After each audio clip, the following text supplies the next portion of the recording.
ರಾಮ ರಾಮೇತಿ ಮಧುರಂ ಮಧುರಾಕ್ಷರಂ ಆರುಹ್ಯ ಕವಿತಾಶಾಖಾಂ ವಂದೇ ವಾಲ್ಮೀಕಿ ಕೋಕಿಲಂ. ಶ್ರೀ ಗುರುಭ್ಯೋ ನಮಃ. ಕ್ಷೇತ್ರ ದೇವತೆಯನ್ನು ವಂದಿಸ್ತಾ ಅಯೋಧ್ಯಾಕಾಂಡದ ಸುಮಾರು 40 ಸರ್ಗಗಳವರೆಗಿನ ಚಿಂತನೆಯನ್ನು ನಾವು ಮಾಡಿದ್ದು. ಅದರಲ್ಲಿ ರಾಮ ತಾಯಿಯ ಸಂಕಲ್ಪದಂತೆ ಪರಿವಾರದವರೆಲ್ಲರಿಗೂ ಇಷ್ಟ ಇಲ್ಲದಿದ್ದರೂ ಕಾಡಿಗೆ ಹೊರಟು ನಿಲ್ಲುವಂತಹ ಭಾಗ ಸುಮಾರು 40 ಸರ್ಗದ ಆಸ್ಪಾಸಿನಲ್ಲಿ ನಡೀತಾ ಇದ್ದದ್ದು.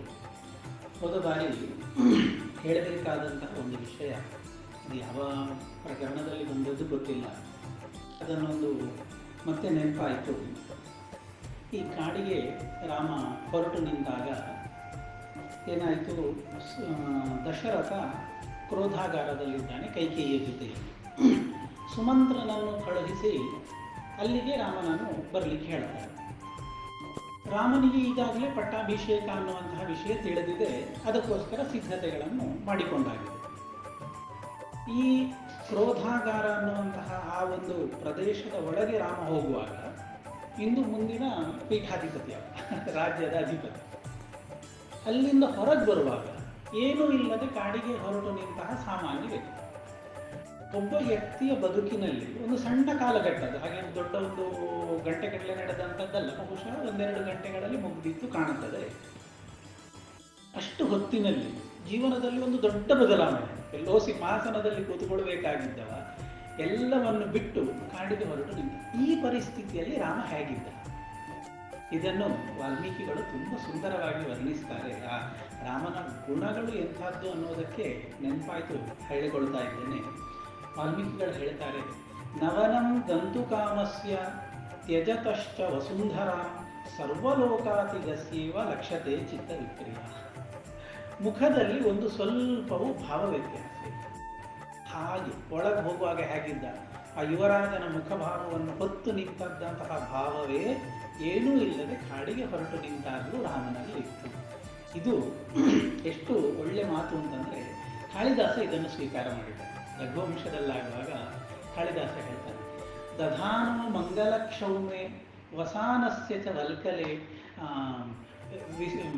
ವಿಸ್ಮಿತಾಸ್ತಸ್ಯ ಮುಖರಾಗಂ ದದೃಶು ವಿಸ್ಮಿತಾಸ್ತಸ್ಯ ಮುಖರಾಗಂ ಸಮಂ ಜನ. ದಧಾನೋ ಮಂಗಲ ಕ್ಷೌಮೆ, ಒಳ್ಳೆ ಪಟ್ಟೆ ಪೀತಾಂಬರಗಳನ್ನು ಹಾಕಿದ್ರು. ವಸಾನಸ್ಯ ಚ ವಲ್ಕಲೆ, ಚೀನಮಣಿಯನ್ನು ಒಟ್ಟು ನಿಂತಿದ್ದ. ಮುಖಭಾವದ ದದೃಶು ವಿಸ್ಮಿತಾಸ್ತಸ್ಯ ಮುಖರಾಗಂ ಸಮಂ ಜನ. ಏನು ಮುಖಭಾವದಲ್ಲಿ ವ್ಯತ್ಯಾಸ ಇಲ್ಲ. ಗೀತೆಯಲ್ಲಿ ಕೃಷ್ಣನಾಗಿ ಹೇಳಿತ್ತದೆ, ಶೀತೋಷ್ಣೆ ಸುಖ ದುಃಖೇ ಸಮೇ ಕೃತ್ವ ಲಾಭಾಲಾಭೋ ಜಯ ಜಯ ಅಂತ. ಅದನ್ನು ತಾನು ರಾಮಾವತಾರದಲ್ಲಿ ಮಾಡಿ ತೋರಿಸಿದ್ದು. ಹೀಗೆ ರಾಮ ಕಾಡಿಗೆ ಹೊರಟು ನಿಂತಾಗ ಕೌಸಲ್ಯ ಜೊತೆಯಲ್ಲಿ ದಶರಥ ಇರ್ತಾನೆ. ಬೇರೆ ಬೇರೆ ರೀತಿಯ ಪ್ರಲಾಪಗಳು, ಮಾತುಗಳು, ಶಾಪಗಳು, ಕೋಪಗಳೆಲ್ಲ ದೊಡ್ಡ ಒಂದು ಕೋಲಾಹಲದ ಕೇಂದ್ರ ಬಿಂದುವಾಗಿ ದಶರಥನ ಅರಮನೆ ಪರಿವರ್ತಿತ ಆಗ್ತದೆ. ಎಲ್ಲರೂ ದುಃಖದಿಂದ ಇರ್ತಾರೆ. ದಶರಥ ಹೇಳ್ತಾನೆ, ಕೈಕೇಯಿ ಈಗ ರಾಮ ಹೋಗ್ತಾನೆ ಅಂತ ತೀರ್ಮಾನ ಆಯಿತು, ರಾಮ ಹೋದರೆ ನಾನು ಬದುಕುವುದಿಲ್ಲ ಅನ್ನೋದು ತೀರ್ಮಾನ ಆಯಿತು. ಸಕಾಮ ಭವ ಕೈಕೇಯಿ ವಿಧವ ರಾಜ್ಯ ಮಾವಸ. ನೀನು ವಿಧವೆಯಾಗಿ ಈ ರಾಜ್ಯವನ್ನು ಆಳಲಿಕ್ಕೆ ತಯಾರಾಗು, ನಿನ್ನ ಇಚ್ಛೆ ಪೂರ್ತಿಯಾಗಲಿ.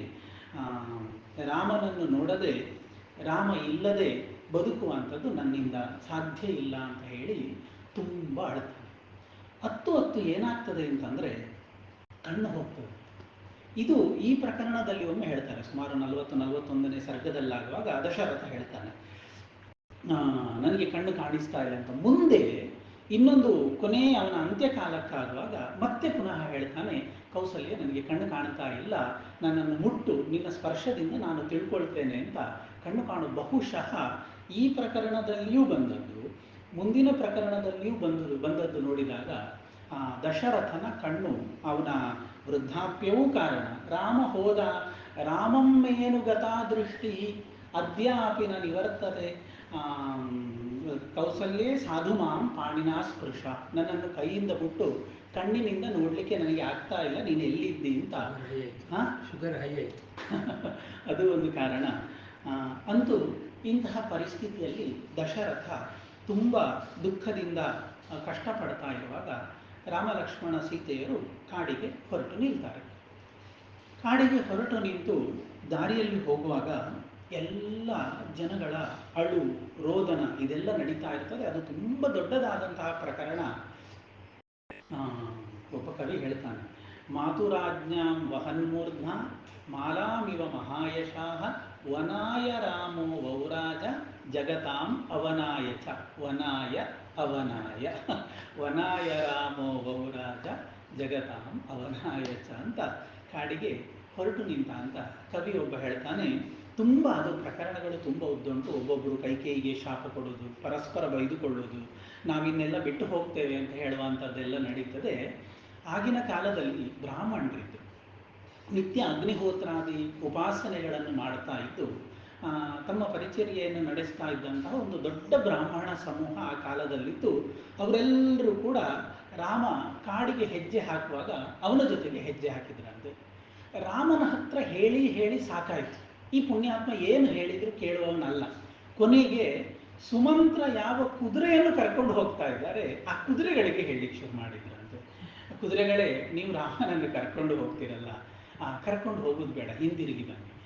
ನಿಮ್ಮದು ಇಡೀ ಶರೀರದಲ್ಲಿ ಕಿವಿ ದೊಡ್ಡದು, ಕುದುರೆಗಳ ಕಿವಿ ತುಂಬ ದೊಡ್ಡದು. ಕರ್ಣವಂತಿ ಭೂತಾನಿ ವಿಶೇಷೇಣ ತುರಂಗಮಾಹ ಇಯಂ ತಸ್ಮಾ ನಿವರ್ತಧ್ವಂ ಯಾಚನಾಂ ಪ್ರತಿವೇದಿತ. ನಿಮಗೆ ಕರ್ಣವಂತಿ ಅಂತ ಕರೀತಾರೆ, ಪಕ್ಕ ಕೇಳುತ್ತದೆ, ದೊಡ್ಡ ಕಿವಿ ಉಂಟು. ಹಾಗಾಗಿ ನಮ್ಮ ವೇದನೆಯನ್ನು, ನಮ್ಮ ಯಾತನೆಯನ್ನು ಅರ್ಥ ಮಾಡಿಕೊಳ್ಳಿ. ರಾಮನನ್ನು ಕಾಡಿಗೆ ಕರ್ಕೊಂಡು ಹೋಗೋದು ಬೇಡ, ಹಾಗೆ ತಿರುಗಿ ಹಿಂದೆ ಬನ್ನಿ ಅಂತ ಬ್ರಾಹ್ಮಣರೆಲ್ಲ ಆ ರಾಮನ ರಥದ ಜೊತೆಯಲ್ಲಿ ಹೆಜ್ಜೆ ಹಾಕ್ತಾ ನಡೆದು ಹೋಗ್ತಾರಂತೆ. ಯಾರ ಮಾತನ್ನು ರಾಮ ಕೇಳೋದಿಲ್ಲ.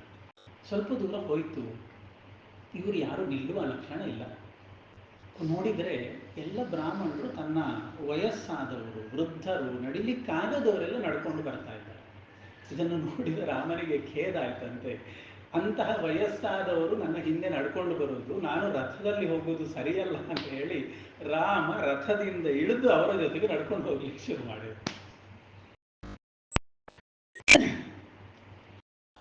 ನಾನು ಅವರು ಇರುವಾಗ ನಡೆಯುವಂಥದ್ದು ಸರಿ. ಪದ್ಭ್ಯಾಮೇವ ಜಗಾಮಾಥ ಸಸೀತಃ ಸಲಕ್ಷ್ಮಣ ಸನ್ನಿಕೃಷ್ಟ ಪದನ್ಯಾಸೋ ರಾಮೋ ವನಪರಾಯಣ.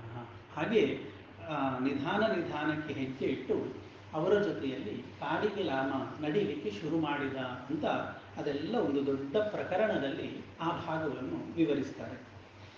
ಈ ಸಂದರ್ಭವನ್ನೆಲ್ಲ ಕವಿಗಳು ತುಂಬ ಸುಂದರವಾಗಿ ವರ್ಣನೆ ಮಾಡಿದ್ದಾರೆ. ಅವರವರ ಅಭಿಪ್ರಾಯಕ್ಕೆ ತೋಚಿದಂತೆ ಕೆಲವು ರಾಮಾಯಣಕ್ಕೆ ಸಂವಾದಿಯಾಗಿ ವಿಸಂವಾದಿಯಾಗಿ ಅಂತೂ ತುಂಬ ಸುಂದರವಾಗಿ ವರ್ಣನೆ ಮಾಡಿದ್ದಾರೆ. ರಾಜಶೇಖರ ಕವಿ ಕಾವ್ಯಮೀಮಾಂಸವನ್ನು ಬರೆದವ ಬಾಲರಾಮಾಯಣ ಅನ್ನುವಂಥ ಒಂದು ಕೃತಿಯನ್ನು ಬರೆದಿದ್ದಾನೆ. ತುಂಬ ಒಳ್ಳೆಯ ಕೃತಿ, ಪ್ರೌಢವಾದಂತಹ ಕೃತಿ. ಅದರಲ್ಲಿ ಈ ಒಂದು ಪ್ರಕರಣವನ್ನು ಗಮನದಲ್ಲಿಟ್ಟುಕೊಂಡು ಅವ ಹೇಳ್ತಾನೆ, ಕಾಡಿಗಾಗಿ ಸೀತೆ, ರಾಮ ಹೇಳ್ತಾನೆ ನೀನು ಬರೋದು ಬೇಡ, ಕಾಡು ಅಂತ ಹೇಳಿದರೆ ತುಂಬ ಕಷ್ಟ ಉಂಟು, ನಿನಗೆಲ್ಲ ಅಲ್ಲಿ ಉಳಿಲಿಕ್ಕಾಗುವುದಿಲ್ಲ ಅಂತ ಹೇಳಿದರೆ ಸಾಧ್ಯ ಇಲ್ಲ ಅಂತ ಸೀತೆ ಹಠ ಮಾಡಿ ರಾಮನ ಜೊತೆಗೆ ಬರ್ತಾ ಇದ್ದ. ಗಮ್ಮತ್ತು ಅಂತ ಹೇಳಿದರೆ ಸೀತೆಗೆ ಕಾಡು ಅಂದರೆ ಏನು ಅಂತಲೇ ಗೊತ್ತಿಲ್ಲ, ಅಂತಹ ಹುಡುಗಿಯವಳು. ಅವಳು ಆ ರೀತಿಯಲ್ಲಿ ಇದ್ದವಳು ಹಠ ಮಾಡಿ ರಾಮನ ಜೊತೆಗೆ ಕಾಡಿಗೆ ಹೊರಡ್ತಾಳೆ. ಹೊರಟು 4 ಹೆಜ್ಜೆ ನಡೆದದಷ್ಟೇ ಅಂತೆ ರಾಮನ ಹತ್ರ, ರಾಮ ನನ್ನ ಕಾಡಿಗೆ ದೂರ ಉಂಟು, ಇನ್ನೆಷ್ಟು ದೂರ ಉಂಟು ಕಾಡಿಗೆ ಕೇಳ್ತಾಳೆ. ಆಯ್ತು ರಾಮ ಇಲ್ಲೇ ಅಂತ ಹೇಳ್ತಾನೆ. ಅಲ್ಲ, ಇನ್ನೆಷ್ಟು ದೂರ ಉಂಟು, 4 ಹೆಜ್ಜೆ ನಡೆದು ಇನ್ನೆಷ್ಟು ದೂರ ಉಂಟು ಅಂತ ಪದೇ ಕೇಳ್ತಾಳಂತೆ. ಹೀಗೆ ತನ್ನ ಹೆಂಡತಿಗೆ ಈ ರೀತಿಯಾದಂತಹ ದುಃಖ ಬಂದದ್ದನ್ನು ನೋಡಿ ರಾಮ ಪ್ರಥಮ ಬಾರಿಗೆ ಕಣ್ಣೀರು ಹಾಕಿದ ಅಂತ ಕವಿ ರಾಜಶೇಖರ ಹೇಳ್ತಾನೆ. ಸದ್ಯಃ ಪುರಿ ಪರಿಸರೇಪಿ ಶಿರೀಷ ಮೃದ್ವಿ ಗತ್ವಾ ಜವೇನ ತ್ರಿಚತುರಾಣಿ ಪದಾನಿ ಸೀತ ಗಂತವ್ಯಮಸ್ತಿ ಕಿಯದಿತ್ಯಸಕೃದ್ಬ್ರುವಾಣ ರಾಮಾಶ್ರುಣ ಕೃತವತಿ ಪ್ರಥಮಾವತಾರಂ. ಮೊದಲ ಬಾರಿಗೆ ರಾಮ ಕಣ್ಣೀರು ಹಾಕೋ ಹಾಗೆ ಸೀತೆ ಮಾಡಿದ್ಲು ಅಂತ ರಾಜಶೇಖರ ಕವಿ ತುಂಬ ಸುಂದರವಾಗಿ ಈ ಪ್ರಕರಣವನ್ನು ವರ್ಣಿಸ್ತಾನೆ. ಅಂತೂ ಕಾಡಿಗೆ ಸಾಕ್ತದೆ. ಕಾಡಿಗೆ ಸಾಕಿದರೆ ಈ ಜನರು ರಾಮನನ್ನು ಬಿಡುವುದಿಲ್ಲ, ಮತ್ತೆ ಮತ್ತೆ ನಡೀತಾ ಇರ್ತಾರೆ. ಸಾಕ್ತದೆ ಸಾಕ್ತದೆ ಸಾಕ್ತದೆ. ಕೊನೆಗೊಂದು ಬಾರಿ ತಮಸಾ ನದಿಯ ಹತ್ತಿರ ಬರುವಾಗ ಸಂಜೆಯಾಗಿರ್ತದೆ. ಇವತ್ತಿಲ್ಲೇ ಉಳ್ಕೊಳ್ಳೋದು ಅಂತ ತೀರ್ಮಾನ ಆಗಿ ರಾಮ ಅಲ್ಲೆಲ್ಲ ಬಿಡಾರ ಹೂಡಲಿಕ್ಕೆ ಸಜ್ಜು ಮಾಡ್ತಾನೆ. ಎಲ್ಲ ಜನರು ಕೂಡ ಅಲ್ಲಿ ಬಂದು ಕೂತಿದ್ದಾರೆ. ಯಾರು ಕಂದಾಡುವ ಅಂದಾಜಿಲ್ಲ. ರಾಮ ನೋಡಿದರೆ ತುಂಬ ದುಃಖದಲ್ಲಿದ್ದಾನೆ. ಲಕ್ಷ್ಮಣನ ಹತ್ರ ಹೇಳ್ತಾನೆ, ರಾತ್ರಿ ಆಗಿದೆ, ಹಣ್ಣು ಏನಾದರೂ ತಂದು ಕೊಡಬೇಕಾ ಅಂತ ಲಕ್ಷ್ಮಣ ಕೇಳಿದಾಗ ಹೇಳ್ತಾನೆ, ಲಕ್ಷ್ಮಣನ ಹತ್ರ ಹೇಳ್ತಾನೆ, ಅದ್ಭಿರೇವ ಹಿ ಸೌಮಿತ್ರೆ ವಸಾಮ್ಯದ್ಯ ನಿಶಾಮಿಮ. ಇವತ್ತು ನೀರು ಕುಡಿದ್ರೆ ಸಾಕು, ಮನಸ್ಸು ಸರಿ ಇಲ್ಲ ಅಂತ ಹಾಗೆ ನೀರು ಮಾತ್ರ ಕುಡಿದು ರಾತ್ರಿ ವಾಸ ಮಾಡ್ತಾನೆ. ವಾಸ ಮಾಡಿದಾಗ ಇನ್ನೂ ಬೆಳಗಾಗಲಿಲ್ಲ. ಬೆಳಗಾಗಲಿಕ್ಕೆ ಇನ್ನೊಂದು 2 ಗಂಟೆ 3 ಗಂಟೆ ಉಂಟು ಹೇಳುವಷ್ಟು ಹೊತ್ತಿಗೆ ಅವರಿಗೆ ಎಚ್ಚರ ಆಗಿ ರಾಮ ಹೇಳ್ತಾನೆ, ನಾವು ಇನ್ನು ಬೆಳಗ್ಗಿನವರೆಗೂ ಕೂಡ ಇಲ್ಲಿಯೇ ಕೂತ್ರೆ ನಾಳೆ ಬೆಳಗಾದ ತಕ್ಷಣ ಮತ್ತೆ ಈ ಎಲ್ಲ ಪರಿಸರದವರು ನಮ್ಮ ಹಿಂದೆ ಬಂದು ಬಿಡ್ತಾರೆ, ಅವರಿಂದ ತಪ್ಪಿಸಿಕೊಳ್ಳಿಕ್ಕಾಗುವುದಿಲ್ಲ. ಅದಕ್ಕೋಸ್ಕರ ನಾವೊಂದು ಬುದ್ಧಿವಂತ ಮಾಡುವ ಅಂತ ಹೇಳಿ ಸುಮಂತ್ರನಿಗೆ ಹೇಳ್ತಾನೆ, ನೋಡು ಈ 2-3 ರಸ್ತೆಗಳುಂಟು, ಇದರಲ್ಲೆಲ್ಲ ಸ್ವಲ್ಪ ಸ್ವಲ್ಪ ದೂರ ಒಂದು 4-5 ಬಾರಿ ಹೋಗಿ ಬಾ ಅಂತ. 4-5 ಬಾರಿ ಹೋಗಿ ಬಂದಾಗ ರಥದ ಚಕ್ರದ ಗುರುತುಗಳು ಆ ದಾರಿಯಲ್ಲಿ ಮೂಡುತ್ತದೆ. ಆ ದಾರಿಯಲ್ಲಿ ಮೂಡಿದ್ರೆ ಮತ್ತೆ ಯಾವುದಾದ್ರೂ ಒಂದು ದಾರಿಯಲ್ಲಿ ನಾವು ಹೊರಟು ಹೋಗಿ ಬಿಡೋಣ. ಜನಗಳಿಗೆ ನಾನು ಯಾವ ದಾರಿಯಲ್ಲಿ ಹೋದೆ ಅಂತ ನನ್ನ ದಾರಿ ಗೊತ್ತಾಗದೆ ಜನಗಳು ಮತ್ತೆ ಹಿಂದಿರುಗಿ ನಮ್ಮ ನಾಡಿಗೆ ಹೋಗ್ತಾರೆ ಅಂತ ಹೇಳ್ತಾನೆ. ಸುಮಂತ್ರ ಒಪ್ಪಿಕೊಂಡು ಹಾಗೆ 4-5 ಬಾರಿ ಬೇರೆ ಬೇರೆ ಮಾರ್ಗದಲ್ಲಿ ರಥವನ್ನು ಸುತ್ತಾಡಿಸಿ ತಂದು ನಿಲ್ಲಿಸ್ತಾನೆ. ರಾಮ ಆ ರಥವನ್ನು ಏರ್ತಾನೆ, ತಾವು ಹೊರಟು ಹೋಗ್ತಾನೆ. ಅಲ್ಲಿಂದ ಮುಂದೆ ಬೆಳಗ್ಗೆದ್ದು ನೋಡಿದಾಗ ಏನು, ಜನಗಳು ರಾಮನ ಜೊತೆ ರಾತ್ರಿ ಮಲಗಿದ್ದಾರೆ. ಬೆಳಗ್ಗೆದ್ದಾಗ ರಾಮ ನಮಗೆ ಮೋಸ ಮಾಡಿದ ಅಂತ ಜನಗಳಿಗೆಲ್ಲ ಗೊತ್ತಾಯಿತು.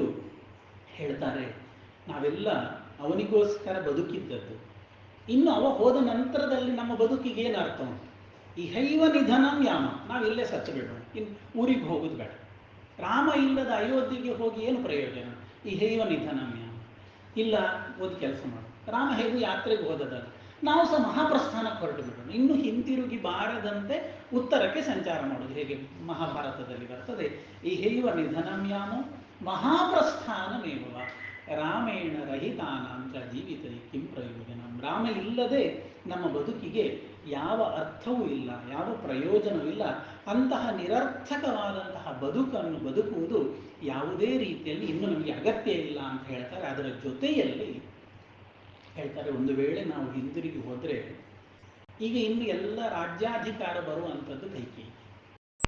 ಅವಳಿಗೆ ಬಂದರೆ ತನ್ನ ಮಗನಿಗೆ ಅಧಿಕಾರವನ್ನು ಕೊಡಿಸ್ಲಿಕ್ಕೋಸ್ಕರ ಇಷ್ಟೆಲ್ಲ ಮಾಡಿದ ಕೈಕೇಯಿ ಇನ್ನು ನಮ್ಮನ್ನೆಲ್ಲ ಸುಮ್ಮನೆ ಬಿಡ್ತಾರೆ. ನಾವೆಲ್ಲ ರಾಮನ ಫಾಲೋವರ್ಸ್ ಅಂತ ಗೊತ್ತುಂಟು, ನಮ್ಮನ್ನು ಬಿಡಲಿಕ್ಕಿಲ್ಲ. ಹಾಗಾಗಿ ನಮ್ಮನ್ನು ಕೆಲಸದವರ ರೀತಿಯಲ್ಲಿ ತುಚ್ಛವಾಗಿ ಬದುಕುವಂತೆ ಮಾಡ್ತಾಳೆ. ಅವಳ ರಾಜ್ಯದಲ್ಲಿ ಕೆಲಸದವರ ರೀತಿಯಲ್ಲಿ ಬದುಕುವಂಥದ್ದು ಬೇಡ, ರಾಮನ ರಾಜ್ಯದಲ್ಲಿ ನಾವು ಹೆಮ್ಮೆಯಿಂದ ಬದುಕಿದ್ದು ಸಾಕು. ಕೈಕೇಯ್ಯನ ವಯಂ ರಾಜ್ಯೆ ಭೃತಕ ನಿವಸೇಮಹಿ. ಅವರು ಹೇಳ್ತಾರೆ ಮಾತು ನೋಡಿ, ಜೀವಂತ್ಯಾ ಜಾತು ಜೀವಂತ್ಯ ಪುತ್ರೈರಪಿ ಶಪಾಮಹೆ. ಮಕ್ಕಳ ಮೇಲೆ ಆಣೆ ಇಟ್ಟು ಹೇಳ್ತೇನೆ, ಅಂತಹ ಹೆಂಗಸರು ಹೇಳುವಂತಹ ಮಾತು, ಮಕ್ಕಳ ಮೇಲೆ ಆಣೆ ಇಟ್ಟು ಹೇಳ್ತೇವೆ, ಅಂತಹ ಕೈಕೇಯಿಯ ರಾಜ್ಯದಲ್ಲಿ ನಮ್ಮ ಬದುಕು ನಮಗೆ ಸಹವಾಸ ಮಾಡಲಿಕ್ಕಿಲ್ಲ, ನಮ್ಮ ಮಕ್ಕಳ ಮೇಲೆ ಆಣೆ ಅಂತ ಹೇಳಿ ನಾವು ಇಲ್ಲಿಂದ ಹೊರಟು ಹೋಗೋಣ ಅನ್ನುವಂತಹ ಅನೇಕ ಮಾತುಗಳೆಲ್ಲ ಆ ಪ್ರಸಂಗದಲ್ಲಿ ಬರ್ತದೆ. ರಾಮನ ಗಾಡಿ ಸುಮಂತ್ರನ ಜೊತೆಯಲ್ಲಿ ಮುಂದೆ ಹೋಗಿ ಆಗಿದೆ. ಬೆಳಗ್ಗೆ ಹೊರಟಿದ್ದಾನೆ. ತುಂಬ ದೂರ ಸಾಗಿ ಸಾಗಿ ಸಾಗಿ ಒಂದು ಬಾರ್ಡರ್ ಸೀಮಾ, ಅದಕ್ಕೆ ಬಂದು ಮುಟ್ಟಿದ್ದಾನೆ. ಅದಕ್ಕೆ ಬಂದು ಮುಟ್ಟಿದರೆ ಅದು ಕೋಸಲೆಯ ಒಂದು ಕೊನೆಯ ಪ್ರಾಂತ ಭಾಗ. ಇನ್ನು ಅದನ್ನು ದಾಟಿ ಮುಂದೆ ಹೋಗಬೇಕಾಗ್ತದೆ. ತಾನು ಹುಟ್ಟಿದ ಮಣ್ಣನ್ನು ದಾಟಿ ಇನ್ನೊಂದು ದಿಕ್ಕಿಗೆ ಪ್ರವೇಶ ಮಾಡುವಂತಹ ಒಂದು ಬಾರ್ಡರಿಗೆ, ಒಂದು ಪರಿಧಿಗೆ ರಾಮ ಬಂದು ನಿಲ್ತಾನೆ. ನಿಂತರೆ ಮನಸ್ಸಿಗೆ ತುಂಬ ದುಃಖ ಆಗ್ತದೆ. ತಾನು ಹುಟ್ಟಿದ ಮಣ್ಣು, ತಾನು ಬೆಳೆದ ಭೂಮಿ, ತನ್ನ ತಂದೆ, ತನ್ನ ಅಮ್ಮ, ತನ್ನ ಮನೆಯವರೆಲ್ಲರೂ ಇದ್ದಂತಹ ಜಾಗ, ಅದನ್ನು ಬಿಟ್ಟು ಹೋಗುವುದು ಹೇಳಿದರೆ ಸ್ವಾಭಾವಿಕವಾಗಿ ಮನಸ್ಸಿಗೆ ತುಂಬ ವೇದನೆ ಆಗ್ತದೆ, ಕಷ್ಟ ಆಗ್ತದೆ. ಅದಕ್ಕೋಸ್ಕರ ರಾಮ ಅದನ್ನೆಲ್ಲ ದಾಟಿ ಹೇಳ್ತಾನೆ, ಕೋಸಲಾನ್ ಯಾತ್ವಾ ಲಕ್ಷ್ಮಣ ಪೂರ್ವಜ ಅಯೋಧ್ಯಾಭಿಮುಖೋ ಭೂತ್ವ ಅಂಜಲಿ ಪ್ರಬ್ರವೀತ್ ಅಂತ. ಅಯೋಧ್ಯಾಭಿಮುಖೋ ಭೂತ್ವ ಪ್ರಾಂಜಲಿ ವಾಕ್ಯಮಬ್ರವೀತ್. ಅಯೋಧ್ಯೆಗೆ ಮುಖ ಮಾಡಿ ತಾನಿನ್ನು ಹೊರಟು ನಿಂತಿದ್ದೇನೆ, ಕೈ ಮುಗ್ದು ರಾಮ ಅಯೋಧ್ಯೆ ಹತ್ರ ಪ್ರಾರ್ಥನೆ ಮಾಡ್ತಾನಂತೆ.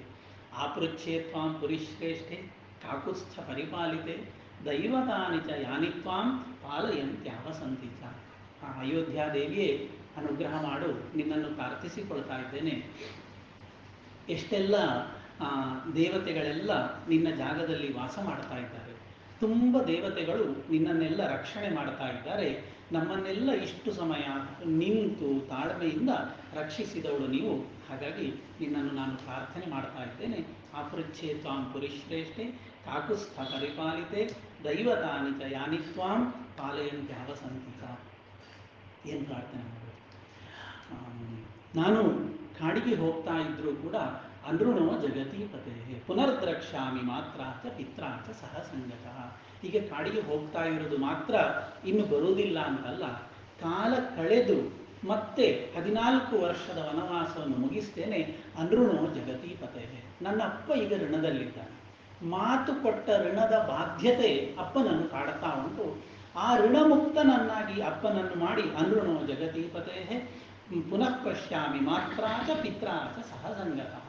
ತಂದೆಯ ಜೊತೆಯಲ್ಲಿ ತಾಯಿಯ ಜೊತೆಯಲ್ಲಿ ಮತ್ತೆ ನಿನ್ನನ್ನು ನೋಡ್ತೇನೆ, ಮತ್ತೆ ನಿನ್ನ ಬಳಿಗೆ ಬಂದು ಸೇವೆ ಮಾಡ್ತೇನೆ ಅಂತ ಅಯೋಧ್ಯೆಗೆ ಮುಖ ಮಾಡಿ ರಾಮ ಕೈ ಮುಗಿದು ಪ್ರಾರ್ಥನೆ ಮಾಡಿಕೊಳ್ತಾನಂತೆ. ಇದು ನಮ್ಮ ಭೂಮಿಯ ಮೇಲೆ, ನಮ್ಮ ಮನೆಯ ಮೇಲೆ, ನಮ್ಮ ವಸ್ತುವಿನ ಮೇಲಿರುವಂತಹ ಸಹಜವಾದಂತಹ ಅಭಿಮಾನ, ಪ್ರೀತಿ ಆ ರಾಮನಲ್ಲಿ ಯಾವ ರೀತಿ ಇತ್ತು ಅನ್ನುವಂಥದ್ದು ತೋರಿಸ್ತದೆ. ಆಗ ತುಂಬ ಆ ಊರಿನ ಜನರು, ಅಯೋಧ್ಯೆ ಜನರನ್ನು ಬಿಟ್ಟು ಬಂದಾಯ್ತು, ಈಗ ಒಂದೊಂದು ಗ್ರಾಮವನ್ನು ದಾಟಿ ಹೋಗ್ತಾನಲ್ವ, ಆ ಊರಿನ ತುಂಬ ಜನಪದರೆಲ್ಲ ಬಂದು ಸೇರಿದ್ದಾರೆ. ಎಲ್ಲ ನೋಡಿ ರಾಮನನ್ನು ನೋಡಿ ಅಳ್ತಾ ಇದ್ದಾರೆ.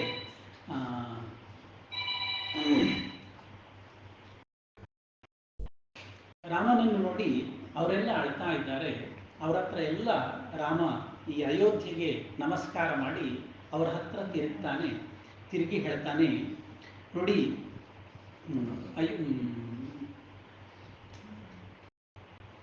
ನಾನು ಅನುಕ್ರೋಶೋ ಮಯಾಚೈವ ಯಥಾರ್ಥಂ ಮೈವ ಕೃತಃ. ನನ್ನ ವಿಷಯದಲ್ಲಿ ನೀವೆಲ್ಲ ತುಂಬದಾದಂತಹ ಪ್ರೀತಿಯನ್ನು, ತಾಳ್ಮೆಯನ್ನು ತೋರಿಸಿದ್ದೀರಿ. ಯಥಾರ್ಥಂ ಮೈವ ಕೃತಃ, ತುಂಬ ನೀವು ನನಗೋಸ್ಕರ ಮಾಡಿದ್ದೀರಿ. ಹಾಗಾಗಿ ಇನ್ನೂ ಜೀವನದಲ್ಲಿ ಬೇರೆ ಬೇರೆ ಕೆಲಸಗಳನ್ನು ಮಾಡಲಿಕ್ಕುಂಟು. ಅದಕ್ಕೋಸ್ಕರವಾಗಿ ಗಮ್ಯತಾಂ ಅರ್ಥ ಸಿದ್ಧಾಯಿ. ಆ ಕೆಲಸಕ್ಕೋಸ್ಕರ ನೀವು ಹೊರಡಬೇಕು, ನನ್ನ ಹಿಂದೆ ನಿಲ್ಲಬಾರದು. ನಿಮ್ಮ ಕೆಲಸಗಳನ್ನು ಮಾಡಲಿಕ್ಕೋಸ್ಕರ, ಬದುಕು ಮುಂದುವರಿಸಲಿಕ್ಕೋಸ್ಕರ ನಿಮ್ಮ ದಾರಿಯಲ್ಲಿ ಹೊರಟು ಬಿಡಿ, ನಾನು ಕಾಡಿಗೆ ಹೋಗ್ತೇನೆ ಅಂತ ಆ ಎಲ್ಲ ಜನಗಳಿಗೆ ತಿಳಿಸಿ ರಾಮ ಅಲ್ಲಿಂದ ಕಾಡಿಗೆ ಹೋಗ್ತಾನೆ. ಮತ್ತೆ ಮುಂದೆ ಹೋದರೆ ಮುಂದಿನ ಪ್ರಕರಣದಲ್ಲಿ ಬರುವಂಥದ್ದು ತುಂಬ ಪ್ರಸಿದ್ಧವಾದ ಗುಹಾತಿಥ್ಯ ಅನ್ನುವಂಥದ್ದು.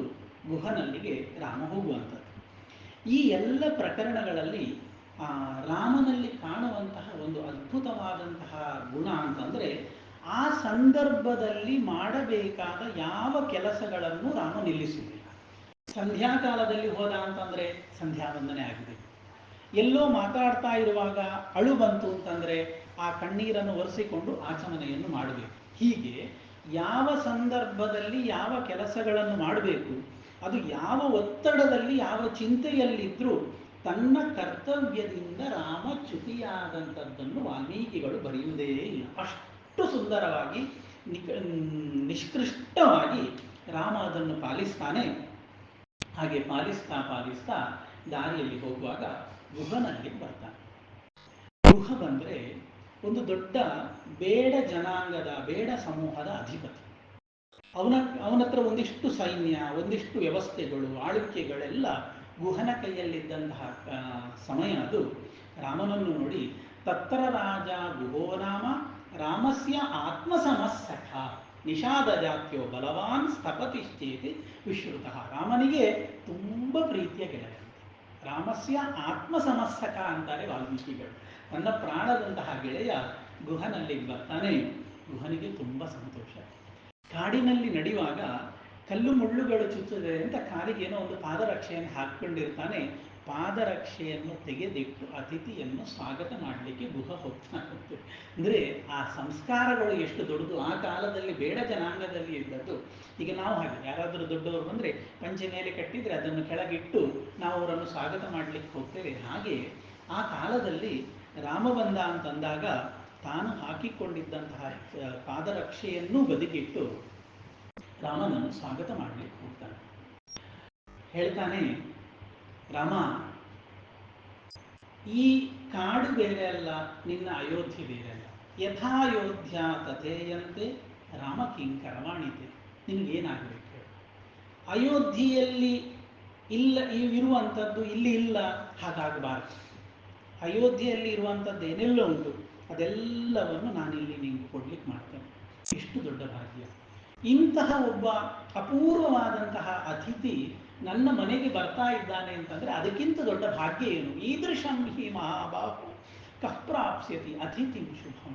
ಇಷ್ಟು ಒಳ್ಳೆಯ ಅತಿಥಿಯನ್ನು ಪಡ್ಕೊಳ್ಳುವಂಥದ್ದು ಸಣ್ಣ ವಿಷಯ ಅಲ್ಲ ರಾಮ. ನಿನಗೆ ಏನು ಬೇಕು ಕೇಳು, ಅದೆಲ್ಲ ಮಾಡ್ಲಿಕ್ಕೆ ನಾನು ಸಿದ್ಧನಿದ್ದೇನೆ ಅಂತ. ರಾಮ ಏನು ಮಾಡ್ಬೋದು? ಒಂದು ಆಸನ ಹಾಕಿ ಕೂತ್ಕೊಂಡು ಗುಹಾ ಅದುತ್ತಾ ಇದು ಕೊಡು ಹಾಗೆ ಹೀಗೆಲ್ಲ ಕೇಳ್ಬೋದಿತ್ತು. ವಾಲ್ಮೀಕಿಗಳು ಹೇಳ್ತಾರೆ, ರಾಮ ಅವನ ಹತ್ರ ಹೇಗೆ ಮಾತಾಡಿದ ಅಂತ, ಭುಜಾಭ್ಯಾಂ ಸಾಧು ಬೀನಾಭ್ಯಾಂ ಪೀಡೆಯನ್ನು ಹಾಕಿ ಮಬ್ಬರವಿತ. ಅವನ ಹೆಗಲ ಮೇಲೆ ಕೈ ಹಾಕಿ ಬೆನ್ನು ಚಪ್ಪರಿಸ್ತಾ ರಾಮ ಮಾತಾಡ್ತಾನೆ. ಇದು ಇದೇ ವರ್ತನೆಯನ್ನು ನಾವು ಕೃಷ್ಣಾವತಾರದಲ್ಲಿ ಕಾಣ್ತೇವೆ. ಕೃಷ್ಣ ಪಾಂಡವರಿರುವಲ್ಲಿಗೆ ಬಂದಾಗ ಮೊದಲು ಕುಂತಿಗೆ ನಮಸ್ಕಾರ ಮಾಡಿ, ಯುಧಿಷ್ಠಿರ ಧರ್ಮರಾಜನಿಗೆ ನಮಸ್ಕಾರ ಮಾಡಿ, ಭೀಮಾರ್ಜುನ ನಕುಲ ಸಹದೇವರನ್ನು ಅಪ್ಪಿಕೊಂಡು ಪ್ರತಿಯೊಬ್ಬರ ಹೆಸರು ಹೇಳಿ ಕರೆದು ಮಾತಾಡ್ತಾ ಇದ್ದಂತೆ ರಾಮಾವತಾರದಲ್ಲಿ ಮಾಡಿ ತೋರಿಸಿ. ಅವನ ಹೆಗಲ ಮೇಲೆ ಕೈ ಹಾಕಿ. ಇದು ಇವತ್ತಲ್ಲ, ಎಷ್ಟು ಜನಾಂಗಗಳನ್ನು ರಾಮ ನೋಡ್ತಾನೆ. ಇನ್ನು ಮುಂದೆ ನಾವು ನೋಡ್ಲಿಕ್ಕೆ ಉಂಟು. ಈಗ ಮೊದಲು ಇದು ಬೇಡ ಜನಾಂಗದವರು, ಇವರೊಟ್ಟಿಗೆಲ್ಲ ಒಳ್ಳೆ ರೀತಿಯಿಂದ ವ್ಯವಹಾರ. ಇನ್ನು ಮುಂದೆ ಹೋದಾಗ ಋಷಿಗಳು ಸಿಗ್ತಾರೆ, ಅವರೊಟ್ಟಿಗೂ ಅದೇ ರೀತಿಯ ವ್ಯವಹಾರ. ಅದು ದಾಟಿ ಹೋದಾಗ ವಾನರ ಜನಾಂಗ ಸಿಗ್ತದೆ, ಅವರೊಟ್ಟಿಗೂ ಅದೇ ವ್ಯವಹಾರ. ಅದನ್ನು ದಾಟಿದರೆ ರಾಕ್ಷಸರು ಸಿಗ್ತಾರೆ, ಅವರೊಟ್ಟಿಗೂ ಅದೇ ವ್ಯವಹಾರ. ಮುಂದೆ ಬರ್ತದೆ ರಾವಣ ಸತ್ತ ನಂತರ ವಿಭೀಷಣನ ಜೊತೆಗೆ ಇವನು ಅಳ್ತಾ ಇದ್ದಾನಂತೆ. ರಾಮನು ಅಳ್ತಾ ಇದ್ದಾನೆ, ಕಣ್ಣೀರು ಹಾಕ್ತಾ ಇದ್ದಾನೆ. ವಾಲಿ ಸತ್ತಾಗಲೂ ಕಣ್ಣೀರು ಹಾಕ್ತಾ ಇದ್ದಾನೆ. ಅಲ್ಲ, ಇಷ್ಟರವರೆಗೆ ಕೊಲ್ಲಬೇಕು ಕೊಲ್ಲಬೇಕು ಕೊಲ್ಲಬೇಕು ಅಂತ ಹೇಳ್ತಾ ಇದ್ದೆ, ಈಗ ಸತ್ತಾಯ್ತಲ್ಲ, ಈಗ ನೀನು ಯಾಕೆ ಅಳ್ತಾ ಇದ್ದಿ ಅಂತ ಕೇಳಿದರೆ ಮಮಾಪ್ಯೇಷ ಯಥಾತವ. ಅಂದರೆ ವಿರೋಧ ಇತ್ತು, ಅದು ಮುಗಿಯಿತು. ಇನ್ನು ನಿನಗೆ ಹೇಗೆ ಅಣ್ಣನೋ ನನಗೂ ಹಾಗೆ ಅಣ್ಣವ, ಹಾಗಾಗಿ ನಾನು ಕಣ್ಣೀರು ಹಾಕ್ತಾ ಇದ್ದೇನೆ ಅಂತ. ಯಾವ ಸಂದರ್ಭದಲ್ಲಿಯೂ ಕೂಡ ತನ್ನ ಮೌಲ್ಯವನ್ನು ರಾಮ ಬಿಟ್ಟುಕೊಡಲೇ ಇಲ್ಲ. ಹಾಗೆ ಗುಹನ ಹೆಗಲ ಮೇಲೆ ಕೈ ಹಾಕಿಕೊಂಡು ಪ್ರೀತಿಯಿಂದ ರಾಮ ಮಾತಾಡ್ತಾನೆ. ಹೇಗೆ ಉಂಟು ರಾಜ? ಏನಾದರೂ ತೊಂದರೆಗಳುಂಟಾ? ನಿನ್ನ ಪರಿಸರದವರೆಲ್ಲ ಹೇಗಿದ್ದಾರೆ? ನಿನ್ನ ಒಟ್ಟಿಗಿರೋರು ಹೇಗಿದ್ದಾರೆ? ನಿನ್ನ ಆರೋಗ್ಯ ಹೇಗುಂಟು? ಒಬ್ಬ ಅಣ್ಣ, ಒಬ್ಬ ತಂದೆ, ಒಬ್ಬ ಮಾವ ಪ್ರೀತಿಯಿಂದ ಮಾತಾಡುವಂತಹ ಭಾಷೆಯಲ್ಲಿ ರಾಮ ಮಾತಾಡ್ತಾನೆ. ಇದನ್ನು ವಾಲ್ಮೀಕಿಗಳು ಮೊದಲು ಹೇಳಿದರು. ರಾಮನನ್ನು ಜನಗಳು ಯಾಕೆ ಬಯಸ್ತಾ ಇದ್ದು ಅಂತಂದರೆ, ಉತ್ಸವೇಶು ಚ ಸರ್ವೇಶು ಪಿತೇವ ಪರಿತುಷ್ಯತಿ. ಮನೆಯಲ್ಲಿ ಒಂದು ಒಳ್ಳೆಯದಾದಾಗ ಅಪ್ಪ ಎಷ್ಟು ಖುಷಿ ಪಡ್ತಾನೆ. ಹಿರಿಯ ವ್ಯಕ್ತಿಯಾಗಿ ತನ್ನ ರಾಜ್ಯದ ಯಾವ ಮನೆಯಲ್ಲಿ ಒಳ್ಳೆ ಕೆಲಸ ಆದರೂ ಕೂಡ ರಾಮ ಅಷ್ಟು ಖುಷಿ ಪಡ್ತಾ ಇದ್ದಂತೆ. ಹಾಗೆ ಗುಹನ ಹತ್ರ ಎಲ್ಲ ಪ್ರೀತಿಯಿಂದ ಮಾತುಕತೆಗಳು ನಡೀತದೆ. ಗುಹ ಕೇಳ್ತಾನೆ, ರಾಮ ಏನು ಕೊಡಿ, ನಿನಗೇನು ಬೇಕು? ಹೇಳ್ತಾನೆ, ನೋಡು, ಈಗ ತಕ್ಕೊಳ್ಳುವ ಸ್ಥಿತಿಯಲ್ಲಿ ನಾನಿಲ್ಲ. ಕುಶಚೀರಾಜಿನಧರಂ ಫಲಮೂಲಾಶಿನಂಚಮಾಂ ವಿದ್ಧಿ ಪ್ರಣಿಹಿತಂ ಧರ್ಮೇ ತಾಪಸಂ ವನಗೋಚರ. ನಾನೀಗ ರಾಜನಾಗಿ ಬಂದದ್ದಲ್ಲ, ರಾಜ್ಯ ಭ್ರಷ್ಟನಾಗಿ ಬಂದದ್ದು, ರಾಜ್ಯಚ್ಯುತನಾಗಿ ಬಂದದ್ದು. ಯಾವ ಭೋಗವನ್ನು, ಯಾವ ವೈಭವವನ್ನು ಅನುಭವಿಸುವಂತಹ, ಪಡ್ಕೊಳ್ಳುವಂತಹ ಸ್ಥಿತಿಯಲ್ಲಿ ನಾನಿಲ್ಲ. ಈಗ ನಾನು ಕುಶಚೀರಾಜಿನ ಧರ್ಮ ವಿದ್ಧಿ ಪ್ರಣೀತಂ ಧರ್ಮೇ ತಾಪಸಂ ವನಗೋಚರಂ. ಕಾಡಿನಲ್ಲಿರುವಂತಹ ಒಬ್ಬ ತಪಸ್ವಿಯ ರೀತಿಯಲ್ಲಿ ಬದುಕಬೇಕಾದಂತಹ ವ್ಯಕ್ತಿ ನಾನು ಅಂತ ರಾಮ ಹೇಳ್ತಾನೆ. ಗುಹನಿಗೆ ಸಮಾಧಾನ ಇದೆ. ಮತ್ತೆ ರಾಮ ಹೇಳ್ತಾನೆ, ಹಾಗಾದರೆ ನಿನಗೇನಾದರೂ ಕೊಡಬೇಕು ಅಂತಿದ್ದರೆ ಒಂದು ಕೆಲಸ ಮಾಡು, ನನ್ನನ್ನು ಕರ್ಕೊಂಡು ಬಂದು ನನ್ನ ಕುದುರೆಗಳು ಸೋತು ಹೋಗಿದೆ, ಅದಕ್ಕೆ ತಿನ್ನಲಿಕ್ಕೆ ಏನಿಲ್ಲ. ಅಶ್ವಾನಾಂ ಕಾದನೇನಾಹಂ ಅರ್ಥಿ ನಾಣ್ಯೇನ ಕೇನಚಿತ್. ಗುಹ, ಈ ಕುದುರೆಗಳಿಗೆ ಕೊಟ್ಟು ಅದಕ್ಕೆ ನೀರು ಹಾಕಿ ಅದು ತೃಪ್ತಿ ಆದರೆ ನನಗೂ ತೃಪ್ತಿ ಆಯಿತು ಅಂತ ತಿಳ್ಕೊಳ್ಳು. ರಾಮನ ಮಾತುಗಳು ಯಾವತ್ತೂ ಮರೆತು ಹೋಗುವುದಿಲ್ಲ. ಓದುವಾಗ ದುಃಖ ಬರ್ತದೆ. ಅವ ಹೇಳ್ತಾನೆ, ಯಾಕೆ ಈ ಅಶ್ವಗಳಿಗೆ ತಿನ್ನಿಸಬೇಕು ಅಂತಂದರೆ, ಕುದುರೆ ಅನ್ನುವಂತಹ ತನ್ನನ್ನು ಹೊತ್ತುಕೊಂಡು ಬಂದಂತಹ ಪ್ರಾಣಿ ಅನ್ನುವಂತಹ ಮಮತೆ ಉಂಟು. ಅದರ ಜೊತೆಯಲ್ಲಿ ಏತೇ ಹಿ ದಯಿತ ರಾಜ್ಞ ಪಿತುರ್ ದಶರಥಸ್ಯ ಮೇ ಏತೈ ಸುವಿಹಿತೈ ಅಶ್ವೈ ಭವಿಷ್ಯಾಮ್ಯಹ ಮರ್ಚಿತ. ಇದು ನನ್ನ ಅಪ್ಪನ ಪ್ರೀತಿಯ ಕುದುರೆ, ಖಾಲಿ ಕುದುರೆ ಅಲ್ಲ, ಇದು ನನ್ನ ಅಪ್ಪನ ಪ್ರೀತಿಯ ಕುದುರೆ. ಏತೇ ಹಿ ದಯಿತ ರಾಜ್ಞ ಪಿತುಃ ದಶರಥಸ್ಯ ಮೇ. ಖಾಲಿ ಕುದುರೆ ಅಲ್ಲ, ಕುದುರೆ ಅಂದ್ರೇನೆ ಪ್ರೀತಿ. ಅದರ ಜೊತೆಯಲ್ಲಿ ಅಪ್ಪನಿಗೆ ತುಂಬ ಪ್ರೀತಿಯಾದಂತಹ ಕುದುರೆ ಅಂತಂದಾಗ ಅದರ ಮೇಲೆ ಇರುವಂತಹ ಪ್ರೀತಿ, ಮಮತೆ, ವಾತ್ಸಲ್ಯ ಅದು ಈಗ ಅಪ್ಪ ಇಲ್ಲದೇ ಇರುವಾಗ ಹೆಚ್ಚಾಗ್ತದೆ. ಅಪ್ಪ ಇದ್ದಾಗ ಹೆಚ್ಚಾಗುವುದಿಲ್ಲ, ಯಾವತ್ತೂ ಕೂಡ ಸಿಟ್ಟು ಬರೋದು ಜಾಸ್ತಿ. ಅಪ್ಪ ಇಲ್ಲದೇ ಇದ್ದಾಗ ಆ ಪ್ರೀತಿ ವಾತ್ಸಲ್ಯಗಳು ಇನ್ನಷ್ಟು ಹೆಚ್ಚಾಗ್ತದೆ. ಹಾಗಾಗಿ ಏತೈಹಿ ಸುವಿಹಿತೈಹಿ ಅಶ್ವೈಹಿ ಭವಿಷ್ಯಾಮ್ಯಹಂ ಅರ್ಚಿತಃ. ನನಗೆ ಕೊಟ್ಟಷ್ಟೇ ತೃಪ್ತಿ, ಇದಕ್ಕೆ ಕೊಟ್ಟರೂ ನನಗಾಗ್ತದೆ ಅಂತ ಹೇಳ್ತಾನೆ. ವ್ಯಾಖ್ಯಾನಕಾರರು ಈ ಪ್ರಕರಣಕ್ಕೆಲ್ಲ ತುಂಬ ಅರ್ಥ ಬರೀತಾರೆ. ಒಬ್ಬರು ಹೇಳಿದ ಅರ್ಥವನ್ನು ಮಾತ್ರ ಹೇಳ್ತಾರೆ. ಅಲ್ಲ, ಕುದುರೆಗೆ ಕೊಡ್ಲಿಕ್ಕೆ ಎಂತ ಕೇಳಿದೆ? ಹುಲ್ಲು ಮತ್ತೆ ನೀರು. ಕಾಡಲ್ಲಿ ಕಮ್ಮಿ ಹುಲ್ಲು ಬೇಕಾದಷ್ಟು, ಈಗಿನ ಕಾಡಲ್ಲಲ್ಲ ಆಗಿನ ಕಾಡು, ಬೇಕಾದಷ್ಟು ಹುಲ್ಲು ತೊಗೊಂಡು ನೀರು ತೊಗೊಂಡು ಗುಹನ ಹತ್ರ ಕೇಳು ಅಗತ್ಯ ಏನುಂಟು ರಾಮನ? ಕುದುರೆಗಳಿಗಾಗಿ ಅಲ್ಲ, ಗುಹನಿಗಾಗಿ ಕೊಡಬೇಕು ಅನ್ನುವ ಭಾವ ಗುಹನಲ್ಲುಂಟು. ರಾಮನಿಗೋಸ್ಕರ ಏನಾದರೂ ನಾನು ಮಾಡಬೇಕು, ರಾಮನಿಗೆ ಏನಾದರೂ ನನ್ನದನ್ನು ಅರ್ಪಿಸಬೇಕು ಅನ್ನುವ ಭಾವ ಗುಹನಲ್ಲುಂಟು. ಅದು ಪೂರ್ತಿ ಆಗ್ಬೇಕಲ್ವ? ಅದನ್ನು ಪೂರ್ತಿ ಆಗಲಿಕ್ಕೋಸ್ಕರವಾಗಿ ಗುಹನ ಹತ್ರ ರಾಮ ಕುದುರೆಗಳಿಗೆ ಹುಲ್ಲು ನೀರನ್ನು ತಗೊಂಡ ಅಂತ ಒಬ್ರು ಹೇಳ್ತಾರೆ. ಹೀಗೆ ಆಗ್ತದೆ. ರಾತ್ರಿ ಆಯಿತು. ರಾತ್ರಿ ಆದರೆ ರಾಮ ಹೇಗೆ ಮಲ್ಕೊಳ್ಳೋದು ಕೇಳಿದ್ರೆ, ಬಿಜಕ್ರೆ ಅದನ್ನೆಲ್ಲ ಹಾಕಿ ಅದರ ಮೇಲೆ ಸಣ್ಣ ಸಣ್ಣ ಚಿಗುರಾದಂತಹ ಎಲೆಗಳನ್ನು ಹಾಕಿ ರಾತ್ರಿಯಲ್ಲಿ ರಾಮ ಸೀತೆಯರಿಗೆ ಮಲ್ಕೊಳ್ಳಿಕ್ಕೆ ವ್ಯವಸ್ಥೆ ಮಾಡ್ತಾ ಇದ್ದಾರೆ. ಇತ್ಲಾಗೆ 3 ಜನ ಪಟ್ಟಾಂಗ ಮಾಡ್ತಾ ಇದ್ದಾರೆ. ಯಾರು? ಸುಮಂತ್ರ, ಲಕ್ಷ್ಮಣ, ಗುಹ. ಈ ಸಂದರ್ಭದಲ್ಲಿ ಹಾಗೆ ಬೇರೆ ಬೇರೆ ವ್ಯಾಖ್ಯಾನಗಳುಂಟು. ಅದರಲ್ಲಿ ಒಬ್ರು ಹೇಳ್ತಾರೆ, ಗುಹ ರಾತ್ರಿ ಪೂರ್ತಿ ಮಲ್ಕೊಳ್ಳಿಲ್ಲ, ಲಕ್ಷ್ಮಣನ ಜೊತೆಯಲ್ಲೇ ಇದ್ದ ಅಂತ. ಯಾಕೆ ಕೇಳಿದರೆ, ಒಂದು ವೇಳೆ ಲಕ್ಷ್ಮಣನೇ ರಾಮನಿಗೆ ಏನಾದರೂ ಮಾಡಿದ್ರೆ ಅಂತ ಗುಹನಿಗೆ ಭಯ. ಲಕ್ಷ್ಮಣ ರಾತ್ರಿ ಪೂರ್ತಿ ಮಲ್ಕೊಳ್ಳಿಲ್ಲ, ಎಚ್ಚರ ಇದ್ದ. ಯಾಕೆ ಕೇಳಿದರೆ, ಗುಹ ಏನಾದರೂ ರಾಮನಿಗೆ ತೊಂದರೆ ಮಾಡ್ಯಾನಂತ ಪರಸ್ಪರ ಸಂಶಯದಿಂದ, ಇವ ಅವನಿಗೆ ಮಾಡ್ಯಾನ, ಅವ ಇವನಿಗೆ ಮಾಡ್ಯಾನ ಅನ್ನುವಂತಹ ಸಂಶಯದಿಂದ ಅವರಿಬ್ಬರು ಜಾಗರೂಕರಾಗಿದ್ದರು ಅಂತ ಒಂದೊಂದು ಅರ್ಥಗಳನ್ನು ವ್ಯಾಖ್ಯಾನಕಾರರು ಮಾಡ್ತಾರೆ. ಗುಹ ಹೇಳ್ತಾನೆ ಲಕ್ಷ್ಮಣನ ಹತ್ರ, ಲಕ್ಷ್ಮಣ ಮಲ್ಕೊಳ್ಳು, ಸಾಕಾಯ್ತಲ್ಲ, ಎಷ್ಟು ದೂರದಿಂದ ಬಂದಿದ್ದಿ, ಕಷ್ಟಪಟ್ಟು ಬಂದಿದ್ದಿ, ಇನ್ನು ನಾಳೆ ಪುನಃ ಸಂಚಾರ ಮಾಡಲಿಕ್ಕುಂಟು, ಯಾತ್ರೆಯನ್ನು ಮುಂದುವರಿಸಬೇಕು. ಇದೆಲ್ಲ ನನ್ನ ಕಾಡು, ನನ್ನ ಚಾರರಿದ್ದಾರೆ, ನನ್ನ ಭಟರಿದ್ದಾರೆ, ನನಗೆ ಇಲ್ಲಿಯ ಪ್ರತಿಯೊಂದು ಇಂಚು ಕೂಡ ನನಗೆ ಪರಿಚಯ ಉಂಟು. ಹಾಗಾಗಿ ನೀನು ಏನು ಭಯಪಡುವುದು ಬೇಡ, ಧೈರ್ಯದಲ್ಲಿರು. ರಾಮನಿಗೆ ಚೂರೂ ತೊಂದರೆಯಾಗದ ಹಾಗೆ ರಕ್ಷಿಸುವಂಥದ್ದು ನನ್ನ ಜವಾಬ್ದಾರಿ ಅಂತ ಹೇಳ್ತಾನೆ. ಲಕ್ಷ್ಮಣ ಹೇಳ್ತಾನೆ, ಗುಹ ರಾಮನಿಗೆ ರಕ್ಷಣೆ ಕೊಡ್ತಿ ಹೌದು, ಆದರೆ ಮಾರೆ ಅಣ್ಣ ನಿನ್ನೆವರೆಗೆ ಹಂಸತೂಲಿಕಾ ಕಲ್ಪದಲ್ಲಿ ಮಲ್ಕೊಂಡಿದ್ದವ ಇವತ್ತು ಬಂದು ಎಲ್ಲಿ ಮಲ್ಕೊಂಡಿದ್ದಾನೆ? ಈ ಸ್ಥಿತಿಯಲ್ಲಿ ಅಣ್ಣನನ್ನು ನೋಡಿದರೆ ನಿದ್ರೆ ಹೇಗೆ ಬರ್ತದೆ ನನಗೆ? ಕಥಂ ದಶರಥವು ಭೂಮೌ ಶಯಾನೆ ಸಹ ಸೀತೆಯ ಶಕ್ಯ ನಿದ್ರಾ ಮಯ ಲಬ್ಧುಂ ಜೀವಿತಂ ವಾ ಸುಖಾನಿತ. ಗುಹ ಹೇಗೆ ನಾನು ಸಂತೋಷದಲ್ಲಿರುವುದು? ಅಣ್ಣ ಅದು ಹೇಳುವ ಶಬ್ದ ನೋಡಿ, ಕಥಂ ದಶರಥವು ಭೂಮೆ, ದಾಶರಥವು ಭೂಮಿ, ದಶರಥನ ಮಗ ಈಗ ಪಟ್ಟಾಭಿಷೇಕವಾಗಿ ಸಿಂಹಾಸನದಲ್ಲಿ ಕೂತು ಹಂಸತೂಲಿಕಾ ಕಲ್ಪದಲ್ಲಿ ಎಲ್ಲ ಸ್ತೋತ್ರ ಮಾಡುವಾಗ ಸಂತೋಷದಲ್ಲಿ ಮಲ್ಕೊಳ್ಬೇಕಾಗಿದ್ದಂತಹ ಮಹಾನುಭಾವ ಕಥಂ ದಾಶರಥವು ಭೂಮೋ ಶಯಾನೆ ಸಹ ಸೀತೆಯ ಜೊತೆಯಲ್ಲಿ, ಅತ್ತಿಗೆಯ ಜೊತೆಯಲ್ಲಿ ನೆಲದಲ್ಲಿ ಮಲ್ಕೊಂಡಿದ್ದಾನೆ. ಕಥಂ ನಿದ್ರಾಮಯ ಲಬ್ಧುಂ, ನಿದ್ರೆ ಬಿಡು, ಜೀವಿತಮ್ಮ ಸುಖಾಂತ, ಹೇಗೆ ಬದುಕಿರೋದು, ನೆಮ್ಮದಿಯಾಗಿರೋದು ಹೇಗೆ? ಗುಹ ಸಾಧ್ಯವೇ ಇಲ್ಲ ಅಂತ ಹೇಳ್ತಾನೆ. ತುಂಬ ಹೊತ್ತು ಮಾತಾಡ್ತಾರೆ. ಲಕ್ಷ್ಮಣ ಹೇಳ್ತಾನೆ, ಇನ್ನು ಚಿಕ್ಕಮ್ಮ ಏನು ಮಾಡ್ತಾಳೆ ಗೊತ್ತಿಲ್ಲ, ನಾವಿಲ್ಲಿ ಬಂದಾಯಿತು, ಕಡೇ ಪಕ್ಷ ನನ್ನ ಅಮ್ಮನಿಗೆ ಶತ್ರುಘ್ನ ಆದರೂ ಇದ್ದಾನೆ ನೋಡ್ಕೊಳ್ಳಿಕ್ಕೆ, ಕೌಸಲ್ಯಗೆ ಯಾರಿದ್ದಾರೆ? ಇದ್ದದ್ದು ಒಬ್ಬ ಮಗ, ಅವನು ಕೂಡ ಬಂದುಬಿಟ್ಟು ಆ ಕೌಸಲ್ಯ ಹೇಗೆ ಬದುಕೋದು ಅಂತ ಹೇಳಿ ರಾಮ ಅಪ್ಪನಿಗೆ ಪ್ರಾಣ. ನನ್ನ ಅಪ್ಪ ರಾಮ ಇಲ್ಲದೆ ಬದುಕಲಿಕ್ಕೆ ಸಾಧ್ಯನೇ ಇಲ್ಲ. ರಾಮ ಬಂದ ಅಂತಂದರೆ ನನ್ನಪ್ಪ ಪ್ರಾಣ ಬಿಡ್ತಾನೆ. ಗುಹ ನನ್ನ ಅಪ್ಪ ಸಾಯ್ತಾನೆ, ಖಂಡಿತ ಸಾಯ್ತಾನೆ, ಲಕ್ಷ್ಮಣ ತೀರ್ಮಾನ, ನನ್ನಪ್ಪ ಸಾಯ್ತಾನೆ. ನನ್ನಪ್ಪ ಸತ್ರೆ ಅಲ್ಲಿಗೆ ಗಂಡನೂ ಇಲ್ಲ, ಮಗನೂ ಇಲ್ಲ, ಕೈಸಲ್ಯ ಬದುಕಿರುತ್ತಾಳ. ವಿನಷ್ಟೇ ನೃಪತೌ ರಾಜ ಕೌಸಲ್ಯ ಅವಶಿಷ್ಯತಿ ಕಿಂ. ಕೌಸಲ್ಯ ಬದುಕ್ತಾಳೇನು? ಅನಂತರಂಜ ಮಾತಾಪಿ ಮಮ ನಾಶಮ ಭವಿಷ್ಯತಿ. ಅಲ್ಲಿಗೆ ಗಂಡ ಸತ್ತ, ಇದ್ದ ಒಬ್ಳು ಅಕ್ಕ ಸತ್ಲು, ಕೌಸಲ್ಯ ಸತ್ರೆ ನನ್ನ ಅಮ್ಮ ಕೂಡ ಸಾಯ್ತಾಳೆ. ಗುಹ, ನನ್ನ ಇಡೀ ಪರಿವಾರ ಸಂಪೂರ್ಣ ನಾಶ ಆಗಿ ಹೋಗ್ತದೆ ಅಂತ ಲಕ್ಷ್ಮಣ ತುಂಬ ದುಃಖದಲ್ಲಿ ಗುಹನ ಜೊತೆಯಲ್ಲೆಲ್ಲ ಪೂರ್ತಿ ರಾತ್ರಿ ರಾಮನ ಗುಣಗಳನ್ನು, ತಾವು ಪಟ್ಟಂತಹ ಕಷ್ಟಗಳನ್ನು ವಿಸ್ತಾರವಾಗಿ ವರ್ಣನೆ ಮಾಡ್ತಾರೆ. ಬೆಳಗ್ಗಾಗ್ತದೆ.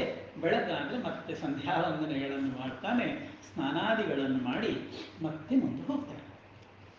ರಾಮನ ಎರಡನೆಯ ಪರಿಚಯ ಆಗುವುದಿಲ್ಲ. ಇನ್ನು ಈಗ ಸುಮಂತ್ರನನ್ನು ಕಳಿಸ್ಬೇಕು. ಯಾವುದೇ ಕಾರಣಕ್ಕೂ ಸುಮಂತ್ರನನ್ನು ಜೊತೆಗೆ ಕರ್ಕೊಂಡು ಹೋಗ್ಲಿಕ್ಕೆಲ್ಲ, ಎಲ್ಲರನ್ನು ಬಿಟ್ಟಾಯ್ತು. ಗುಹನನ್ನಾಯಿತು, ಅಲ್ಲ ಮುಂಚೆ ಇದ್ದವರನ್ನೆಲ್ಲ ಬಿಟ್ಟಾಯಿತು. ಈಗ ಸುಮಂತ್ರ ಇದ್ದಾನೆ. ಸುಮಂತ್ರನ ಹತ್ರ ಹೇಳ್ತಾನೆ, ಸುಮಂತ್ರ ಗೊತ್ತಾಯ್ತು, ಇನ್ನೊಂದು ಕೆಲಸ ಮಾಡಬೇಕು. ಎಂತ? ಕೂಡಲೇ ಹೊರಡು, ಕೂಡಲೇ ಅಯೋಧ್ಯೆಗೆ ಹೋಗ್ಬೇಕು ನೀನು. ಯಾಕೆ? ಅಲ್ಲಿ ನನ್ನ ಅಪ್ಪ ತುಂಬ ಕಷ್ಟದಲ್ಲಿದ್ದಾನೆ, ಈಗ ನನ್ನನ್ನು ಕಳ್ಕೊಂಡು. ಅವನನ್ನು ಸರಿ ಮಾಡಲಿಕ್ಕೆ ಇರುವಂತಹ ವ್ಯಕ್ತಿ ನೀನೊಬ್ಬ ಮಾತ್ರ. ಸುಮಂತ್ರ ಶೀಘ್ರಂ ಪುನರೇವ ಯಾಹಿ ರಾಜ್ಞಸ್ಸಕಾಶೆ ಭವಚ ಅಪ್ರಮತ್ತಃ. ನೇರವಾಗಿ ರಾಜನ ಬಳಿ. ಅವ ನನ್ನನ್ನು ಕಳ್ಕೊಂಡು ತುಂಬ ದುಃಖ ಪಡ್ತಾ ಇದ್ದಾನೆ. ನನ್ನ ಬಗ್ಗೆ ಏನಾದರೂ ಮಾತುಗಳನ್ನು ಕೇಳಬೇಕು ಅನ್ನುವಂತಹ ತವಕ ರಾಜನಲ್ಲುಂಟು. ಹಾಗಾಗಿ ಅದನ್ನೆಲ್ಲ ಸರಿ ಮಾಡಬೇಕು ಅಂತಂದರೆ ಇರುವಂಥದ್ದು ನೀನೊಬ್ಬನೇ ಮಾತ್ರ ಸುಮಂತ್ರ. ನೀನು ಹೋಗಲೇಬೇಕು, ಹೋಗದೆ ಸಾಧ್ಯ ಇಲ್ಲ ಅಂತ ಸುಮಂತ್ರನಿಗೆ ಬೇರೆ ಬೇರೆ ಮಾತಿನಲ್ಲಿ ರಾಮ ಒತ್ತಾಯ ಮಾಡ್ತಾನೆ. ಇದು ಜಗ್ಗುವಂಥದ್ದಲ್ಲ. ಸುಮಂತ್ರ ಸುಮಾರು ದಶರಥನ ಸಮಪ್ರಾಯದವ. ಇಕ್ಷ್ವಾಕು ಕುಲದಲ್ಲಿ ಯಾರೆಲ್ಲ ಬಂದಿದ್ದಾರೆ ಹೆಚ್ಚಿನವರ ಸೇವೆಯನ್ನು ಸುಮಂತ್ರ ಹಾರ್ದವಾಗಿ ಪ್ರೀತಿಯಿಂದ ಆ ಕುಲಕ್ಕೆ ಸೇವಾರೂಪದಲ್ಲಿ ಮಾಡಿಕೊಂಡು ಬಂದವ. ಅದಕ್ಕೋಸ್ಕರ ರಾಮ ಹೇಳ್ತಾನೆ, ನೋಡು, ನಮ್ಮ ಇಡೀ ಇಕ್ಷ್ವಾಕು ಕುಲ ಏನುಂಟು, ನಿನ್ನಂತಹ ಒಳ್ಳೆ ಸ್ನೇಹಿತ ನಮಗೆ ಯಾರೂ ಇಲ್ಲ ಹೇಳ್ತಾನೆ. ಸೇವಕ ಹೇಳೋದಿಲ್ಲ. ನಿನ್ನಂತಹ ಒಳ್ಳೆ ಸೇವಿಕ, ನಿನ್ನಂತಹ ಒಳ್ಳೆ ಗೆಳೆಯ ಇಕ್ಷ್ವಾಕು ಕುಲಕ್ಕೆ ಯಾರೂ ಇಲ್ಲ. ಇಕ್ಷ್ವಾಕೂಣಂ ತ್ವಯಾ ತುಲ್ಯಂ ಸುಹೃದಂ ನೋಪಲಕ್ಷಯೇ. ಇಕ್ಷ್ವಾಕು ವಂಶದವರೆಗೆ ನಿನ್ನಂತಹ ಒಳ್ಳೆಯ ಗೆಳೆಯ ಯಾರೂ ಕೂಡ ಇಲ್ಲ. ಹಾಗಾಗಿ ನೀನು ಇಕ್ಷ್ವಾಕೂಣಾಂ ತ್ವಯಾ ತುಲ್ಯಂ ಸುಹೃದಂ ನೋಪಲಕ್ಷಯೇ. ತಸ್ಮಾತ್, ಆ ಕಾರಣದಿಂದಾಗಿ ದಶರಥನ ಬಳಿ ಹೋಗಿ ಅವನ ಮನಸ್ಸಿನಲ್ಲಿರುವಂತಹ ದುಃಖವನ್ನು ಪರಿಹರಿಸಲಿಕ್ಕೆ ನೀನು ಪ್ರಯತ್ನ ಮಾಡು, ಪ್ರಾರಂಭ ಮಾಡು ಹೇಳ್ತಾನೆ. ಸುಮಂತ್ರ ಹೇಳ್ತಾನೆ, ರಾಮ, ಹೇಳುವುದು ಸುಲಭ. ಅಪ್ಪ ನಿನ್ನ ಮೇಲೆ ಎಂತಹ ಪ್ರಾಣವನ್ನು ಇಟ್ಟಿದ್ದ ಅಂತ ನಿನಗೂ ಗೊತ್ತುಂಟು, ನನಗೂ ಗೊತ್ತು. ನೀನೀಗ ಕಾಡಿಗೆ ಹೊರಟು ಬಂದರೆ ಈ ಕಾಡಿನಲ್ಲಿ ತಿನ್ನಲಿಕ್ಕಿಲ್ಲ, ಮಲ್ಕೊಳ್ಳಿಕ್ಕಿಲ್ಲ, ಒಳ್ಳೆ ರೀತಿಯಲ್ಲಿ ಉಳ್ಕೊಳ್ಳಿಕ್ಕಿಲ್ಲ, ಇಂಥ ಎಲ್ಲ ಪರಿಸ್ಥಿತಿ ಬರುವಾಗ ನೀನು ಕಾಡಿನಲ್ಲಿ ನಿರಂತರವಾಗಿ ದುಃಖಗಳನ್ನೇ ಪಡ್ತಾ ಇದ್ರೆ ಅಲ್ಲಿಗೆ ಅಪ್ಪ ನನಗೆ ನಾನು ಸಮಾಧಾನವನ್ನು ಹೇಗೆ ಹೇಳೋದು? ಸುಳ್ಳು ಹೇಳಲಿಕ್ಕಾಗ್ತದ? ನಾನು ಹೇಗೆ ಸಮಾಧಾನ ಹೇಳೋದು? ಅದಕ್ಕೆ ರಾಮ ಹೇಳ್ತಾನೆ, ಅಪ್ಪನ ಹತ್ರ ಹೋಗಿ ಹೇಳು ಸುಮಂತ್ರ, ನೈವಾಹ ಮನುಷೋಚಾಮಿ ಲಕ್ಷ್ಮಣೋ ನಚ ಮೈಥಿಲಿ ಅಯೋಧ್ಯಾಯಾಶ್ಚ್ಯುತಾಶ್ಚೇತಿ ವನೇ ವಸ್ಯಾಮಹೀತಿ ಚ. ಅಪ್ಪನ ಹತ್ರ ಹೋಗಿ ಹೇಳು, ಅಯೋಧ್ಯೆಯನ್ನು ಬಿಟ್ಟು ಬಂದದ್ದು, ಕಾಡಿನಲ್ಲಿ ಇರುವಂಥದ್ದು ರಾಮ ಲಕ್ಷ್ಮಣ ಸೀತೆಯರಿಗೆ ಬೇಸರವೇ ಇಲ್ಲ, ಅವರು ಖುಷಿಯಲ್ಲಿದ್ದಾರೆ ಅಂತ ಅಪ್ಪನ ಹತ್ರ ಹೇಳ್ತಾರೆ. ನಾವು ಏನು ಬೇಸರದಲ್ಲಿಲ್ಲ, ನಾವು ಕಷ್ಟದಲ್ಲಿಲ್ಲ, ನಾವು ಸಂತೋಷದಲ್ಲಿದ್ದೇವೆ ಅಂತ ಅಪ್ಪನ ಹತ್ರ ಹೋಗಿ ಹೇಳು. ಅಯೋಧ್ಯಾಯ ಚ್ಯುತಾಶ್ಚೇತಿ ವನೇ ವಸ್ಯಾಮಹೀತಿ. ನಾವು ಕಾಡಿನಲ್ಲಿದ್ದೇವೆ, ಏನು ಬೇಸರ? ಸುಮಂತ್ರ ಹೇಳ್ತಾನೆ, ಹೇಳಬಹುದು ರಾಮ, ಆದರೆ ದುಃಖ ಪರಿಹಾರ ಮಾಡಿಕೊಳ್ಳಿಕ್ಕಾಗುವುದಿಲ್ಲ. ನಿನ್ನನ್ನು ಕಳಕೊಂಡಂತಹ, ನೀನು ರಾಜ್ಯ ಬಿಟ್ಟು ದೂರ ಹೋದಂತಹ ದುಃಖ ಏನುಂಟು ದಶರಥನಿಗೆ, ಅದನ್ನು ಏನು ಮಾಡಿದರೂ ಕೂಡ ಸರಿ ಮಾಡಲಿಕ್ಕಾಗುವುದಿಲ್ಲ. ಅದಕ್ಕೆ ಏನು ದಾರಿ ಅಂತ ಕೇಳಿದರೆ ರಾಮ ಹೇಳುವಂತಹ ಮಾತು, ಇದು ದೇವರಿಗೆ ಬಿಟ್ಟು ಮತ್ತೆ ಯಾರಿಗೂ ಹೇಳಲಿಕ್ಕೆ ಸಾಧ್ಯ ಇಲ್ಲ. ಅವರು ಹೇಳ್ತಾನೆ, ಅಪ್ಪನ ಹತ್ರ ಹೇಳು, ಹೆಚ್ಚು ದುಃಖ ಮಾಡೋದು ಬೇಡ. ನಾನೀಗ ಇತ್ಲಾಗಿ ಬಂದಿದ್ದೇನಲ್ವಾ, ಇನ್ನು ಸ್ವಲ್ಪ ದಿನದಲ್ಲಿ ಭರತ ಬರ್ತಾನೆ. ಭರತ ಬಂದರೆ ಅವನು ನನ್ನ ತಮ್ಮನೇ, ನನ್ನ ಹಾಗೆ ಭರತನು ಕೂಡ. ಹಾಗಾಗಿ ಆ ಭರತ ಬಂದಾಗ ಅವನನ್ನು ಪ್ರೀತಿಯಿಂದ ತಬ್ಬಿಕೊಂಡು ಅವನನ್ನು ಸಿಂಹಾಸನದಲ್ಲಿ ಕೂತ್ಕೊಳಿಸಿ ಅವನಿಗೆ ಪಟ್ಟಾಭಿಷೇಕ ಮಾಡಿದರೆ ರಾಮ ಇಲ್ಲ ಅನ್ನುವಂಥ ದುಃಖವನ್ನು ನಿನಗೆ ಮರಿಲಿಕ್ಕಾಗ್ತದೆ. ಭರತಂಚ ಸಂಪರಿಷ್ವಜ್ಯ ಯೌವ ರಾಜ್ಯೇಭಿಷಿಚ್ಯ ಅಸ್ಮತ್ ಸಂತಾಪಜಂ ದುಃಖಂ ನತ್ವಾಂ ಅಭಿಭವಿಷ್ಯತಿ ಅಂತ ಮಾತು ರಾಮ ಹೇಳುತ್ತೆ. ಯೋಚನೆ ಮಾಡಲಿಕ್ಕಾಗುವುದಿಲ್ಲ. ಆ ಭರತನನ್ನು ಪ್ರೀತಿಯಿಂದ ಆಲಂಗಿಸಿ ಸಿಂಹಾಸನದಲ್ಲಿ ಕೂತ್ಕೊಳಿಸಿ ಅಭಿಷೇಕ ಮಾಡಿದ್ದಿ ಅಂತಾದರೆ ನಾವಿಲ್ಲದೇ ಇರುವಂತಹ ದುಃಖ ನೀನು ಬರುವುದಿಲ್ಲ, ಹಾಗೋಗಿ ಅಪ್ಪನ ಹತ್ರ ಹೇಳು ಅಂತ. ಹೀಗೆ ಒಂದಷ್ಟು ಮಾತುಗಳೆಲ್ಲ ಆಗ್ತದೆ. ಸುಮಂತ್ರ ಕೇಳ್ತಾ ಇದ್ದಾನೆ, ಇವನಿಗೆ ಎಷ್ಟೆಲ್ಲ ಹೇಳಿಕೊಂಡು ನಡ್ಬೇಕು ಸುಖ ಅಂತ ಹೇಳಿದಲ್ಲ, ಎಷ್ಟೆಲ್ಲ ಹೇಳಿಕೊಂಡು ಎಲ್ಲ ಹೇಳಿ ಅಂತ. ರಾಮ ಒಂದಷ್ಟು ಮತ್ತು ಕೂಡ ಹೇಳ್ತಾನೆ. ಕೊನೆಗೆ ಸುಮಂತ್ರ ಹೇಳ್ತಾನೆ, ನೋಡು, ನಶಕ್ನೋಮ್ಯವಸ್ಥಾತುಂ ಅಯೋಧ್ಯಾಂ ತ್ವದೃತೇನಘ ವನವಾಸಾನುಯಾನಾಯ ಅನುಜ್ಞಾಂ ದಾತುಮರ್ಹಸಿ. ಒಂದೇ, ನನ್ನ ಹತ್ರ ಇನ್ನು ಮಾತುಕತೆ, ನನ್ನ ಹತ್ರ ಚರ್ಚೆ ಏನಿಲ್ಲ. ನಿನ್ನನ್ನು ಬಿಟ್ಟು ಅಯೋಧ್ಯೆಗೆ ಹೋಗ್ಲಿಕ್ಕೆ ಆಗೋದಿಲ್ಲ. ಒಂದು ಮಾತು ಹೇಳಿಬಿಡು, ಸುಮಂತ್ರ ನನ್ನೊಟ್ಟಿಗೆ ಉಳಿದು ಬಿಡು ಅಂತ ಸಾಕು. ಒಂದೇ ವಾಕ್ಯ ಸಾಕು, ಬೇರೆ ಎಂಥದ್ದು ಬೇಡ. ಸುಮಂತ್ರ ನನ್ನದೇ ವನವಾಸಾನುಯಾನಾಯ ಅನುಜ್ಞಾಂ ದಾತುಮರ್ಹಸಿ. ಸುಮಂತ್ರ ನನ್ನ ಜೊತೆಗೆ ಇದ್ದು ಬಿಡು, ಒಂದು ಮಾತು ಹೇಳಿಬಿಡು. ಯಾಕೆ ಕೇಳ್ತೀಯ? ನನಗೊಂದು ಆಸೆ ಉಂಟು. ಮುದುಕ ಪ್ರಾಯ ಆಗಿದೆ, ಅವರಿಗೊಂದು ಆಸೆ ಉಂಟು. ನನ್ನ ಹತ್ರ 2 ರಥ ಉಂಟು. ಯಾವುದು 2 ರಥ? ಒಂದು ಮನೋರಥ, ಇನ್ನೊಂದು ಕುದುರೆಯ ರಥ.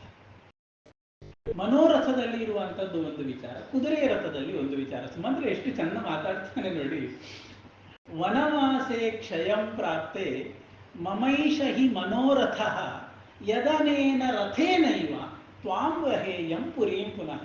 ರಾಮ, ನನ್ನ ಮನೋರಥ ಏನು ಅಂತ ಕೇಳಿದ್ರೆ, ವನವಾಸ ಮುಗ್ದ ನಂತರದಲ್ಲಿ ಇದೇ ರಥದಲ್ಲಿ ನಿನ್ನನ್ನು ಕರ್ಕೊಂಡು ಹೋಗ್ಬೇಕು. ಇದು ನನ್ನ ಮನೋರಥ ಅಂತ ಸುಮಂತ್ರ ಹೇಳುವುದು ಎಂತ ಅದ್ಭುತ ಮಾತು. ಓದುವಾಗ ಇಷ್ಟು ಮನಸ್ಸಿಗೆ ವೇದನೆಯನ್ನು ಕೊಡ್ತದೆ ಅಂತ ಕೇಳಿದ್ರೆ, ವನವಾಸೆ ಕ್ಷಯಂ ಪ್ರಾಪ್ತೆ ಮಮೈಷ ಹಿ ಮನೋರಥ ಯದನೇನ ರಥೇನೈವ ವಹೇಯಂ ತ್ವಾಂ ವಹೇಯಂ ಪುರೀಂ ಪುನಃ. ನಿನ್ನನ್ನು ಕರ್ಕೊಂಡು ಹೋಗಬೇಕು ಅಂತ ನನಗೆ ಆಸೆ ರಾಮ. ಹಾಗಾಗಿ ಒಂದು ಮಾತು, ಸುಮಂತ್ರ ಇದ್ದು ಬಿಡು. ಇವನೋ ಜಪ್ಪಯ್ಯ ಅಂತ ಕೇಳೋದಿಲ್ಲ, ಹಾಗೆಲ್ಲವೂ ಮಾಡ್ತಾರೆ. ಸಮಸ್ಯೆ ಬೇರೆ ಉಂಟು. ಎಂತ, ನಿನ್ನನ್ನು ಇಲ್ಲಿ ಉಳಿಸ್ಕೊಳ್ಳುವಂಥದ್ದು ನನಗೇನು ಕಷ್ಟ ಅಲ್ಲ. ಆದರೆ ನೀನಿಲ್ಲಿ ಉಳಿದು ಬಿಟ್ಟಿ ಅಂತಾದರೆ ಕೈಕೇಯಿ ನಂಬುವುದಿಲ್ಲ. ರಾಮ ಕಾಡಿಗೆ ಹೋಗಿದ್ದಾನೆ ಅಂತ ಕೈಕೇಯಿ ನಂಬುವುದಿಲ್ಲ, ಅವಳನ್ನು ನಂಬಿಸಬೇಕು. ಕೈಕೇಯಿ ನಂಬದೇ ಹೋದರೆ ನನ್ನ ಅಪ್ಪನಿಗೆ ನಿತ್ಯ ತೊಂದರೆ ಕೊಡ್ತಾ ಇರ್ತಾಳೆ. ನೀನು ಸುಳ್ಳು ಹೇಳಿದೆ, ನಿನ್ನ ಮಗ ಮೋಸ ಮಾಡಿದ, ಅವ ಕಾಡಿಗೆ ಹೋಗಲಿಲ್ಲ, ಎಲ್ಲೋ ಇಲ್ಲೇ ಹೋಗಿ ಉಳ್ಕೊಂಡಿದ್ದಕ್ಕೆ ನಿಮ್ಮಲ್ಲಿ ಕೆರೆಗೆ ಹೋಗಿ ಕೇಳತ್ತೆ ಹೇಳಿ ತಮಾಷೆ ಮಾಡ್ತಾ ಇರ್ತಾನೆ ಅಂತ. ಅದಕ್ಕೋಸ್ಕರವಾಗಿ ನನ್ನ ಅಪ್ಪನನ್ನು ನೆಮ್ಮದಿಯಾಗಿ ಇಡಬೇಕು ಅಂತಾದರೆ ಕೈಕೇಯಿ ನಂಬಬೇಕು. ಕೈಕೇಯಿ ನಂಬಬೇಕು ಅಂತಾದರೆ ನೀನು ಹೋಗಬೇಕು. ನೀನು ಹೋಗದಿದ್ರೆ ಕೈಕೇಯಿ ನಂಬುವುದಿಲ್ಲ. ನಗರೀಂ ತ್ವಾಂ ಗತಂ ದೃಷ್ಟ್ವಾ ಜನನೀಮೆ ಯವೀಯಸಿ ಕೈಕೇಯಿ ಪ್ರತ್ಯಯಂ ಗಚ್ಚೇತ್ ಇತಿ ರಾಮೋ ವನಂಗತಃ. ರಾಮ ಹೋದ ಅಂತ ಕೈಕೇಯಿ, ನೀನು ಹೋದರೆ ಮಾತ್ರ ಆಗೋದು, ಮತ್ತಾರು ಹೋದ್ರೆ ಆಗೋದಿಲ್ಲ.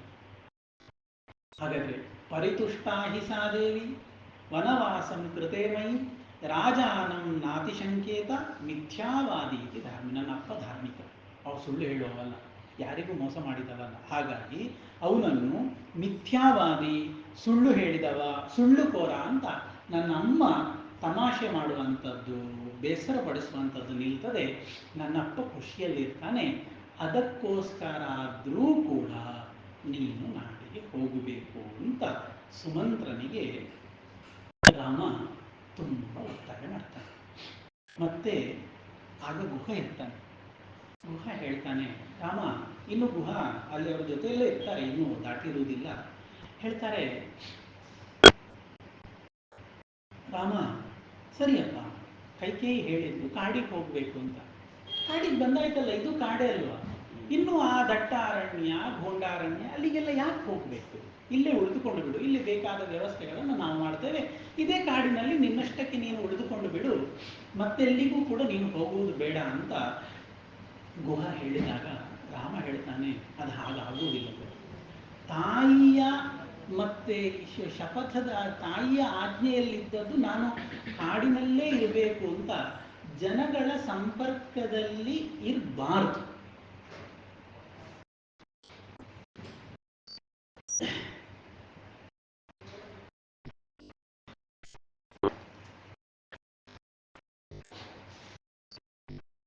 ನಾನು ಜನಗಳ ಸಂಪರ್ಕದಲ್ಲಿ ಇರಬಾರದು, ಕಾಡಿನ ಜನಗಳ ಸಂಪರ್ಕ ಇಲ್ಲದೇ ಇರುವಂತಹ ಕಾಡಿನಲ್ಲಿಯೇ ನಾನು ಇರಬೇಕು. ಕುಶಚೀರಾಜಿನಧರಂ ಫಲಂ ಇಂತಹ ಕುಶಾಚೀರ ಅಜಿನಗಳನ್ನೆಲ್ಲ ಉಟ್ಟುಕೊಂಡು ತಾಪಸ ವೃತ್ತಿಯಲ್ಲಿ ಕಾಡಿನಲ್ಲಿಯೇ ನಾನು ಇರಬೇಕು. ಹಾಗಾಗಿ ನಾನು ನಿನ್ನ ಸನ್ನಿಧಿಯಲ್ಲಿಯೂ ಕೂಡ, ನೀನು ಹೇಳಿದಂತಹ ಜಾಗದಲ್ಲಿಯೂ ಕೂಡ ಉಳ್ಕೊಳ್ಳುವಂಥದ್ದು ಸರಿಯಾಗುವುದಿಲ್ಲ ಗುಹ. ನಾನು ಕಾಡಿಗೆ ಹೋಗಬೇಕು. ಕಾಡಿಗೆ ಹೋಗಬೇಕು ಅಂತಂದರೆ ನನಗೆ ಹಾಕಿದಂತಹ ಒಂದು ವಿಧಿ ಉಂಟು. ಅದೇನು? ತಪಸ್ವಿಗಳ ರೀತಿಯಲ್ಲೇ ನಾನು ಕಾಡಲ್ಲಿ ಹೋಗಬೇಕು. ತಪಸ್ವಿಗಳ ರೀತಿಯಲ್ಲಿ ಹೋಗಬೇಕು ಅಂತಂದರೆ ಉದ್ದ ಕೂದಲೆಲ್ಲ ಉಂಟು. ಆ ಕಾಲದಲ್ಲಿ ಪೂರ್ತಿಯಾಗಿ ಕೂದಲು ಬಿಡ್ತಾ ಇದ್ರು. ಉದ್ದ ಕೂದಲುಂಟು. ಇದು ಉದ್ದ ಕೂದಲುಗಳಿದ್ರೆ ತಪಸ್ವಿಗಳು ಹಾಗಲ್ಲ ಇರುವಂಥದ್ದು. ತಪಸ್ವಿಗಳದೆಲ್ಲ ಜಡೆ ಕಟ್ಟಿ ಇರ್ತದೆ. ಅದಕ್ಕೋಸ್ಕರ ರಾಮ ಹೇಳ್ತಾನೆ, ತಾಯಿ ನೋಡಲಿಲ್ಲ, ಆದರೆ ತಾಯಿ ಹಾಕಿದ ವಿಧಿಯನ್ನು ಚಾಚೂ ತಪ್ಪದೆ ರಾಮ ಪಾಲಿಸ್ತಾನೆ. ಸೋಹಂ ಗೃಹೀತ್ವಾ ನಿಯಮಂ ತಪಸ್ವಿ ಜನ ಭೂಷಣಂ ಜಟಾಕೃತ್ವ ಗಮಿಷ್ಯಾಮಿ ನ್ಯಗ್ರೋಧ ಕ್ಷೀರಮಾನಯ. ಗುಹ, ನಾನು ತಪಸ್ವಿ ಜನಗಳಿಗೆ ಹೇಳಿದಂತಹ ವಿಧಿಯನ್ನು, ನಿಯಮವನ್ನು ಸ್ವೀಕರಿಸಬೇಕು. ಅದಕ್ಕೋಸ್ಕರಾಗಿ ಈ ರೀತಿಯಲ್ಲಿ ಚಂದದ ಕೂದಲನ್ನು ಬಿಟ್ಟುಕೊಂಡು ಹೋಗ್ಲಿಕ್ಕೆ ಆಗುವುದಿಲ್ಲ. ಈ ಕೂದಲನ್ನು ನಾನು ಜಟೆಯನ್ನಾಗಿ ಪರಿವರ್ತಿಸಬೇಕು. ಅದು ಹೇಗೆ ಕೇಳಿದರೆ, ನ್ಯಗ್ರೋಧ ಕ್ಷೀರಮಾನಯ. ಆಲದ ಮರದ ಹಾಲನ್ನು ಅದು ತುಂಬ ಜಿಡ್ಡಾದಂತಹ ಹಾಲು. ಅದು ಒಣಗಿದಾಗ ನಾವು ನೋಡ್ತೇವೆ, ಈ ಹೋಮಕ್ಕೆಲ್ಲ ಬಂದಾಗ ಅದರದ್ದು ರಸ ಬಿದ್ದರೆ ಅದು ಹೋಗುವುದಿಲ್ಲ. ಅದು ಅಷ್ಟು ಪಸಪಸೆಯಾಗಿರ್ತದೆ. ಗುಹ ತನ್ನ ಸೇವಕರಿಗೆ ಹೇಳಿ ಕ್ಷೀರ ತಂದು ಕೊಡ್ತಾನಂತೆ. ರಾಮ ಕೂತು ತನ್ನ ಉದ್ದವಾದಂತಹ ಕೂದಲಿಗೆ ಚೆನ್ನಾಗಿ ಆ ಹಾಲನ್ನು ಹಚ್ಚಿಕೊಳ್ತಾನೆ. ಎಲ್ಲ ಒಳ್ಳೆಯದಾಗಿದ್ದಂತಹ ಕೂದಲು ಜಟೆಯಾಗಿ ಗಟ್ಟಿಯಾಗಿ ಪರಿವರ್ತನೆಯಾಗ್ತದೆ. ರಾಮ ಮಾಡಿದ್ದನ್ನು ನೋಡಿ ಲಕ್ಷ್ಮಣನೂ ಮಾಡ್ತಾನೆ. ಪಾಪ ಸೀತೆ ದೂರದಲ್ಲಿ ಗಟ್ಟಿ ಆಡ್ತಾ ಇದ್ದಾಳೆ ದುಃಖದಲ್ಲಿ. ನನ್ನ ಗಂಡ ಸಿಂಹಾಸನದಲ್ಲಿ ಕೂತ್ಕೊಳ್ಬೇಕಾಗಿತ್ತು, ಕಾಡಿನಲ್ಲಿ ಈ ಪರಿಸ್ಥಿತಿಯಲ್ಲಿದ್ದಾನೆ ಅಂತ ರವಿಯಣ್ಣ ಹೇಳುವಾಗ ಹೇಳಿದ್ರು. ರಾಮಾಯಣ ಮಾತ್ರ ಹೇಳಬೇಕು, ಬೇರೆ ಹೇಳಬಾರದು ಅಂತ. ಹೇಳದೆ ದಾರಿ ಇಲ್ಲ. ಹೇಳ್ತೇನೆ. ಭೋಜರಾಜ ಚಂಪು ರಾಮಾಯಣ ಅಂತ ಒಂದು ಕೃತಿ ಬರೆದಿದ್ದಾನೆ. ತುಂಬ ಒಳ್ಳೆಯ ಕೃತಿ. ಅದರಲ್ಲಿ ಈ ಪ್ರಕರಣವನ್ನು ಸುಮಂತ್ರ ಹೇಳುವಂಥದ್ದು ದಶರಥನ ಹತ್ರ. ಹಿಂದೆ ಹೋದ ನಂತರದಲ್ಲಿ ಈ ಪ್ರಕರಣದಲ್ಲೆಲ್ಲ ಸುಮಂತ್ರ ದಶರಥನ ಹತ್ರ ಹೇಳ್ತಾನೆ. ಕಾಡಿನಲ್ಲೆಲ್ಲ ಏನಾಯಿತು ಅಂತ ದಶರಥ ಕೇಳಿದಾಗ ಸುಮಂತ್ರ ಹೇಳ್ತಾನೆ, ರಾಜ, ವಾಸ್ತವಿಕವಾಗಿ ನಿನ್ನ ಮಗ ಸಿಂಹಾಸನದಲ್ಲಿ ಕೂತು ವಸಿಷ್ಠಾದಿ ಋಷಿಗಳು ಕಾಮಧೇನುವೆ ಮೊದಲಾದಂತಹ ಶ್ರೇಷ್ಠ ಹಸುಗಳ ಹಾಲಿನಿಂದ ನಿನ್ನ ಮಗನ ತಲೆಗೆ ಅಭಿಷೇಕ ಮಾಡಬೇಕಾಗಿತ್ತು, ಸಿಂಹಾಸನದಲ್ಲಿ ಪಟ್ಟಾಭಿಷೇಕ ಮಾಡಬೇಕಾಗಿತ್ತು. ದೌರ್ಭಾಗ್ಯ ನೋಡು, ಬೇಡರು ತಂದಂತಹ ಮರದ ಹಾಲಿನಿಂದ ಸೀತೆ ಅಳ್ತಾ ಇರುವಾಗ ಅಭಿಷೇಕ ಮಾಡುವಂತಹ ಪ್ರಸಂಗ ಬಂತು ಅಂತ. ದೇವತ್ವತ್ತನಯಸ್ಯ ಕುಂತಲಭರಂ ಸೇಕ್ತುಂ ನಾಲಮರುಂಧತಿ ಪತಿರಭೂ ತಸ್ಯಾಭಿಷೇಕೋತ್ಸವೇ ಸ್ನಿಗ್ಧೋ ಹಂತ ಸ ಏಷ ಮೈಥಿಲ ಸುತಾ ಬಾಷ್ಪೋದಕೋತ್ಪಾದಕೈ ನ್ಯಗ್ರೋಧ ಕ್ಷರಿತೈ ಜಟಾಂ ರಚಯಿತುಂ ಕ್ಷೀರೈ ನಿಷಾದಾಕೃತೈ. ಬೇಡರು ತಂದಂತಹ ಆ ನ್ಯಗ್ರೋಧ ವೃಕ್ಷದ ಹಾಲಿನಿಂದ ಒಂದೇನೋ ಬಿಟ್ಟು ಹೋಯಿತು. ತುಂಬ ಹಿಂದೆ ಕಲಿತದ್ದು. ಒಂದೇನೋ ಬಿಟ್ಟು ಹೋಯಿತು. ದೇವತ್ವತ್ತನಯಸ್ಯ ಕುಂತಲಭರಂ ಕ್ಷೀರೈ ಸ್ವಧೇನೋದ್ಭವೈ. ದೇವತ್ವತ್ತನಯಸ್ಯ ಕುಂತಲಭರಂ ಕ್ಷೀರೈ ಸ್ವಧೇನೋದ್ಭವೈ ಸೇಕ್ತುಂ ನಾಲಂ ಅರುಂಧತಿ ಪತಿರಭೂ ತಸ್ಯಾಭಿಷೇಕೋತ್ಸವೇ. ಅರುಂಧತಿ ಪತಿ ಅಂತ ಹೇಳಿದರೆ ವಸಿಷ್ಠರು. ಅವರು ಸಿಂಹಾಸನದಲ್ಲಿ ಕೂತ್ಕೊಳಿಸಿ ಆ ಎಲ್ಲ ದನಗಳ ಹಾಲಿನಿಂದ ಅಭಿಷೇಕ ಮಾಡಬೇಕಾದಂತಹ ಪ್ರಸಂಗ ಇತ್ತು. ಆದರೆ ಸ್ನಿಗ್ಧೋ ಹಂತಸ ಏಷ ಮೈಥಿಲ ಸುತಾ ಬಾಷ್ಪೋದಕೋತ್ಪಾದಕೈ. ಸೀತೆಯ ಕಣ್ಣೀರಿನ ಧಾರೆ ಹರಿತಾ ಇರುವಾಗ ಬೇಡ ಜನರು ತಂದ ನ್ಯಗ್ರೋಧ ವೃಕ್ಷದ ಹಾಲಿನಿಂದ ಅಭಿಷೇಕ ಮಾಡಿಕೊಳ್ಳುವಂತಹ ಪ್ರಸಂಗ ಬಂತು ರಾಜ ಅಂತ ಸುಮಂತ್ರ ರಾಜನ ಹತ್ರ, ದಶರಥನ ಹತ್ರ ಹೇಳುವ ಪ್ರಸಂಗ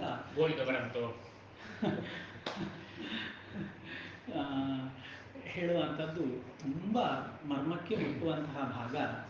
ಅಂತೂ ರಾಮ ತನ್ನ ಯಾವ ಪದ್ಧತಿಯನ್ನು, ಯಾವ ಸಂಪ್ರದಾಯವನ್ನು ಯಾರು ನೋಡಿದ್ದಾರೆ ಯಾರು ನೋಡಲಿಲ್ಲ ವಿಚಾರ ಅಲ್ಲ, ತಾನು ಬಿಡಲಿಕ್ಕೆ ತಯಾರಿಲ್ಲ ಅನ್ನುವಂತಹ ರೀತಿಯಲ್ಲಿ ನಿರಂತರವಾಗಿ ಪಾಲಿಸ್ತಾ ಬರ್ತಾನೆ. ಹಾಗೆ ಈ ಎಲ್ಲ ಒತ್ತಡಗಳನ್ನು ಹಾಕಿ ಸುಮಂತ್ರನನ್ನು ಕಳಿಸುವುದು ಅನ್ನುವಂಥದ್ದು ತೀರ್ಮಾನಕ್ಕೆ ಬಂತು. ಒಂದು ಹಂತದಲ್ಲಿ, ಇನ್ನೂ ಹೋಗಲಿಲ್ಲ ಅಂತೂ ಒಂದು ಹಂತದಲ್ಲಿ ತೀರ್ಮಾನಕ್ಕೆ ಬಂತು. ಎಲ್ಲ ಹಾಕೊಂಡಿದ್ದಾರೆ, ರಾತ್ರಿ ಮಲ್ಕೊಂಡಿದ್ದಾರೆ. ರಾಮನ ಮನಸ್ಸು ಮತ್ತೆ ಸುತ್ತುತ್ತಾ ಉಂಟು.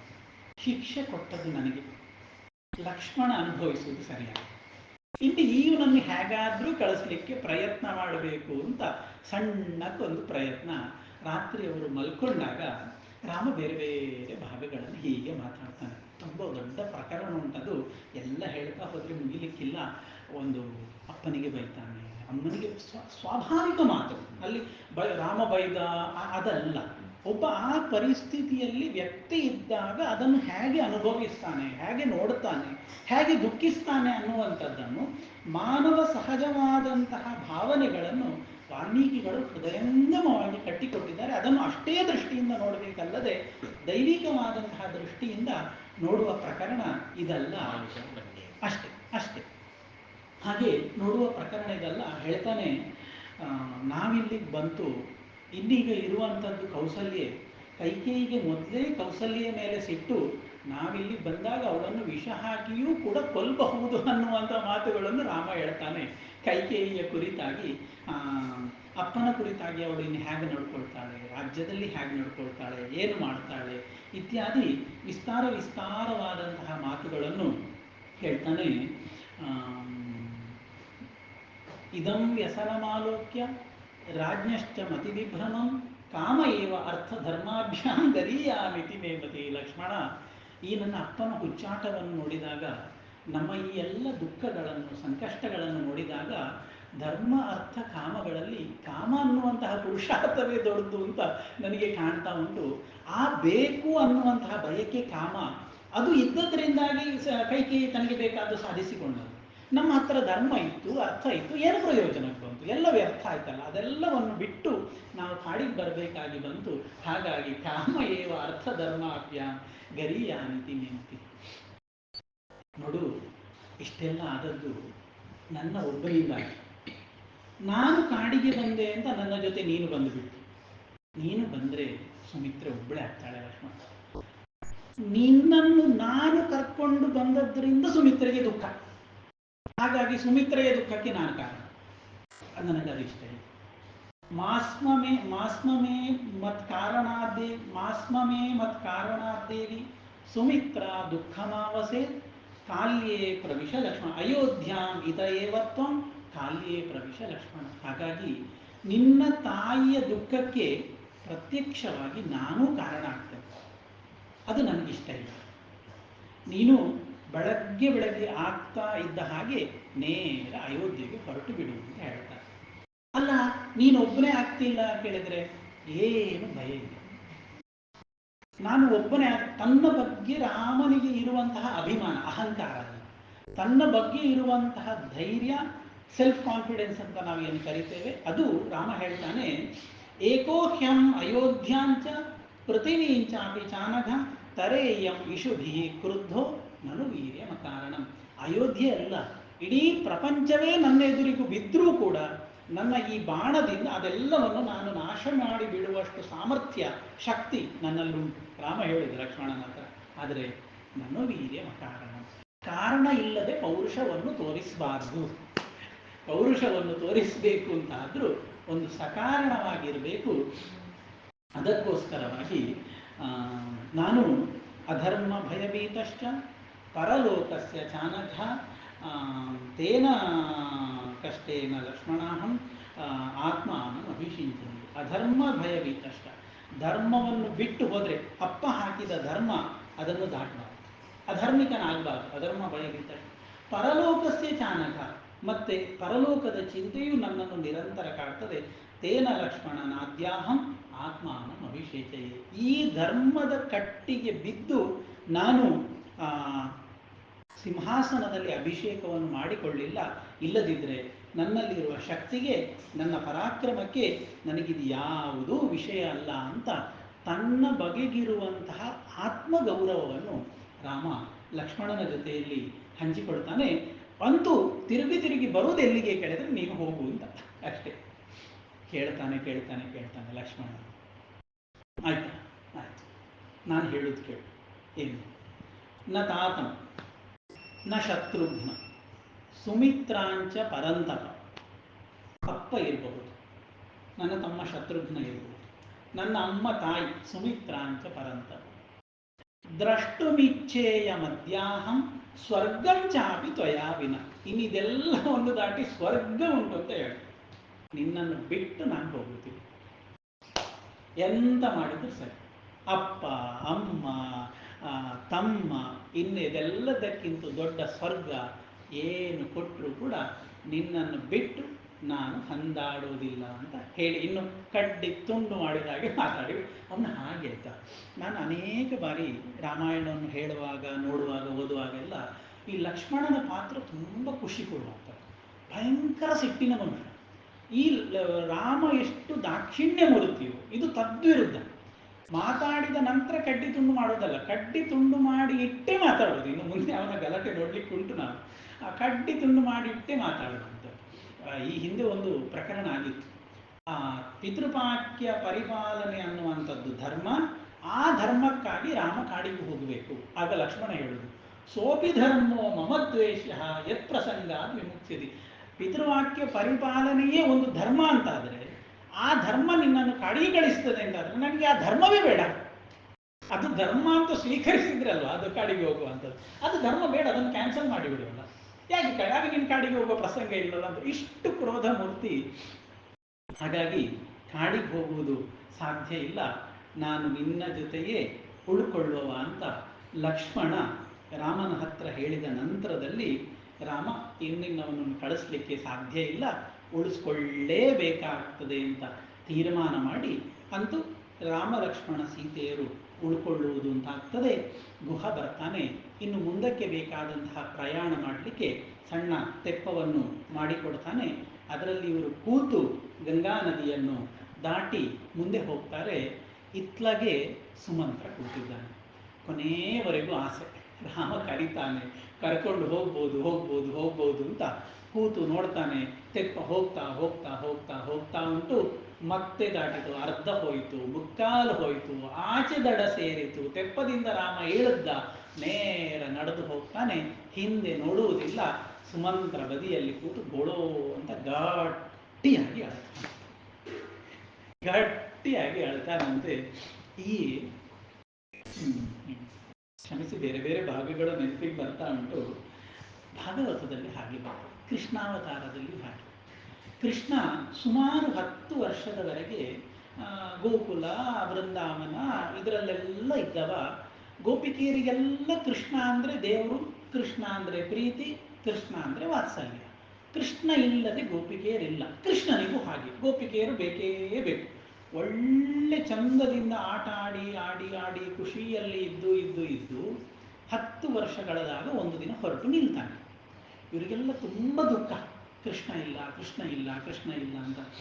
ದಾಸರದ್ದೊಂದು ಪದ್ಯ ಉಂಟಲ್ಲ, ಅಕ್ಕಾನಂದ ಗೋಪನ ಮನೆಯ ಅರಮನೆಯ ಒಳಗೊಬ್ಬ ಅಕ್ರೂರ ಬಂಧನಂತೆ, ಅಕ್ರೂರ ಬಂಧನಂತೆ ಅಂತ. ಅವರೆಲ್ಲ ಬೈಯೋದು ಅಕ್ರೂರನಿಗೆ, ಕರ್ಕೊಂಡು ಹೋಗ್ಲಿಕ್ಕೆ. ಅಕ್ರೂರ, ನಿನಗೆ ಯಾರು ಅಕ್ರೂರ ಅಂತ ಹೆಸರಿಟ್ಟದ್ದು? ನೀನು ಕ್ರೂರ. ಅಕ್ರೂರ ಹೇಳಿದ್ರೆ ಕ್ರೂರ ಅಲ್ಲ ಅಂತ. ನಿನಗೆ ಯಾರು ಅಕ್ರೂರ ಅಂತ ಹೆಸರಿಟ್ಟದ್ದು? ನೀನು ಕ್ರೂರ. ನಾನು ಕೃಷ್ಣ ನನ್ನ ಕರ್ಕೊಂಡು ಹೋಗ್ತೇನೆ ಅಂತ. ಕೊನೆಗೆ ಕೃಷ್ಣ ಹೊರಡು ಹೋಗಾಗ ದೇವಕಿಯ ಗೋಪಿಕೆಯರಿಗೆಲ್ಲ ಹೇಳಿ ಹೋಗ್ತಾನೆ, ನಿಮಗೆ ಹೇಗೆ ನನ್ನನ್ನು ಬಿಟ್ಟಿರ್ಲಿಕ್ಕಾಗೋದಿಲ್ವೋ ನನಗೂ ಕೂಡ ಹಾಗೆ. ಕೃಷ್ಣನಿಗೂ ಗೋಪಿಕೆಯರನ್ನು ಬಿಟ್ಟಿರ್ಲಿಕ್ಕಾಗೋದಿಲ್ಲ. ನಿಮಗೆ ನಾನು ಬೇಕು ಅಂತ ಹೇಗುಂಟು, ನನಗೂ ಹಾಗೆ ನೀವೂ ಬೇಕು ಅಂತ ಉಂಟು. ಆ ಮಾವ ಕರೀತಾ ಇದ್ದಾನೆ, ಏನೋ ಸಣ್ಣ ಕಾರ್ಯಕ್ರಮ ಅಂತೆ, ಮುಗಿಸಿ ಹಾಗೆ ಬಂದುಬಿಡ್ತೇನೆ ಅಂತ ಹೇಳಿ ಹೋದ ಕೃಷ್ಣ ಮತ್ತೆ ಸಿಕ್ಕುವಂಥದ್ದು ಕೃಷ್ಣನಿಗೆ ಸುಮಾರು 60 ಇದ್ದಕ್ಕಿಂತ ಯುದ್ಧ ಮುಗ್ದು ಆ ತರ್ಪಣ ಕೊಡ್ಲಿಕ್ಕೆ ಸಮಂತಕ ಸರೋವರದ ಆ ತರ್ಪಣ ಕೊಡುವ ಗ್ರಹಣ ಕಾಲದಲ್ಲಿ ತರ್ಪಣ ಆಗ ಸುಮಾರು 60-70 ವರ್ಷ ಕೃಷ್ಣನಿಗೆ ಆಗಿತ್ತು. ಅದೆಲ್ಲ ಈ ಗೋಪಿಕೆಯರು ಬಂದಿದ್ರಂತೆ. ಕೃಷ್ಣ ಅವರ ಹತ್ರ ಹೋಗಿ ಕೇಳ್ತಾನಂತೆ, ತುಂಬ ನೆನಪಾಯ್ತು ಕೃಷ್ಣನದ್ದು. ನಾನು ನಿಮ್ಮನ್ನು ಮರಿಲಿಲ್ಲ, ನನಗೆ ನೆನಪಿತ್ತು ಅಂತ ಕೃಷ್ಣ 50-60 ವರ್ಷದ ನಂತರ ಗೋಪಿಕೆಯರ ಹತ್ರ ಹೇಳ್ತಾನಂತೆ, ರಾಮ ಹಾಗೆ ಸುಮಂತ್ರನ ಜೊತೆಗೆ ಬದುಕಿದ್ದ. ಸುಮಂತ್ರ ರಾಮನನ್ನು ಎತ್ತಿ ಆಟ ಆಡಿಸಿ ಬುದ್ಧಿ ಹೇಳಿ ಪಾಠ ಹೇಳಿ ತಯಾರು ಮಾಡಿದ್ದು ಒಂದು ಕೋರಿಕೆ, ಬಾ ಅಂದು ಬಿಡು ಅಂತ. ಜಪ್ಪಯ್ಯ ಅಂದ್ರು ರಾಮ ಎಸ್ ಅನ್ನುವುದಿಲ್ಲ. ಸುಮಂತ್ರ ಗೋಳು ಅಂತ ಅಳ್ತಾನೆ, ಮತ್ತೆ ಹಿಂದಿರುಗಿ ಬರ್ತಾನೆ. ರಾಮನ ಯಾತ್ರೆ ಮುಂದೆ ಹೋಗ್ತದೆ. ಇತ್ಲಾಗೆ ಕಥೆ 2 ವಿಭಾಗವಾಗಿ ಹೋಗ್ತದೆ. ಒಂದು ಸುಮಂತ್ರ ಹಿಂದೆ ಬರುವಂಥದ್ದು, ರಾಮ ಮುಂದೆ ಹೋಗುವಂಥದ್ದು. ರಾಮ ಮುಂದೆ ಹೋಗ್ತಾ ಹೋಗ್ತಾ ಒಂದು ದಾರಿಯಲ್ಲಿ ಭರದ್ವಾಜಾಶ್ರಮದ ಲಕ್ಷಣಗಳು ಕಾಣ್ತದೆ. ಸುಮಾರು ಪ್ರಯಾಗ ಅಂದರೆ ಗಂಗಾ ಯಮುನಾ ಸಂಗಮದ ಭಾಗದಲ್ಲಿ ಇವರ ಭರದ್ವಾಜಾಶ್ರಮ ಇದ್ದದ್ದು. ಅಲ್ಲಿ ಬೇರೆ ಬೇರೆ ಲಕ್ಷಣಗಳು ಕಾಣ್ತವೆ ಭರದ್ವಾಜಾಶ್ರಮಕ್ಕೆ. ಮರಗಳು ಮುರಿದು ಬಿದ್ದದ್ದು, ಹೋಮದ ಧೂಮ ಇತ್ಯಾದಿಗಳೆಲ್ಲ ಲಕ್ಷಣಗಳನ್ನು ನೋಡಿ, ಇದು ಆಶ್ರಮ ಪರಿಸರವೇ ಇರಬೇಕು ಅಂತ ರಾಮ ಊಹಿಸಿಕೊಳ್ತಾನೆ. ಆಶ್ರಮ ಇದ್ದದ್ರಿಂದ ಇದು ಭರದ್ವಾಜಾಶ್ರಮ ಅಂತ ತೀರ್ಮಾನ ಆಗ್ತದೆ. ದಾರೂಣಿ ಪರಿಭಿನ್ನಾನಿ ವನಜೈಹಿ ಉಪಜೀವಿಭಿ ಭರದ್ವಾಜಾಶ್ರಮೇ ಚೈತೆ ದೃಶ್ಯಂತೆ ವಿವಿಧಾ ದ್ರುಮಾಹ. ಅದು ಆಶ್ರಮ ಪರಿಸರ ಅಂತ ಹೇಗೆ ಗುರುತಿಸಿದ ಅನ್ನೋದಕ್ಕೆ ವಾಲ್ಮೀಕಿಗಳು ಹೇಳುವಂಥದ್ದು. ಈ ಮರಗಳನ್ನು ಕಟ್ಟಿಗೆಗಳನ್ನೆಲ್ಲ ಅಸಹಜವಾಗಿ ಕಡಿದಿದ್ರಂತೆ. ಆನೆಗಳು ತುಂಡು ಮಾಡಿದರೆ ಗೊತ್ತಾಗ್ತದೆ, ಮೃಗ ಪಕ್ಷಿಗಳು ತುಂಡು ಮಾಡಿದರೆ ಗೊತ್ತಾಗ್ತದೆ. ಆದರೆ ಅಸಹಜವಾಗಿ ಕತ್ತಿಯಿಂದ ಕೊಡಲಿಯಿಂದ ತುಂಡು ಮಾಡಿದರೆ ಅದು ಗೊತ್ತಾಗ್ತದೆ. ಒಂದು ಗರಗ ಸೊಂಟೆ ತುಂಡನ್ನ, ಒಂದು ಕತ್ತಿಡೆ ತುಂಡನ್ನ ಅಂತ. ಆ ರೀತಿಯಲ್ಲಿ ವನಚರರು ಅಥವಾ ಆಶ್ರಮದಲ್ಲಿರುವಂತಹ ವ್ಯಕ್ತಿಗಳು ಇದನ್ನೆಲ್ಲ ಕಟ್ಟು ಮಾಡಿ ತಗೊಂಡದ್ದು ನೋಡಿದಾಗ ಇಲ್ಲಿ ಸಮೀಪದಲ್ಲಿ ಆಶ್ರಮ ಉಂಟು ಅಂತ ಗೊತ್ತಾಗ್ತದೆ ಅಂತ ವಾಲ್ಮೀಕಿಗಳು ರಾಮನ ಬಾಯಲ್ಲಿ ತೀರ್ಮಾನ ಕೊಡ್ತಾರೆ. ಎಲ್ಲ ಕವಿಗಳು ಆಶ್ರಯಿಸಿದ್ದು ವಾಲ್ಮೀಕಿ ವ್ಯಾಸರನ್ನು. ಕಾಳಿದಾಸಾದಿ ಎಲ್ಲ ಕವಿಗಳು, ಅದು ಅವರಿಗೆ ಹೆಮ್ಮೆಯೂ ಇತ್ತು.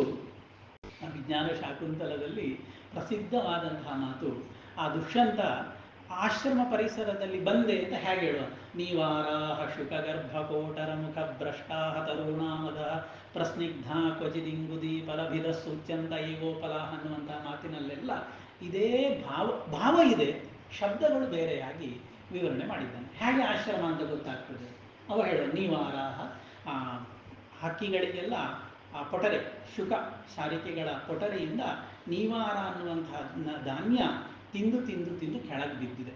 ಅದು ಹಾಕುವಂಥದ್ದು ಆಶ್ರಮವಾಸಿಗಳು ಮಾತ್ರ, ಅವ್ರ ಹತ್ರ ಇರುವುದು. ಹಾಗಾಗಿ ಇಲ್ಲಿ ಇದು ಕಾಣುವುದರಿಂದಾಗಿ ಸಮೀಪದಲ್ಲಿ ಆಶ್ರಮ ಉಂಟು. ಪ್ರಸ್ನಿಗ್ಧ ಕ್ವಚಿತ್ ಇಂಗುದಿ ಫಲಭಿದ ಸೂಚ್ಯಂತ ಇವ ಉಪಲಾಹ. ಕೆಲವು ಕಲ್ಲುಗಳಿಂದ ಇಂಗುದಿ ಫಲವನ್ನು ಗುದ್ದಿ ಗುದ್ದಿ ಗುದ್ದಿ ಅದನ್ನು ಸೇಯಾಗಿದೆ, ಅದರ ಪಸೆಯೆಲ್ಲ ಕಾಣ್ತಾ ಉಂಟು. ಆ ಇಂಗುದಿ ಹಣ್ಣಿನಿಂದ ಬಂದಂತಹ ಎಣ್ಣೆಯನ್ನು ಆಶ್ರಮದಲ್ಲಿ ಉಪಯೋಗ ಮಾಡ್ತಾರೆ. ಹಾಗಾಗಿ ಇಲ್ಲಿ ಆಶ್ರಮ ಉಂಟು. ವಿಶ್ವಾಸೋಪಗಮಾದ ಭಿನ್ನಗತೆಯ ಶಬ್ದಂ ಸಹಂತೆ ಮೃಗ. ಇಲ್ಲಿ ಜಿಂಕೆಗಳೆಲ್ಲ ಓಡ್ತವೆ. ಕಾಡಿನಲ್ಲಿ ಜಿಂಕೆ ಅಂತ ಹೇಳಿದ್ರೆ ಮೊದಲೇ ಚಂಚಲದು, ಮನುಷ್ಯರ ಸ್ವಲ್ಪ ಶಬ್ದ ಕೇಳಿದ್ರು ಓಡಿ ಹೋಗ್ತದೆ. ಇಲ್ಲಿಗೆ ಬಂದರೆ ಗಾಡಿ ಶಬ್ದ ಕೇಳ್ತದೆ, ನಾವು ಮಾತಾಡಿದ್ರು ಕೂಡ ಜಿಂಕೆಗಳು ಹಂದಾಡುವುದಿಲ್ಲ, ನಿಂತಿದ್ದಾವೆ. ಹಾಗಾಗಿ ಆಶ್ರಮ ಪರಿಸರದಲ್ಲಿ ಬೆಳೆದ ಜಿಂಕೆಗಳಿಗೆ ಜನಗಳ ಪರಿಚಯ ಇರ್ತದೆ. ವಿಶ್ವಾಸೋಪಗಮಾತ್ ಅಭಿನ್ನಗತೆಯ ಶಬ್ದಂ ಸಹಂತೆ ಮೃಗ. ತೋಯಾಧಾರ ಪಥಾಶ್ಚ ವಲ್ಕಲ ಶಿಖಾ ನಿಶ್ಯಂತ ರೇಖಾಂಕಿತ.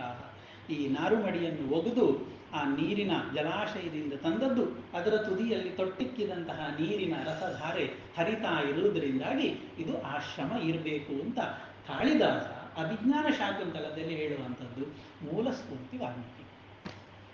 ವಾಲ್ಮೀಕಿಗಳ ಈ ಪ್ರೇರಣೆ ದೊಡ್ಡ ರೀತಿಯಲ್ಲಿ ಅವನಿಂದ ಮಾಡಿಸಿತ್ತು. ಹಾಗೆ ಭರದ್ವಾಜಾಶ್ರಮಕ್ಕೆ ಬರ್ತಾನೆ. ನೆಕ್ಸ್ಟ್ ಭರತನು ಬರ್ತಾನೆ ಭರದ್ವಾಜಾಶ್ರಮಕ್ಕೆ. ಭರತ ಬಂದಾಗ ತನ್ನ ದೊಡ್ಡ ಸೈನ್ಯವನ್ನು ಕರ್ಕೊಂಡು ಬಂದಿರ್ತಾನೆ. ಅವನಿಗೆ ಒಂದು ಭರದ್ವಾಜರು ಮಾಡುವ ಉಪಚಾರ ಭಾರಿ ಚಂದ ಉಂಟು ಮುಂದೆ ಭಾಗವತ. ಅದರಿಂದಾಗಿ ಭರದ್ವಾಜ ಆತಿಥ್ಯ ಅಂತ ಬಂದದ್ದು. ಭರತನಿಗೆ ಭರದ್ವಾಜರು ಮಾಡುವಂಥ ಉಪಚಾರ ತುಂಬ ದೊಡ್ಡ, ಒಂದು ಸರ್ಗದಲ್ಲಿ ಒಂದು ಇಡೀ ಪೂರ್ತಿ ಒಂದು ಸರ್ಗ ಭರದ್ವಾಜ ಆತಿಥ್ಯ ಅನ್ನುವಂಥದ್ದು ತುಂಬ ಸುಂದರವಾಗಿ. ಅಷ್ಟರವರೆಗೆ ಇಡೀ ಅಯೋಧ್ಯಾಕಾಂಡ ಬೇಸರ ಬೇಸರ ಬೇಸರ, ದುಃಖ ದುಃಖ ದುಃಖ. ಮಧ್ಯದಲ್ಲೊಮ್ಮೆ ಆ ಭರದ್ವಾಜಾತಿಥ್ಯವನ್ನು ಓದುವಾಗ ಮರೆತು ಬಿಡುವಷ್ಟು ಸಂತೋಷ ಆಗ್ತದೆ. ಅಂತಹ ವಾಲ್ಮೀಕಿಗಳು ಕಟ್ಟಿಕೊಟ್ಟದ್ದು ಅದು ಮುಂದೆ ಬರ್ತದೆ. ಅಂತೂ ಭರದ್ವಾಜಾಶ್ರಮಕ್ಕೆ ಬರ್ತಾನೆ. ರಾಮಲಕ್ಷ್ಮಣ ಸೀತೆಯರು ಅಲ್ಲಿ ಬಂದು ಅವರ ಹತ್ರ ಪ್ರಾರ್ಥನೆ ಮಾಡಿಕೊಳ್ತಾರೆ. ಅವರು ಕರೀತಾರೆ, ಉಪಚಾರಗಳನ್ನೆಲ್ಲ ಮಾಡ್ತಾರೆ. ಹೆಚ್ಚು ಇರುವುದಿಲ್ಲ. ಭರದ್ವಾಜರು ಹೇಳ್ತಾರೆ ಇಲ್ಲೇ ಉಳ್ಕೊಂಡು ಬಿಡು ಅಂತ. ಅದಕ್ಕೆ ರಾಮ ಹೇಳ್ತಾನೆ, ನಾನಿಲ್ಲಿ ಉಳ್ಕೊಂಡ್ರೆ ನೋಡಲಿಕ್ಕೆಲ್ಲ ನಿತ್ಯ ಜನ ಬರ್ತಾರೆ, ನಿಮ್ಮ ಆಶ್ರಮವೂ ಹಾಳಾಗ್ತದೆ, ಏಕಾಂತವೂ ಸಿಕ್ಕುವುದಿಲ್ಲ, ನಾನು ಎಲ್ಲಿಗೆ ಹೋಗಬೇಕು ಅಂತ ಮಾರ್ಗದರ್ಶನ ಮಾಡಿ ನಾನು ಹೊರಟು ಹೋಗ್ತೇನೆ ಅಂತ ಮಧುಪರ್ಕಾದಿ ಉಪಚಾರಗಳೆಲ್ಲ ಆದ ನಂತರ ಭರದ್ವಾಜರ ದಾರಿ ತೋರಿಸ್ತಾರೆ. ಈ ಮಾರ್ಗದಲ್ಲಿ ಹೋಗು, ದೊಡ್ಡ ಒಂದು ಮರ ಸಿಗ್ತದೆ, ಆ ಮರದಿಂದ ಬಲಕ್ಕೆ ತಕ್ಕೊಳ್ಳು, ನದಿ ಸಿಗ್ತದೆ, ನದಿಯನ್ನು ದಾಟಿ ಹೋಗು, ಚಿತ್ರಕೂಟ ಪರ್ವತ ಸಿಗ್ತದೆ, ಅಲ್ಲಿ ನೀನು ಹೇಳಿದಂತಹ ವಾತಾವರಣ ಉಂಟು, ಅಲ್ಲಿ ನೀನು ವಾಸ ಮಾಡು ಅಂತ ಹೇಳ್ತಾರೆ. ಅವರನ್ನು ನಮಸ್ಕರಿಸಿ ಅವರ ಒಪ್ಪಿಗೆಯನ್ನು ಪಡ್ಕೊಂಡು ರಾಮ ಲಕ್ಷ್ಮಣ ಸೀತೆಯರು ಅಲ್ಲಿಂದ ಮುಂದೆ ಹೋಗ್ತಾರೆ. ಮುಂದೆ ಹೋದರೆ ಭರದ್ವಾಜರು ಹೇಳಿದ ಹಾಗೆ ದೊಡ್ಡ ಮರ, ಧರ್ಮಶಾಸ್ತ್ರದಲ್ಲಿ ಹಾಗುಂಟಂತೆ ಅತೀ ದೊಡ್ಡದಾದಂತಹ ವೃಕ್ಷಗಳನ್ನು ನೋಡಿದಾಗ ನಮಸ್ಕರಿಸಬೇಕು ಅಂತ. ಅದು ಭಗವಂತನ ಸೃಷ್ಟಿಯ ವೈಚಿತ್ರ್ಯಗಳು. ಅದಕ್ಕೆ ಈ ಎಲ್ಲ ಪ್ರಕರಣದಲ್ಲಿ ಆಗ ಹೇಳಲಿಕ್ಕೆ ಮರೆತು ಹೋಯಿತು. ಯಮುನೆಯನ್ನು ದಾಟುವಾಗ, ಈಗ ಮರ ಬರುವಾಗ, ಗಂಗೆಯನ್ನು ದಾಟುವಾಗ ಪ್ರತಿ ಬಾರಿಯೂ ಸೀತೆ ಹರಕೆ ಹೇಳಿಕೊಳ್ಳುವುದು. ಗಂಗೆ ತಾಯಿ ನಿನಗೆ ನಮಸ್ಕಾರ ಮಾಡ್ತೇನೆ, ಎಲ್ಲ ವನವಾಸಗಳನ್ನು ಒಳ್ಳೆ ರೀತಿಯಲ್ಲಿ ಮುಗಿಸಿದ ಬಂದ ನಂತರ ಗೋದಾನ ಮಾಡ್ತೇನೆ, ನಿನಗೆ ಬಲಿ ಕೊಡ್ತೇನೆ, ಅದು ಕೊಡ್ತೇನೆ, ಇದು ಕೊಡ್ತೇನೆ ಅಂತೆಲ್ಲ ಹರಕೆ ಹೇಳಿಕೊಳ್ಳೋಣ. ಯಮುನೆಗೆ ಸಹಜವಾಗಿ ಹೆಣ್ಣು ಮಗಳ ಸ್ವಭಾವ. ಯಮುನೆಯನ್ನಾಗುವಾಗ ಮತ್ತೆ ನಿನಗೆ ಇಷ್ಟು ಸುರಾಕುಂಭಗಳನ್ನು ಹಾಕ್ತೇನೆ, ಅದು ಹಾಕ್ತೇನೆ, ಇದು ಹಾಕ್ತೇನೆ ಅಂತೆಲ್ಲ ಹರಕೆ ಹೇಳಿಕೊಳ್ಳುವಂಥದ್ದು.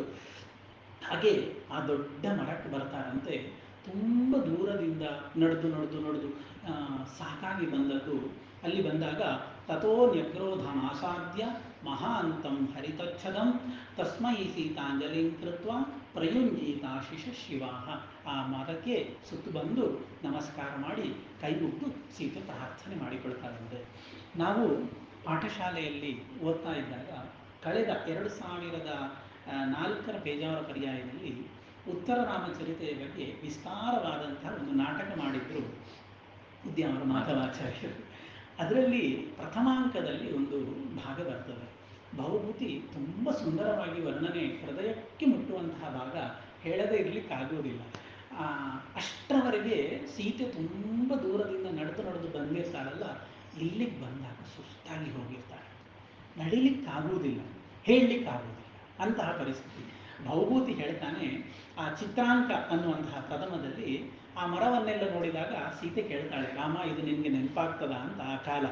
ರಾಮ ಹೇಳ್ತಾನೆ, ಇವತ್ತು ನೆನಪಾಗಿ ಮರೆತು ಹೋಗ್ಲಿಕ್ಕುಂಟ. ಅಲಸ ಲಲಿತ ಹೇಳ್ತೇನೆ, ಶ್ಲೋಕ ತುಂಬ ಹಿಂದೆ ಕಲ್ತದ್ದು.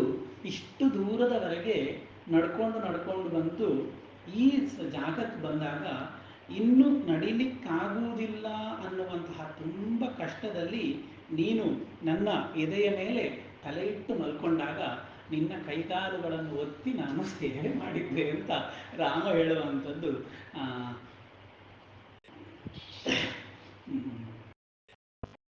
ತ್ವಮುರಸಿ ಮಮ ಕೃತ್ವ ಯತ್ರ ನಿದ್ರಾಮವಾಪ್ತ. ಅದರದ್ದು ಕೊನೆಯ ಪಾದ ಹಾಗೆ ಬರ್ತದೆ,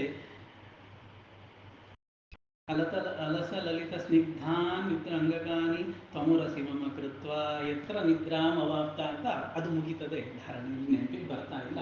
ಅದು ನಾವು ಬನ್ನಂಜಿಯವರ ಕನ್ನಡ ಅನುವಾದವನ್ನು ನೋಡಿ ಆಗ ಮಾಡ್ತಾ ಇದ್ದೇವೆ. ಈ ಪ್ರಕರಣವನ್ನು ಬನ್ನಂಜಿಯವರು ಕನ್ನಡಕ್ಕೆ ತುಂಬ ಸುಂದರವಾಗಿ ಅನುವಾದ ಮಾಡಿದ್ದಾರೆ. ನಡೆ ನಡೆದು ಸೋತು ಸುಣ್ಣಾದರೂ ದಾರಿ, ಬಿಸಿಯ ಬಿಗಿಯಪ್ಪುಗೆಗೆ ಮತ್ತೆ ಹುರುಪೇರಿ, ತಾವರೆಯ ಕಿಸದಂತೆ ನಸೆಯಾದ ಮೈಯ ಮಲಗಿ ಪವಡಿಸಿದೆ ನೀನಿಲ್ಲಿ ನನ್ನೆದೆಗೆ ಚೆಲ್ಲಿ ಅಂತ.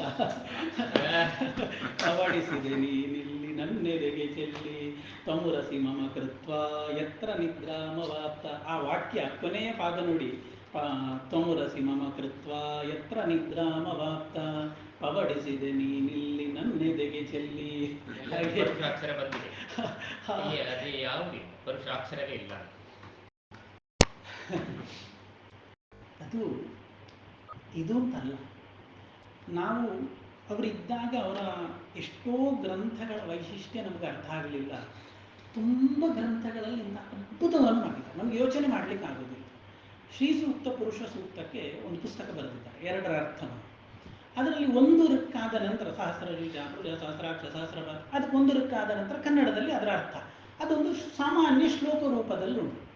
ಅದು ಶ್ಲೋಕ ಅಂತ ಹೇಳಿದರೆ ಅದು ಸರಿಯಾದಂತಹ ಕನ್ನಡ ವೇದ. ಸಹಸ್ರ ಶೀರ್ಷ ಪುರುಷ, ಸಾವಿರ ತಲೆಗಳ ಪುರುಷನು, ಸಹಸ್ರಾಕ್ಷ ಸಹಸ್ರಪಾತ್, ಸಾವಿರ ಕಂಗಳು ಕಾಲುಗಳು, ಸಭೂಮಿಂ ವಿಶ್ವತೋ ವೃತ್ವ, ಭೂಮಿಯ ಸುತ್ತು ಮುತ್ತಿಯ ಮತ್ತು, ಅತ್ಯತಿಷ್ಠದಶಾಂಗುಲಂ, ಹತ್ತಂಗುಲ ಕೆತ್ತರದವನು. ಇಡೀ ವೇದವನ್ನು ಹೇಳಿದಾಗೆ ಹೇಳಲಿಕ್ಕಾಗ್ತದೆ. ಸಾವಿರ ಕಂಗಳ ಪುರುಷನು, ಸಾವಿರ ಕೈಗಳು ಕಾಲುಗಳು, ಭೂಮಿಯ ಸುತ್ತು ಮುತ್ತಿಯ ಮತ್ತು, ಹತ್ತಂಗುಲ ಕೆತ್ತರದವನು, ಅತ್ಯತಿಷ್ಠದಶಾಂಗುಲಂ.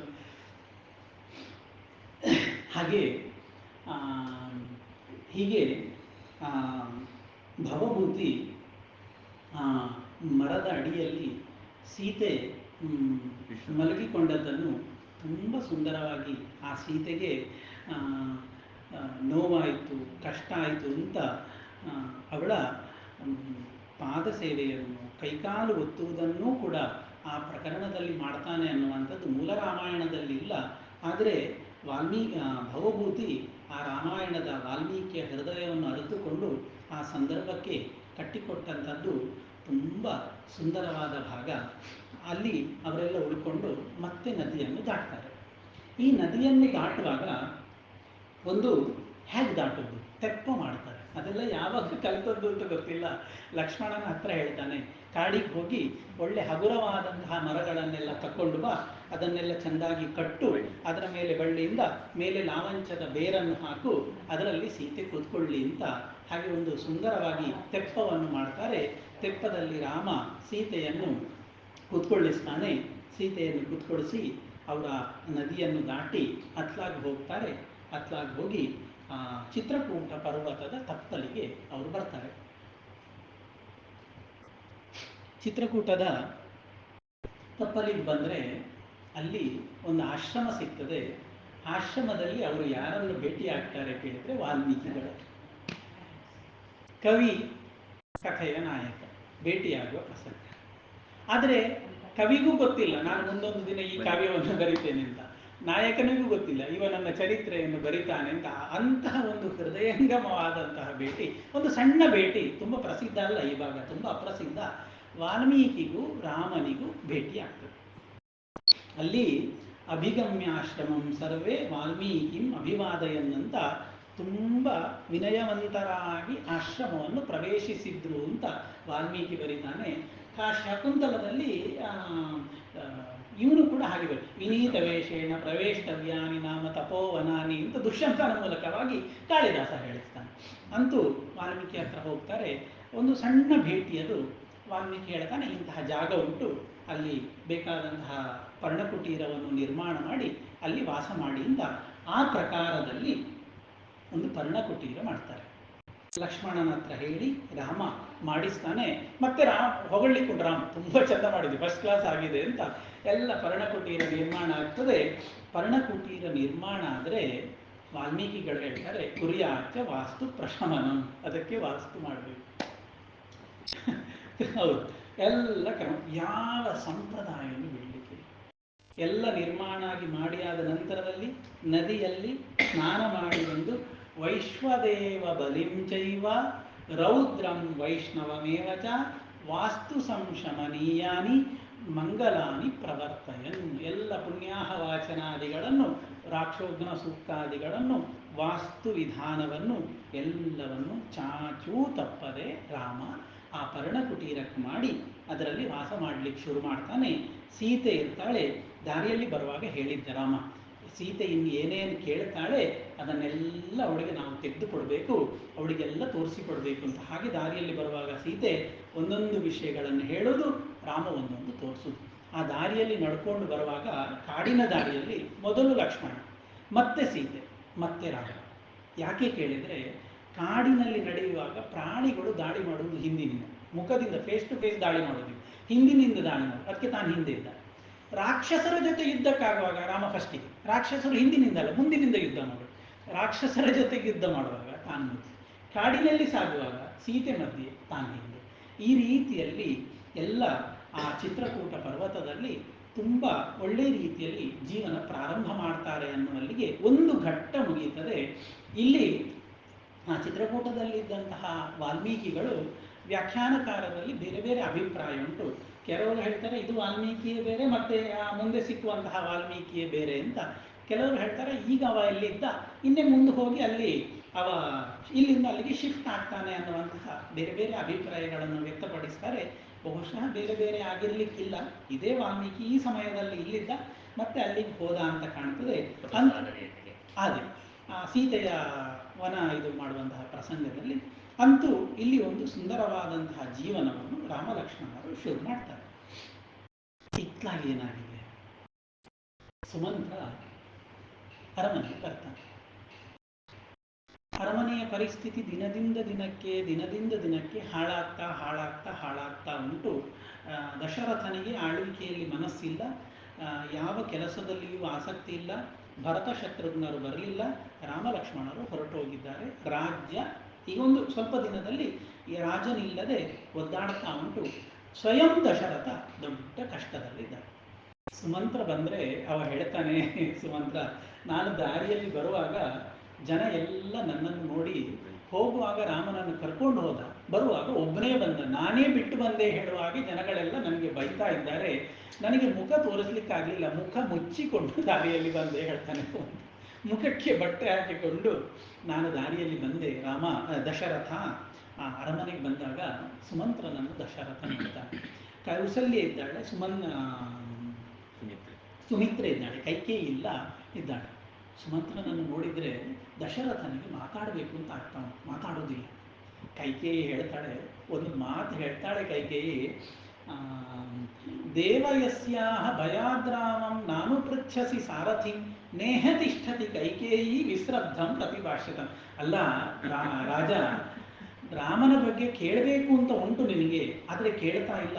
ಎಲ್ಲಾದರೂ ಕೈಕೇಯಿ ಇದ್ದಾಳೆ ಅನ್ನೋ ಹೆದರಿಕೆಯಿಂದ ನೀನು ಕೇಳ್ತಾ ಇದ್ರೆ ಹೆದರುದು ಬೇಡ, ಕೈಕೇಯಿ ಇಲ್ಲಿಲ್ಲ, ಸ್ವಂತವಾಗಿ ಮಾತಾಡುವುದು, ಅಷ್ಟು ಹೆದರ್ತಾ ಇದ್ದ ಅಂತ. ರಾಮನ ಬಗ್ಗೆ ತನ್ನ ಸಾರಥಿಯ ಹತ್ರ ಕೇಳಬೇಕಾದರೂ ಕೂಡ ವಿಶ್ರಬ್ಧಂ ಪ್ರತಿಭಾಷೆ ನೇಹ ತಿಷ್ಠತಿ ಕೈಕೇಯಿ, ಇಲ್ಲಿ ಕೈಕೇಯಿ ಇಲ್ಲ, ನೀನು ಫ್ರೀಯಾಗಿ ಮಾತಾಡಬಹುದು ಅಂತ ಒಳ್ಳೆ ಚಾಟಿ ಬೀಸ್ತಾಳೆ ಕೌಸಲ್ಯೆ. ಸರಿ, ಸುಮಂತ್ರನ ಹತ್ರ ಬಂದು ದಶರಥ ಮಾತು ಶುರು ಮಾಡ್ತಾನೆ. ರಾಮ ಎಲ್ಲಿಗೆ ಹೋದ, ಯಾವ ಮರದಲ್ಲಿ ಕೂತ್ಕೊಂಡ, ಏನು ತಿಂದ, ದೊಡ್ಡ ಭಾಗವತ. ಎಷ್ಟು ಕೇಳಿದ್ರು ಸಾಕಾಗುವುದಿಲ್ಲ. ಏನು ಹೇಳಿದ ರಾಜ?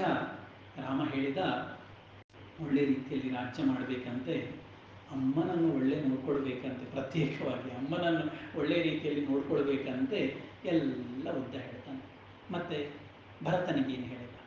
ಭರತನ ಹತ್ರ ಹೇಳು, ಇನ್ನು ಅಪ್ಪನಿಗೆ ವಯಸ್ಸಾಯಿತು, ಸಿಂಹಾಸನದಲ್ಲಿ ಕೂತ್ಕೊಳ್ಳುವವ ನೀನು, ಹಾಗಾಗಿ ರಾಜ್ಯವನ್ನೂ ನೋಡಿಕೊಳ್ಬೇಕು, ಅಪ್ಪನನ್ನೂ ನೋಡಿಕೊಳ್ಬೇಕು, ನಿನ್ನ ತಾಯಿಯ ಹಾಗೆ ನನ್ನ ತಾಯಿಯನ್ನು ನೋಡಿಕೊಳ್ಬೇಕು ಅಂತ ಭರತನಿಗೆ ಹೇಳಿದ ರಾಮ.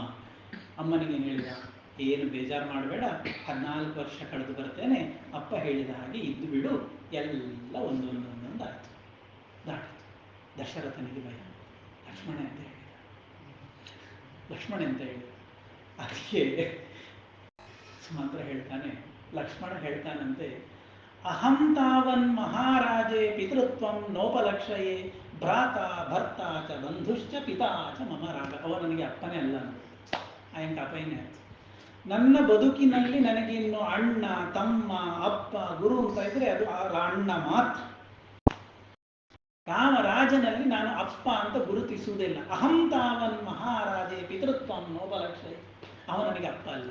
ನನಗೆ ಏನಿದ್ರು ಭ್ರಾತ, ಭರ್ತ, ಬಂಧು, ಪಿತ ಎಲ್ಲ ನನಗೆ ಇನ್ನು ಭ್ರಾತ, ಭರ್ತ ಚ ಬಂಧುಶ್ಚ ಪಿತಾ ಚ ಮಮ ರಾಘವ. ನನಗೆಲ್ಲ ಇನ್ನು ಅಣ್ಣ ಮಾತ್ರ, ಮತ್ಯಾರು ಇಲ್ಲ.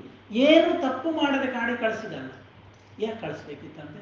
ಅವನಿಗೆ ಆಗ ಗೊತ್ತಿರಲಿಲ್ಲ, ಚೆನ್ನಾಗಿ ಬೈತಾನೆ. ದಶರಥನ ಹೃದಯ ಒಡೆದು ಹೋಗ್ತದೆ.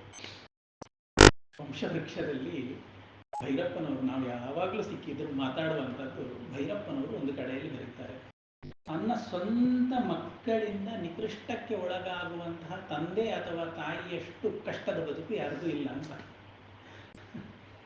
ಇದು ಮುಂದೆ ಕೈಕೇಯಿಗಾಗ್ತದೆ. ಭರತ ಹಾಗೆ ಮಾಡ್ತಾನೆ, ತನ್ನ ಸ್ವಂತ ಮಕ್ಕಳಿಂದ ತಿರಸ್ಕೃತವಾಗುವ. ಇಲ್ಲಿ ಲಕ್ಷ್ಮಣ ಹೇಳ್ತಾನೆ, ನನಗೆ ಅವ ಅಪ್ಪನೇ ಅಲ್ಲ. ಹೃದಯ ಒಡೆದು ಹೋಗ್ತದೆ ದಶರಥನಿಗೆ.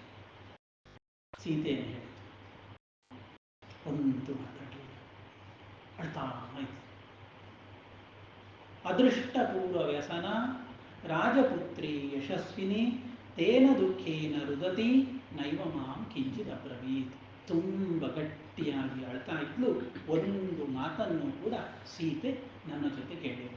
ಹೊರಟು ಬಂದ್ಯ, ಹೊರಟು ಬಂದೆ. ಕೊನೆಗೆ ಬರುವಾಗ ಹೇಗಿತ್ತು? ಸುಮಂತ್ರ ಹೇಳ್ತಾನೆ, ಆ ಚಿತ್ರ ಮನಸ್ಸಲ್ಲಿ ಕೂತು ಮನಸ್ಸಿಗೆ ಇಷ್ಟು ವೇದನೆ ಕೊಡುತ್ತದೆ ಅಂತ ಹೇಳಿದ್ರೆ, ಸುಮಂತ್ರ ಹೇಳ್ತಾನೆ, ಕೊನೆಗೆ ನಾನು ಹೊರಟು ಬಂದೆ. ಆಗ ಹೇಗಿತ್ತು ಹೇಳಿದ್ರೆ, ತಥೈವ ರಾಮೋಶ್ರು ಮುಖ ಕೃತಾಂಜಲಿ ಸ್ಥಿತೋ ಭವಲ್ ಲಕ್ಷ್ಮಣ ಬಾಹು ಪಾಲಿತಃ. ರಾಮ ಸುಮಂತ್ರನನ್ನು ನೋಡಿಕೊಂಡು ಕೈ ಮುಗ್ದುಕೊಂಡು ಅಳ್ತಾ ಇದ್ದಾನಂತೆ. ಲಕ್ಷ್ಮಣ ತನ್ನ ಬಾಹುವಿನಿಂದ ರಾಮನನ್ನು ಇಟ್ಟುಕೊಂಡು ಸಮಾಧಾನ ಮಾಡ್ತಾನೆ. ತಥೈವ ರಾಮೋ ಅಶ್ರುಮುಖ ಕೃತಾಂಜಲಿ ಸ್ಥಿತೋ ಭವತ್ ಲಕ್ಷ್ಮಣ ಬಾಹು ಪಾಲಿತಃ. ಲಕ್ಷ್ಮಣನ ಬಾಹುವಿನಿಂದ ರಕ್ಷಿಸಲ್ಪಟ್ಟಂತಹ ರಾಮ ಕೈ ಮುಗ್ದುಕೊಂಡು ಕಣ್ಣೀರು ಸುರಿಸ್ತಾ ನನ್ನನ್ನು ನೋಡ್ತಾ ಇದ್ದ. ಸೀತೆ ತಥೈವ ಸೀತಾ ರುದತಿ ತಪಸ್ವಿನಿ ವಿಲೋಕ್ಯತೆ ರಾಜ ರಥಂಚ ತಥಾನ. ಒಮ್ಮೆ ರಥವನ್ನು ಒಮ್ಮೆ ನನ್ನನ್ನು, ಒಮ್ಮೆ ರಥವನ್ನು ಒಮ್ಮೆ ನನ್ನನ್ನು ನೋಡ್ತಾ ನೋಡ್ತಾ ನೋಡ್ತಾ ಸೀತೆ ಅಳ್ತಾ ಇದ್ಲು ಅಂತ. ಈ ಭಾಗಕ್ಕೂ ಹಾಗೆ ತುಂಬ ಅರ್ಥ ಬರೀತಾರೆ. ಸೀತೆ ಒಂದು ಮಾತು ಹೇಳುವುದಿಲ್ಲ, ಒಂದೇನೋ ಸುಮಂತ್ರ ಹೇಳ್ತಾನೆ ಹೀಗೆ ಹೇಳಿದ್ಲು ಅಂತ ಬೇರೆ ಏನು ಹೇಳುವುದಿಲ್ಲ. ಒಮ್ಮೆ ರಥವನ್ನು ಒಮ್ಮೆ ಸುಮಂತ್ರನನ್ನು ನೋಡಿಕೊಂಡು ಸೀತೆ ತುಂಬ ಕಣ್ಣೀರು ಸುರಿಸ್ತಾಳಂತೆ. ಕಣ್ಣೀರು ಸುರಿಸಿದ್ದು ಕೊನೆಗೆ ಇದ್ದದ್ದು ಒಂದೇ, ಇವರು ಅರಮನೆಯಿಂದ ಬಂದದ್ದು ಅಂತ ಹೇಳಲಿಕ್ಕಿದ್ದದ್ದು ರಥ ಮತ್ತೆ ಸುಮಂತ್ರ ಮಾತ್ರ. ಈಗ ಅದು ಹೊರಟು ಹೋಯ್ತಲ್ಲ ಅನ್ನುವಂಥ ದುಃಖ ಸೀತೆಯ ಮನಸ್ಸಿನಲ್ಲಿ ಗಾಢವಾಗಿದ್ದದ್ದು. ಅಳ್ತಾ ಕೂತ್ಕೊಳ್ತಾಳೆ. ಸುಮಂತ್ರ ಅಲ್ಲಿಂದ ಬರ್ತಾನೆ. ದಶರಥನ ಹತ್ರ ಹೇಳ್ತಾನೆ, ರಾಜ, ನಾನು ತುಂಬ ವರ್ಷದಿಂದ ಸಾರಥಿಯಾಗಿ ಕೆಲಸ ಮಾಡ್ತಾ ಇದ್ದೇನೆ. ರಾಮನನ್ನು ಬಿಟ್ಟು ಹಿಂದೆ ಬರುವಾಗ ಉಂಟಲ್ವ, ಏನು ಮಾಡಿದ್ರು ನನ್ನ ಕುದುರೆಗಳು ಹೋಗುವುದಿಲ್ಲ ಮಾರ. ಮಮತ್ವಶ್ವಾಹ ನಿವೃತ್ತಸ್ಯ ನ ಪ್ರಾವರ್ತಂತ ವರ್ತನೆ ಉಷ್ಣವಶ್ರು ವಿಮುಂಚಂತೋ ರಾಮೇ ಸಂಪ್ರಸ್ಥಿತೇವನ. ರಾಮನನ್ನು ಕಾಡಿಗೆ ಮುಗಿಸಿ ಖಾಲಿ ರಥದಲ್ಲಿ ನಾನು ಹಿಂದೆ ಬರುವಾಗ ಆ ಕುದುರೆಗಳು ಉಷ್ಣವಶ್ರು ವಿಮುಂಚಂತಹ ಬಿಸಿಯುಸಿರನ್ನು ಹೊರಗೆ ಹಾಕ್ತಾ ಬುಸು ಬುಸು ಬುಸು ಅಂತ ಉಸಿರು ಬಿಡ್ತಾ ಇದ್ದಾವೆ. ಒಂದು ಹೆಜ್ಜೆಯು ಮುಂದೆ ಹೋಗುವುದಿಲ್ಲ. ವರ್ಷಗಟ್ಟಲೆ ಗಾಡಿ ಓಡಿಸಿದವ, ವರ್ಷಗಟ್ಟಲೆ ರಥ ಓಡಿಸಿದವ, ಇವತ್ತು ನನ್ನ ಕೈಯಿಂದ ಅಷ್ಟು ಕುದುರೆಗಳನ್ನು ಓಡಿಸ್ಲಿಕ್ಕೆ ಆಗಲಿಲ್ಲ ದಶರಥ ಅಂತ ಹೇಳಿ ಅಳ್ತಾನೆ. ನೀನು ಬಂದ್ಯಾ? ಬರಲಿಲ್ಲ. ಮತ್ತೆ ಗುಹನ ಮನೆಯಲ್ಲಿ ಇದ್ದೆ 2-3 ದಿನ ಅಂತ ಮತ್ತೆ ಬಂದದ್ದು. ಯಾಕಿದ್ದಿ ಮನೆ? ಸುಮಂತ್ರ ಹೇಳ್ತಾನೆ, ಸ್ಥಿತೋಸ್ಮಿ ದಿವಸಾನ್ ಬಹು. ಗುಹನ ಆಶ್ರಮದಲ್ಲಿ ನಾನು ಒಂದು ಕೆಲವು ದಿನಗಳನ್ನೆಲ್ಲ ಇದ್ದೆ, 2-3 ದಿನಗಳನ್ನಿದ್ದೆ. ಯಾಕೆ ಅಂತ ಕೇಳಿದ್ರೆ, ಆಶಯ ಯದಿ ಮಾಂ ರಾಮ ಪುನಃ ಶಬ್ದಾಪಯೇದಿತಿ. ಒಂದು ಆಸೆ ಇತ್ತು, 1-2 ದಿನ ಬಿಟ್ಟು ರಾಮ ಕರೆದ್ರೆ ಕೂಡ ಒಳ್ಳೆತೇಡ ಪೌಳಿಯತ. ಆಶಯ ಯದಿ ಮಾಂ ರಾಮ ಪುನಃ ಶಬ್ದಾಪಯೇ. ಒಳ್ಳೆ ಶಬ್ದಾಪಯೇದಿತಿ ಅಂತ. ರಾಮ ಇನ್ನೊಮ್ಮೆ ಕರೆದ್ರೆ ಶಬ್ದಾಪಯೇತ್. ರಾಮ ಇನ್ನೊಮ್ಮೆ ನನ್ನನ್ನು ಕರೆದ್ರೆ ಅನ್ನುವಂತಹ ಆ ಒಂದು ಕಾತುರದಿಂದ ನಿರೀಕ್ಷೆಯಿಂದ ಗುಹನ ಮನೆಯಲ್ಲಿ 2-3 ದಿನ ಇದ್ದೆ. ಮತ್ತೆ ಏನು ಬರಲಿಲ್ಲ. ಕೊನೆಗೆ ಹೊರಟು ಬಂದೆ. ದಾರಿಯಲ್ಲೆಲ್ಲ ಹೀಗಾಯಿತು ಅಂತ ಹೇಳುವಾಗ ಕೌಸಲ್ಯ ಹೃದಯ ಒಡೆದು ಹೋಗ್ತದೆ. ಹೇಳ್ತಾಳೆ ಗಂಡನ ಹತ್ರ, ನೋಡು, ಒಬ್ಬಳು ಹೆಂಗಸಿಗೆ ನನ್ನ ಸ್ಥಿತಿಯಲ್ಲಿ ನಿಂತು ನೋಡು ರಾಜ, 3 ಜನ ಆಶ್ರಯಕ್ಕಿರು. ಗತಿರೇಖ ಪತಿರ್ನಾರ್ಯ. ಮೊದಲ ಗತಿ ಹೇಳಿದರೆ ಗಂಡ, ದ್ವಿತೀಯ ಗತಿರಾತ್ಮಜ, 2ನೇಯದ್ದು ಮಗ, ತೃತೀಯ ಜ್ಞಾತಯೋ ರಾಜನ್, 3ನೇದು ಜ್ಞಾತಿಗಳು ಬಂಧುಗಳು, ಚತುರ್ಥಿ ನೇಹ ವಿದ್ಯತೆ, 4ನೇದ್ದಿಲ್ಲ. ನನಗೆ ಇದ್ದಂಥದ್ದೇ 3, ಇರುವಂಥದ್ದೇ 3. ಗತಿರೇಖಾ ಪತಿರಾಜನ್, ಮೊದಲು ಗಂಡ, ದ್ವಿತೀಯ ಗತಿರಾತ್ಮಜ, 2ನೇಯದ್ದು ಮಗ, ತೃತೀಯ ಜ್ಞಾತಯೋ ರಾಜನ್, 3ನೇದು ಬಂಧುಗಳು, ಚತುರ್ಥಿ ನೇಹ ವಿದ್ಯತೆ. ನನ್ನ ಅವಸ್ಥೆ ನೋಡಿ. ತತ್ರ ತ್ವಂ ಚೈವ ಮೇ ನಾಸ್ತಿ. ನನ್ನ ಪಾಲಿಗೆ ನೀನು ಯಾವತ್ತೂ ಇರಲಿಲ್ಲ, ಕೈಕೇಯಿಯ ಹತ್ತಿರವೇ ಇದ್ದಿ, ಯಾವತ್ತೂ ನೀನು ನನಗೆ ಸಿಗಲಿಲ್ಲ. ಅವಳ ಮಾತು ನೋಡಿ, ತತ್ರ ತ್ವಂ ಚೈವ ಮೇ ನಾಸ್ತಿ ರಾಮಶ್ಚ ವನಮಾಗತ. ರಾಮ ಕಾಡಿಗೆ ಹೊರಟು ಹೋದ ನಿನ್ನ ಮಾತಿನಿಂದಾಗಿ. ಅಹಂ ನಾನು ಗಮಿಷ್ಯಾಮಿ, ಪತಿವ್ರತ ಧರ್ಮಕ್ಕೆ ಕಟ್ಟು ಬಿದ್ದು ನಾನು ಹೋಗ್ಲಿಕ್ಕಾಗುವುದಿಲ್ಲ. ಸರ್ವಥಾ ನಿಹತಾವಯಂ, ನಿನ್ನಿಂದಾಗಿ ನಾವೆಲ್ಲ ಹಾಳಾಗಿ ಹೋಯ್ತು ರಾಜ. ಹತಂ ತ್ವಯ ರಾಜ್ಯಮಿದಂ ಸರಾಷ್ಟ್ರಂ ಹತಸ್ತತಾತ್ಮ ಸಹ ಮಂತ್ರಭಿಷ್ಟ ಹತಾ ಸಪುತ್ರಾಸ್ಮಿ ಹತಾಶ್ಚ ಪೌರಾಹ ಸುತಶ್ಚ ಭಾರ್ಯಾಚ ತಪ ಪ್ರಸೃಷ್ಟೌ. ನಿನ್ನ ಒಬ್ಬಳು ಹೆಂಡತಿ, ನಿನ್ನ ಒಬ್ಬ ಮಗನ ಸಂತೋಷಕ್ಕಾಗಿ ನಾನು, ನನ್ನ ಮಗ, ಈ ರಾಜ್ಯ, ಈ ರಾಷ್ಟ್ರ, ಎಲ್ಲ ಪೌರರು, ಮಂತ್ರಿಗಳು ಎಲ್ಲರನ್ನು ಕೂಡ ನಿನ್ನ ಒಬ್ಬಳು ಹೆಂಡತಿ, ಒಬ್ಬ ಮಗನಿಗೋಸ್ಕರ ಸತ್ಯ ನಾಶ ಮಾಡಿ ಹಾಕಿದ್ದೆ ಅಂತ ಗೊಳೋ ಅಂತ ಕನಸಲ್ಲಿ ಕೂಗ್ತಾಳೆ. ಆದರೆ ತುಂಬ ಉದ್ದ ಪ್ರಕರಣ. ದಶರಥ ಹೇಳ್ತಾನೆ, ಕೌಸಲ್ಯ, ಮಗನನ್ನು ಕಳ್ಕೊಂಡೇ ದುಃಖದಲ್ಲಿದ್ದೇನೆ. ಈ ಮಾತುಗಳನ್ನು ಕೇಳಿ ನನಗೆ ಇನ್ನೂ ಸಹಿಸಿಕೊಳ್ಳುವ ಶಕ್ತಿ ಇಲ್ಲ ಮಾರೈತಿ, ಸಾಕು ಮಾಡು ಹೇಳ್ತಾನೆ. ತಕ್ಷಣ ಗೊತ್ತಾಗ್ತದೆ ತಪ್ಪು ಮಾಡ್ತಾ ಇದ್ದೇನೆ ಅಂತ. ಕೂಡಲೇ ಹೇಳ್ತಾಳೆ, ಪುತ್ರ ಶೋಕಾರ್ತಯ ತತ್ತು ಮಯ ಕಿಮಪಿ ಭಾಷಿತ. ಮಗ ಕಾಡಿಗೆ ಹೋದ ಅನ್ನುವಂಥ ಬೇಸರದಲ್ಲಿ ಹೇಳಿದ್ದು ಮನಸ್ಸಲ್ಲಿ ಇಟ್ಟುಕೊಳ್ಳಬೇಡ, ಸಮಾಧಾನ ಮಾಡಿಕೊಳ್ಳು ಅಂತ ಹೇಳ್ತಾಳೆ. ನನ್ನೆಲ್ಲ ಸಮಾಧಾನ ಮಾಡ್ತಾಳೆ. ಸಾಕ್ತದೆ. ಸ್ವಲ್ಪ ಹೊತ್ತಾದಾಗ ದಶರಥ ತನ್ನ ಹಿಂದಿನ ಒಂದು ಘಟನೆ ಅವನ ಮನಸ್ಸಲ್ಲಿ ನೆನಪಿಗೆ ಬರ್ತದೆ. ಅವನು ಹೇಳ್ತಾನೆ, ಆಗಿನ್ನೂ ನಾನು ನಿನ್ನನ್ನು ಮದುವೆಯಾಗಿರಲಿಲ್ಲ. ಮದುವೆಯಾಗುವ ಮುಂಚೆ ಯೌವನದ ಹೊಸ್ತಿಲಲ್ಲಿ ನಾನೊಂದು ತಪ್ಪು ಮಾಡಿದ್ದೆ ಅಂತ ಒಂದು ಕಥೆಯನ್ನು ಮೊದಲ ಬಾರಿಗೆ ಹೇಳ್ತಾನೆ. ಬಹುಶಃ ಇಷ್ಟರವರೆಗೆ ಅವ ಯಾರ ಹತ್ರ ಅದನ್ನು ಹೇಳಿರಲಿಕ್ಕಿಲ್ಲ. ಮೊದಲ ಬಾರಿಗೆ ತಾನು ಮಾಡಿದಂತಹ ಒಂದು ತಪ್ಪನ್ನು ಹೇಳ್ತಾನೆ. ಯುವಕನಾಗಿದ್ದೆ, ರಾತ್ರಿಯ ಹೊತ್ತು ಬೇಟೆಯಾಡಲಿಕ್ಕೆ ಹೋಗಿದ್ದೆ. ಒಂದು ಪರಿಸರದಲ್ಲಿ ನೀರಿನ ಶಬ್ದ ಕೇಳಿತು, ಯಾವುದೋ ಮೃಗಗಳು ಬಂತು ಅಂತ ಬಾಣ ಹೊಡೆದೆ. ನೋಡಿದರೆ ಅದು ಒಬ್ಬ ಶ್ರವಣ ಕುಮಾರನಿಗೆ ಆ ಬಾಣ ತಾಕಿತ್ತು. ವಾಲ್ಮೀಕಿಗಳ ಮಾತುಗಳು ಹಾಗೆ, ಅದು ತುಂಬ ಸುಂದರವಾದಂತಹ ಮಾತು. ನಾನು ಅದಕ್ಕೆ ಬಾಣ ಹೊಡೆದೆ. ಬಾಣ ತಾಕಿದಂತಹ ವ್ಯಕ್ತಿ ನೆಲದಲ್ಲಿ ಬಿದ್ದಿತ್ತು. ಬಾಣ ರಭಸದಿಂದ ಹೋಗಿ ಅದು ಚುಚ್ಚುವುದಲ್ಲ, ಹರಿದು ಹಾಕುವುದು, ಶರೀರವನ್ನು ಕಾಲಿ ಚುಚ್ಚುವಂಥದ್ದಲ್ಲ, ಶರೀರವನ್ನು ಸೀಳಿ ಬಿಡ್ತಾ ಇತ್ತು ಅಂತ ಬಾಣ. ಅದು ಸೀಳಿ ಬಿದ್ದು ಇಡೀ ಎಲ್ಲ ರಕ್ತ ಆಗ್ತದೆ, ತಕ್ಷಣದಲ್ಲಿ ರಕ್ತ ಆಗ್ತದೆ. ಇವ ಹೋಗುವಾಗ ಆ ಶ್ರವಣ ಕುಮಾರ ಬಾಣದಿಂದ ಪೆಟ್ಟು ತಿಂದು ನೆಲದ ಮೇಲೆ ಬಿದ್ದಿದ್ದಾನೆ, ಎಲ್ಲ ರಕ್ತ ಆಗಿದೆ. ಇದನ್ನು ದಶರಥ ನೋಡ್ತಾನೆ. ಅಷ್ಟರವರೆಗೆ ಇವನಿಗೆ ಒಬ್ಬ ವ್ಯಕ್ತಿ ಅಂತೂ ಗೊತ್ತಿರಲಿಲ್ಲ ದಶರಥನಿಗೆ. ಅವ ನೋಡ್ತಾನೆ, ನೋಡಿದ್ರೆ ಬಿದ್ದಿದ್ದಾನೆ. ವಾಲ್ಮೀಕಿಗಳು ಹೇಳ್ತಾರೆ, ಪ್ರವಿಕೀರ್ಣ ಜಟಾಭಾರ ಪ್ರವಿದ್ಧ ಕಲಶೋದಕಂ ಪಾಂಸು ಶೋಣಿತ ದಿಗ್ಧಾಂಗಂ ಶಯಾನಂ ಶರಪೀಡಿತಂ. ಒಂದು ಶ್ಲೋಕ, ಎಷ್ಟು ಒಳ್ಳೆ ವರ್ಣನೆ. ಹೇಗಿದ್ದ ಆ ಶ್ರವಣ ಕುಮಾರ ಕೇಳಿದರೆ ವಾಲ್ಮೀಕಿಗಳು ಹೇಳ್ತಾರೆ, ಎಲ್ಲ ತಲೆಗೆ ಒಳ್ಳೆ ಜಟಾಜೂಟವನ್ನು ಕಟ್ಟಿಕೊಂಡಿದ್ದ. ಬಾಣ ಬಿದ್ದ ಪೆಟ್ಟಿಗೆ ನೆಲಕ್ಕೆ ಬೀಳುವಾಗ ಅದೆಲ್ಲ ಚೆಲ್ಲಾಪಿಲ್ಲಿಯಾಗಿದೆ, ಅದೆಲ್ಲ ಬಿಚ್ಚಿ ಹೋಗಿದೆ. ಅಂತಹ ಎಲ್ಲ ತಲೆ ಕೂದಲು ಬಿಚ್ಚಿ ಹೋದಂತಹ ಶ್ರವಣ ಕುಮಾರ. ಪ್ರವಿದ್ಧ ಕಲಶೋದಕಂ, ಅಪ್ಪಮ್ಮನಿಗೆ ನೀರು ಬೇಕು ಅಂತ ನೀರು ತರಲಿಕ್ಕೆ ಬಂದವ. ನೀರು ಎತ್ತುಕೊಂಡಿದ್ದಾನೆ, ಬಾಣ ಬಂದು ಬಿದ್ದಿದೆ, ನೀರೆಲ್ಲ ಅಲ್ಲಿ ಚೆಲ್ಲಿದೆ. ಬಾಣ ಬಿದ್ದ ಪೆಟ್ಟಿಗೆ ರಕ್ತ ಸುರಿದಿದೆ. ಆ ನದಿಯ ತಟದಲ್ಲಿದ್ದ ಮರಳಿನ ಮೇಲೆ ಶರೀರ ಬಿದ್ದೆ.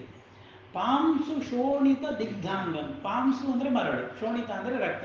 ಅತ್ಲಾಗೆ ಮರಳು ಮತ್ತು ರಕ್ತ ಎರಡೂ ಕೂಡ ಮೈಗೆ ಮೆತ್ತುಕೊಂಡಿದೆ. ಶಯಾನಂ ಶರಪೀಡಿತ, ಆ ಬಾಣದ ಪೆಟ್ಟಿನಿಂದ ನರಳುತ್ತಾ ಇರುವಂತಹ ಶ್ರವಣ ಕುಮಾರನನ್ನು ನಾನು ನೋಡಿದೆ. ಹೋಗಿ ನೋಡಿದರೆ ಒಂದು ಮಾತುಗಳು ಎಷ್ಟು ಸುಂದರವಾಗಿರ್ತದೆ, ಆ ಮನಸ್ಸಿಗೆ ಮುಟ್ಟೋ ಹಾಗಿರ್ತದೆ ಕೇಳಿದ್ರೆ. ಆ ಶ್ರವಣ ಕುಮಾರ ಹೇಳ್ತಾನೆ, ರಾಜ, ನೀನು ಹೊಡೆದದ್ದು ಒಂದೇ ಬಾಣ, ಹೋದದ್ದು 4 ಅನ್ಕೊಳ್ತೀನಿ. ಏಕೇನೈವ ಹಿ ಬಾಣೇನ ಮರ್ಮಣ್ಯ ವಿಹತೆ ಮೈ ದ್ವಾವಂಧೌ ನಿಹತೌ ವೃದ್ಧೌ ಮಾತಾ ಜನಯಿತಾಚನೆ. ಒಂದು ಬಾಣ ಹೊಡೆದದ್ದು, ಪ್ರಾಣ ಹೋದದ್ದು 3. ಯಾವುದೆಲ್ಲ ನನಗೆ ಬಾಣ ಹೊಡೆದು, ಅತ್ಲಾಗೆ ನನ್ನ ಅಪ್ಪ ಅಮ್ಮ ಇಬ್ಬರು ಸತ್ತು. ದ್ವಾವಂಧೌ ನಿಹತೌ ವೃದ್ಧೌ ಮಾತಾ ಜನಯಿತ. ನೀನು ಕಳ್ಕೊಂಡದ್ದು 4, ಏನು 4 ಹೋಯ್ತು? ಏನು, ನಾನು ಹೋದೆ, ನನ್ನ ಅಪ್ಪ ಹೋದ, ನನ್ನ ಅಮ್ಮ ಹೋದ. ರಾಜ, ನೀನು ಮಾಡಿದ ಪುಣ್ಯವು ಹೋಯ್ತು. ಅದಿಲ್ಲ, ನನ್ನನ್ನು ಹೊಡೆದದ್ರಿಂದಾಗಿ ನೀನು ಪುಣ್ಯವನ್ನು, ಒಂದು ಬಾಣದಿಂದ ನೀನು 4 ಕಳ್ಕೊಂಡಂತಹ ಪರಿಸ್ಥಿತಿ ಬಂತು ರಾಜ ಅಂತ. ಆ ಪರಿಸ್ಥಿತಿಯಲ್ಲಿ ಶ್ರವಣ ಕುಮಾರ, ಶ್ರವಣ ಕುಮಾರ ಅಲ್ಲ, ಶ್ರವಣ ಕುಮಾರ, ಶ್ರವಣ ಶ್ರವಣಕಾಲ ಶ್ರವಣ ಶ್ರವಣ ಶ್ರವಣ ಶ್ರವಣ ಶ್ರವಣ ಹಾಂ ಶ್ರವಣ ಶ್ರವಣ ಶ್ರವಣ ಶ್ರಮಣ ಹಾಂ ಹಾಗೆ ಹೇಳ್ತಾನೆ. ಮತ್ತೆ ಹೇಳ್ತಾನೆ ನೋಡಿ ಅವ ಹಾಂ ಹೌದೇ ಅವ ಹೇಳ್ತಾನೆ ನೋಡು ಒಂದು ತಪ್ಪು ಮಾಡಿ ಇನ್ನೊಂದು ತಪ್ಪು ಮಾಡಬೇಡಿ. ನನ್ನ ಅಪ್ಪನ ಹತ್ರ ಹೋಗಿ ಅವ ಅಲ್ಲಿ ಆಶ್ರಮದಲ್ಲಿ ಕಾಯ್ತಾ ಇದ್ದಾನೆ. ಅವ ವೇದ ಕಲ್ತದ್ದರಿಂದಾಗಿ ಆ ಸಾಯುವ ಕಾಲದಲ್ಲಿ ಅವನ ಹತ್ರ ವೈದಿಕ ಶಬ್ದ ಬರ್ತದೆ. ಇಯಂ ಏಕಪದಿ ರಾಜನ್ ಯಥೋ ಮೇ ಪಿತುರಾಶ್ರಮ. ಏಕಪದಿ ಅನ್ನುವಂತಹ ಶಬ್ದವನ್ನು ಬಳಸ್ತಾನೆ, ಅದು ವೈದಿಕ ಶಬ್ದ. ವಾಸ್ತವಿಕವಾಗಿ ಏಕಪದಿ ಅಂತಂದರೆ ಒಂದು ದಾರಿಯಲ್ಲಿ ಒಮ್ಮೆಗೆ ಒಂದು ಹೆಜ್ಜೆಯನ್ನು ಮಾತ್ರ ಇಡ್ಲಿಕ್ಕಾಗುವಂತಹ ಜಾಗ, ಏಕ ಪದವನ್ನು ಸ್ಥಾಪಿಸಲಿಕ್ಕೆ ಆಗುವಂತಹ ಜಾಗ, ಅದಕ್ಕೆ ಏಕಪದಿ ಅಂತ ಹೆಸರು. ಪುಣಿ ನಮ್ಮ ಕಂಡಂತ ಮಧ್ಯೆ ಉಂಟು ಪುಣಿ. ಹಾಗೆ ನಾವು ಹಿಂದೆಲ್ಲ ನಾಗತನವಿಗೆ ಹೋಗುವಾಗ ನಾವು ದಾರಿಯಲ್ಲಿ ಹೋದರೆ ಅಲ್ಲಿ ಯಾರಾದರೂ ಮಾಡಿ ಬರ್ತೀನಿ ತಾದಿ ಬಿಡ್ಲಿ ಅಂತ ಕೆಳಗೆ ಇಳಿದು ನಿಲ್ತಾರೆ. ಇಬ್ರು ಹೋಗ್ಲಿಕ್ಕೆ ಆಗುದಿಲ್ಲ ಅಲ್ಲಿ. ಎಂತೋಡ ಹೌದು, ಏಕಪದಿ ಅಂತ ಹೇಳಿದ್ರೆ ಪುಣಿ. ಇಯಂ ಏಕಪದಿ ರಾಜನ್ ಯಥೋ ಮೇ ಪಿತುರಾಶ್ರಮ. ಇದರ ಕೊನೆಯಲ್ಲಿ ನನ್ನ ತಂದೆಯ ಆಶ್ರಮ. ತಂ ಪ್ರಸಾದಯ ಗತ್ವಾ ತ್ವಂ ನತ್ವಾಂಸ ಕುಪಿತ ಶಪೇ. ಒಂದು ವೇಳೆ ಹೋಗಿ ನೀನು ಅವನನ್ನು ಸಂತೃಪ್ತಿಗೊಳಿಸದಿದ್ದರೆ ಅವ ನಿನಗೆ ಶಾಪ ಕೊಟ್ಟು ಬಿಟ್ಟಾನು. ಅದಕ್ಕೋಸ್ಕರ ಅಲ್ಲಿ ಹೋಗಿ ಅವನನ್ನು ಸಮಾಧಾನಗೊಳಿಸು. ಜೊತೆಗೆ ಪ್ರಾಣ ಬಿಟ್ಟಲ್ಲ ಸತ್ಯ ವೇದನೆ, ಇದನ್ನು ತೆಗೆದುಬಿಡು, ನಾನು ಪ್ರಾಣ ಬಿಡ್ತೇನೆ, ನನಗೆ ಬದುಕಲಿಕ್ಕಿಲ್ಲ, ಬದುಕುವುದು ಸಾಧ್ಯವಿಲ್ಲ, ತೆಗೆದು ಬಿಡಿ. ದಶರಥನಿಗೆ ಭಯ, ಬಾಣ ತೆಗೆಯುವುದಿಲ್ಲ. ಇವನಿಗೆ ಗೊತ್ತಾಯಿತು ಯಾಕೆ ಇವ ಬಾಣ ತೆಗಿತಾ ಇಲ್ಲ ಅನ್ನುವಂಥದ್ದು ಶ್ರವಣ ಕುಮಾರನಿಗೆ ಗೊತ್ತಾಯಿತು. ಅವ ಹೇಳ್ತಾನೆ, ನೀನು ಬಾಣ ಯಾಕೆ ತೆಗಿತಾ ಇಲ್ಲ ಅಂತ ರಾಜ ನನಗೆ ಗೊತ್ತಾಯಿತು. ಯಾಕೆ? ಬ್ರಹ್ಮಹತ್ಯಾ ಕೃತಂ ದೋಷಂ ನತ್ವಾಂ ಅಭಿಪವಿಷ್ಯತಿ. ನೀನು ಒಬ್ಬ ಬ್ರಾಹ್ಮಣನ ಈ ಬಾಣ ತೆಗೆದ್ರೆ ನನ್ನ ಪ್ರಾಣ ಹೋಗ್ತದೆ, ಒಬ್ಬ ಬ್ರಾಹ್ಮಣನನ್ನು ಕೊಂದದ್ರಿಂದ ಬ್ರಹ್ಮಹತ್ಯಾ ದೋಷ ಬರ್ತದೆ ಅಂತ ತಿಳ್ಕೊಂಡಿದ್ಯಲ್ವಾ. ನದ್ವಿಜಾತಿರಹಂ ರಾಜನ್ ಹೃದಯಾದಪನೀಯತ. ನಾನು ಬ್ರಾಹ್ಮಣ ಅನ್ನೋ ಭಯ ಇದ್ರೆ ಬಿಟ್ಟು ಬಿಡು, ನಾನು ಬ್ರಾಹ್ಮಣನ. ವೈಶ್ಯ ತಂದೆಗೆ ಶೂದ್ರ ಹೆಣ್ಣು ಮಗಳಿನಲ್ಲಿ ಹುಟ್ಟಿದಂತಹ ವ್ಯಕ್ತಿ ನಾನು, ಬ್ರಾಹ್ಮಣ ಅಲ್ಲ. ಶಂಭೂಕವಧೆ, ರಾಮ ಬ್ರಾಹ್ಮಣ ಶೂದ್ರದ್ವೇಷಿ ಅದು ಇದೆಲ್ಲ ಹೇಳುವವರಿಗೆ ಇದು ಪಾಠ. ನಾನು ಬ್ರಾಹ್ಮಣ ಅಲ್ಲ. ನದ್ವಿಜಾತಿರಹಂ ರಾಜನ್, ನಾನು ಬ್ರಾಹ್ಮಣ. ಹಾಂ, ಆದರೆ ತಪಸ್ವಿ, ಒಳ್ಳೆ ತಪಸ್ವಿ.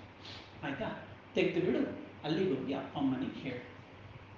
ಆಯಿತು, ಬೇರೆ ಏನು ಮಾಡು. ಬಾಣ ತೆಗೆದೆ, ಪ್ರಾಣ ಹೋಯಿತು. ನೇರ ಭಯದಿಂದ ಭಯ, ಸಂಕೋಚ, ನಾಚಿಕೆ ಎಲ್ಲ ಬಂದು ಆಶ್ರಮಕ್ಕೆ ನೋಡಿದರೆ ಕೈಸಲ್ಲಿ ಏನು ಹೇಳುತ್ತೆ. ನನ್ನ ದುಃಖ ಇನ್ನಷ್ಟು ಭೂಯೋಭ್ಯ ಬರ್ತದ, ಮತ್ತಷ್ಟು ನನ್ನ ದುಃಖ ಹೆಚ್ಚಾಯಿತು. ಯಾಕೆ? ದ್ವಾಬಂಧವು, ಎರಡು ಕಣ್ಣು ಕಾಣದೇ ಇರುವಂತಹ ಮುದುಕ ಮತ್ತು ಮುದುಕಿಯಲ್ಲಿ ಕೂತಿದ್ರು. ನನ್ನ ಹೆಜ್ಜೆಯ ಸಪ್ಪಳ ಕೇಳಿದ ಕೂಡಲೇ ಆ ಗಂಡಸ್ ಹೇಳಿದ, ಮಗ ಯಾಕಿಷ್ಟು ತಡ ಮಾಡಿದಿ ನೀರು ತರಲಿಕ್ಕೆ? ನಿನ್ನ ನೀರಿಗೋಸ್ಕರ ನಾವು ಕಾಯ್ತಾ ಇದ್ದೇವೆ. ನಮ್ಮನ್ನು ಬಾಯಾರಿಕೆಗೆ ಹಾಕಿ ನೀನು ಇಷ್ಟೊತ್ತು ನಡಿಯಲ್ಲಿ ಈಜಾಡಿದ್ಯಾ? ನಿನ್ಗೆ ಗೊತ್ತಿಲ್ವ ನಾವು ಬಾಯಾರಿಕೆಯಲ್ಲಿ ಕಾಯ್ತಾ ಇದ್ದೇವೆ ಅಂತ ಅವರು ಮಾತು ಹೇಳಿದರು.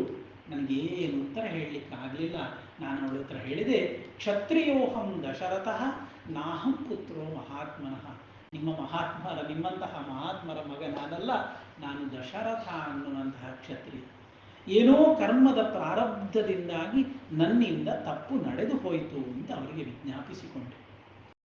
ಚೂರು ಅಳ್ಳಿಲ್ಲ. ನೀನು ಬಂದು ಹೇಳಿದ್ದು ಒಳ್ಳೆಯದಾಯಿತು. ಮಗ ಕಳಿಸಿದ್ದು ನೋಡಿ, ಅಪ್ಪನನ್ನು ಎಷ್ಟು ಚಂದ ಅರ್ಥ ಮಾಡಿಕೊಂಡಿದ್ದಾನೆ.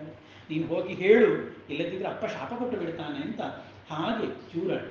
ಒಂದು ವೇಳೆ ನನ್ನ ಮಗನನ್ನು ಕೊಂದು ಹಿಟ್ ಆ್ಯಂಡ್ ರನ್ ಕೇಸ್ ಆಗ್ತಿದ್ರೆ ನಿನ್ನ ತಲೆ 1000 ಹೋಳಾಗ್ತಿತ್ತು. ನೀನು ಬಂದು ಹೇಳಿದ್ರಿಂದಲೇ ನನಗೆ ಅರ್ಥ ಆಗ್ತದೆ ನೀನು ತಪ್ಪು ಮಾಡಲಿಲ್ಲ, ನೀನು ಸರಿಯಾಗಿದ್ದೆ ಅಂತ. ಅವನ ಒಂದು ಕೆಲಸ ಮಾಡು, ಮೊದಲು ನನಗೆ ಅಲ್ಲಿ ಕರ್ಕೊಂಡು ಹೋಗು, ನಾವು ಅವನನ್ನು ನೋಡಬೇಕು ಅಂತ ದಶರಥ ವೃದ್ಧರನ್ನು ಕರ್ಕೊಂಡು ಬರ್ತಾನೆ. ತುಂಬ ದುಃಖ ಪಡ್ತಾರೆ. ಅವನ ಶರೀರದ ಅಂತ್ಯ ಸಂಸ್ಕಾರ ಮಾಡುವಾಗ ತಾವೂ ಚಿತೆಗೆ ಬಿದ್ದು ಪ್ರಾಣ ಬಿಡ್ತಾರೆ. ಪ್ರಾಣ ಬಿಡುವ ಮುಂಚೆ ಒಂದು ಮಾತು ಹೇಳಿ ಹೋಗ್ತಾರೆ. ಪುತ್ರ ವ್ಯಸನಜಂ ದುಃಖಂ ಯದೇ ತನ್ಮಮ ಸಾಂಪ್ರತಂ ಏವಂ ತಂ ಪುತ್ರ ಶೋಕೇನ ರಾಜನ್ನ ಕಾಲಂ ಗಮಿಷ್ಯತಿ. ಏನೂ ತಪ್ಪು ಮಾಡದೇ ಇದ್ರೂ ಕೂಡ ಇಂತಹ ಒಂದು ಘಟನೆ ನಿನ್ನಿಂದ ಆಯ್ತಲ್ಲ, ಹಾಗೆ ನಾವು ಕೊನೆ ಕಾಲದಲ್ಲಿ ಏನೂ ತಪ್ಪು ಮಾಡದೆ ಮಗ ಮಗ ಮಗ ಅಂತ ಎಣಿಸಿಕೊಂಡು ಪ್ರಾಣ ಬಿಡ್ತಾ ಇದ್ದೇವಲ್ಲೋ, ನಿನ್ನ ಬದುಕಿನಲ್ಲಿಯೂ ಕೂಡ ಕೊನೆ ಕಾಲದಲ್ಲಿ ಯಾರೂ ಮಕ್ಕಳಿಲ್ಲದೆ ಮಗ ಮಗ ಮಗ ಅಂತ ಎಣಿಸಿಕೊಂಡು ಪ್ರಾಣ ಬಿಡುವ ಪರಿಸ್ಥಿತಿ ನಿನಗೆ ಬರಲಿ ಅಂತ ಹೇಳಿ ಪ್ರಾಣ ಬಿಡ್ತಾರೆ ಅಂತಾನೆ. ಇದೆಲ್ಲವನ್ನು ದಶರಥ ಇಲ್ಲಿ ಕೂತು ನೆನಪಿಸಿಕೊಳ್ತಾ ಇದ್ದಾನೆ. ಕೌಸಲ್ಯ ಹತ್ರ ಹೇಳ್ತಾನೆ, ಕೌಸಲ್ಯೇ ಆ ಕಾಲ ಈಗ ಬಂದಿದೆ, ಹೊತ್ತು ಬಂತು. ಋಷಿಯ ಮಾತು ಸತ್ಯ ಆಗುವಂತಹ ಕಾಲ ಸನ್ನಿಹಿತ ಆಯಿತು. ಹಾಗಾಗಿ ನನಗಿನ್ನು ಬದುಕಬೇಕು ಅನ್ನೋ ಆಸೆ ಇಲ್ಲ. ಇನ್ನು ಒಂದು ವೇಳೆ ನಾನು ಬದುಕಬೇಕು ಅಂತಾದರೆ ಇರುವಂಥದ್ದು ಒಂದೇ ದಾರಿ, ಏನು? ರಾಮ ಬರಬೇಕು. ಧನಮ್ಮ ಯೌವರಾಜ್ಯಮ್ಮ ಜೀವೇಯ ಮಿತಿ ಮೇಮತಿ. ಒಂದು ಅವ ಬಂದು ನನ್ನ ಸಂಪತ್ತನ್ನು ಪಡ್ಕೊಂಡ, ಯುವರಾಜನಾಗಿ ಕೂತ, ಸಕೃತ್ ಮಾಂ ಸ್ಪೃಶೇದಪಿ, ಅವನ ಕೈಯಿಂದ ಒಂದು ಬಾರಿ ನನ್ನನ್ನು ಮುಟ್ಟಿದ್ರೂ ಕೂಡ ಸಾಕು, ನಾನಾಗ ಬದುಕ್ತೇನೆ ಅನ್ನುವಂತಹ ವಿಶ್ವಾಸ ಉಂಟು. ಅದಿಲ್ಲದೆ ಹೋದರೆ ನಾನು ಬದುಕ್ತೇನೆ ಅನ್ನುವಂತಹ ನಂಬಿಕೆ ನನಗಿಲ್ಲ ಅಂತ ತುಂಬ ದುಃಖ ಪಡ್ತಾನೆ. ಕೌಸಲ್ಯೆಯ ಅರಮನೆ ಅಂತಃಪುರದ ಒಳಗೆ ಸುಮಿತ್ರೆಯ ಜೊತೆಯಲ್ಲಿ ಹಲುತ್ತಾನೆ. ಮತ್ತೆ ಮತ್ತೆ ರಾಮ ರಾಮ ಅಂತ ಕೌಸಲ್ಯೆ ಬೇರೆ ಬೇರೆ ರೀತಿಯಲ್ಲಿ ಅವನನ್ನು ಸಮಾಧಾನಗೊಳಿಸ್ತಾಳೆ. ರಾತ್ರಿ ಆಗಿರುತ್ತದೆ. ದಶರಥನ ಒಂದು ಪಕ್ಕದಲ್ಲಿ ಸುಮಿತ್ರೆ, ಇನ್ನೊಂದು ಪಕ್ಕದಲ್ಲಿ ಕೌಸಲ್ಯೆ ಮಲಗಿಕೊಂಡಿರುವಾಗ ಇತಿ ದಶರಥೋ ರಾಜ ಜೀವಿತಾಂತ ಮುಪಾಗಮತ್. ಯಾರೂ ಇಲ್ಲದ ಹೊತ್ತಿನಲ್ಲಿ ತನ್ನ ಮಕ್ಕಳು 4 ಮಕ್ಕಳಿದ್ದು 4 ಮಕ್ಕಳಿಲ್ಲ, ಹೆಂಡತಿಯರು ಪಕ್ಕದಲ್ಲಿದ್ದರೆ ಅವರಿಗೂ ಗೊತ್ತಿಲ್ಲ, ಮನಸ್ಸಿನಲ್ಲಿ ರಾಮ ರಾಮ ರಾಮ ಅಂತ ಹೇಳ್ತಾ ರಾಮನನ್ನು ಎಣಿಸ್ತಾ ತನ್ನ ಪ್ರಾಣವನ್ನು ದಶರಥ ಬಿಡ್ತಾನೆ. ಅಲ್ಲಿಗೆ ದಶರಥ ಜೀವಿತಾಂತ ಉಪಾಗಮತ್, ತನ್ನ ಪ್ರಾಣವನ್ನು ಬಿಟ್ಟ ಅಂತ ವಾಲ್ಮೀಕಿಗಳು ಬರೀತಾರೆ. ಬಿಟ್ಟರೆ ಯಾರಿಗೂ ಗೊತ್ತಿಲ್ಲ. ರಾತ್ರಿ ಬೆಳಗ್ಗಾಯಿತು. ಮಾಮೂಲು ರೀತಿಯಲ್ಲಿ ವಂದಿಮಾಗದರೆಲ್ಲ ಬರ್ತಾರೆ, ರಾಜನನ್ನು ಎಬ್ಬಿಸ್ಲಿಕ್ಕೆ ನೋಡ್ತಾರೆ, ಎಲ್ಲ ಹೊಗಳ್ತಾರೆ, ನೀನು ಅಂಥವ ಇಂಥವ, ಪಾಪವ ಹೋಗಿಯಾಗಿದೆ, ಅವನಿಗೇನು ಗೊತ್ತುಂಟು. ಇವರೆಲ್ಲ ಹೊಗಳಿ ಹೊಗಳಿ ನೋಡುವಾಗ ಆಗೋದಿಲ್ಲ. ಮತ್ತೆ ನೋಡಿದಾಗ ಗೊತ್ತಾಗ್ತದೆ. ಪುನಃ ದೊಡ್ಡ ಕೋಲಾಹಲ. ಒಂದು ಕೋಲಾಹಲ ಶಾಂತ ಆದದ್ದಷ್ಟೇ, ಎರಡನೆಯ ಕೋಲಾಹಲ ಶುರುವಾಗ್ತದೆ. ಎಲ್ಲರೂ ಕೂಗ್ತಾರೆ, ಕೈಕೇಯಿ ಬರ್ತಾಳೆ, ಕೌಸಲ್ಯ ಇರ್ತಾಳೆ. ಕೌಸಲ್ಯ ಒಂದಷ್ಟು ಕೈಕೇಯಿಗೆ ಬೈತಾಳೆ, ನನ್ನ ಮಗ ಹೋದ, ಗಂಡನೂ ತೀರಿ ಹೋದ, ನಾನಿನ್ನು ಯಾಕಾಗಿ ಬದುಕಿರಬೇಕು ಅಂತ ಎಲ್ಲ ಒಂದಷ್ಟು ಹೇಳಿ ಹೇಳಿ ಹೇಳಿ ಕೊನೆಗೆ ಋಷಿಗಳು ವಸಿಷ್ಠರೆಲ್ಲ ಬರ್ತಾರೆ.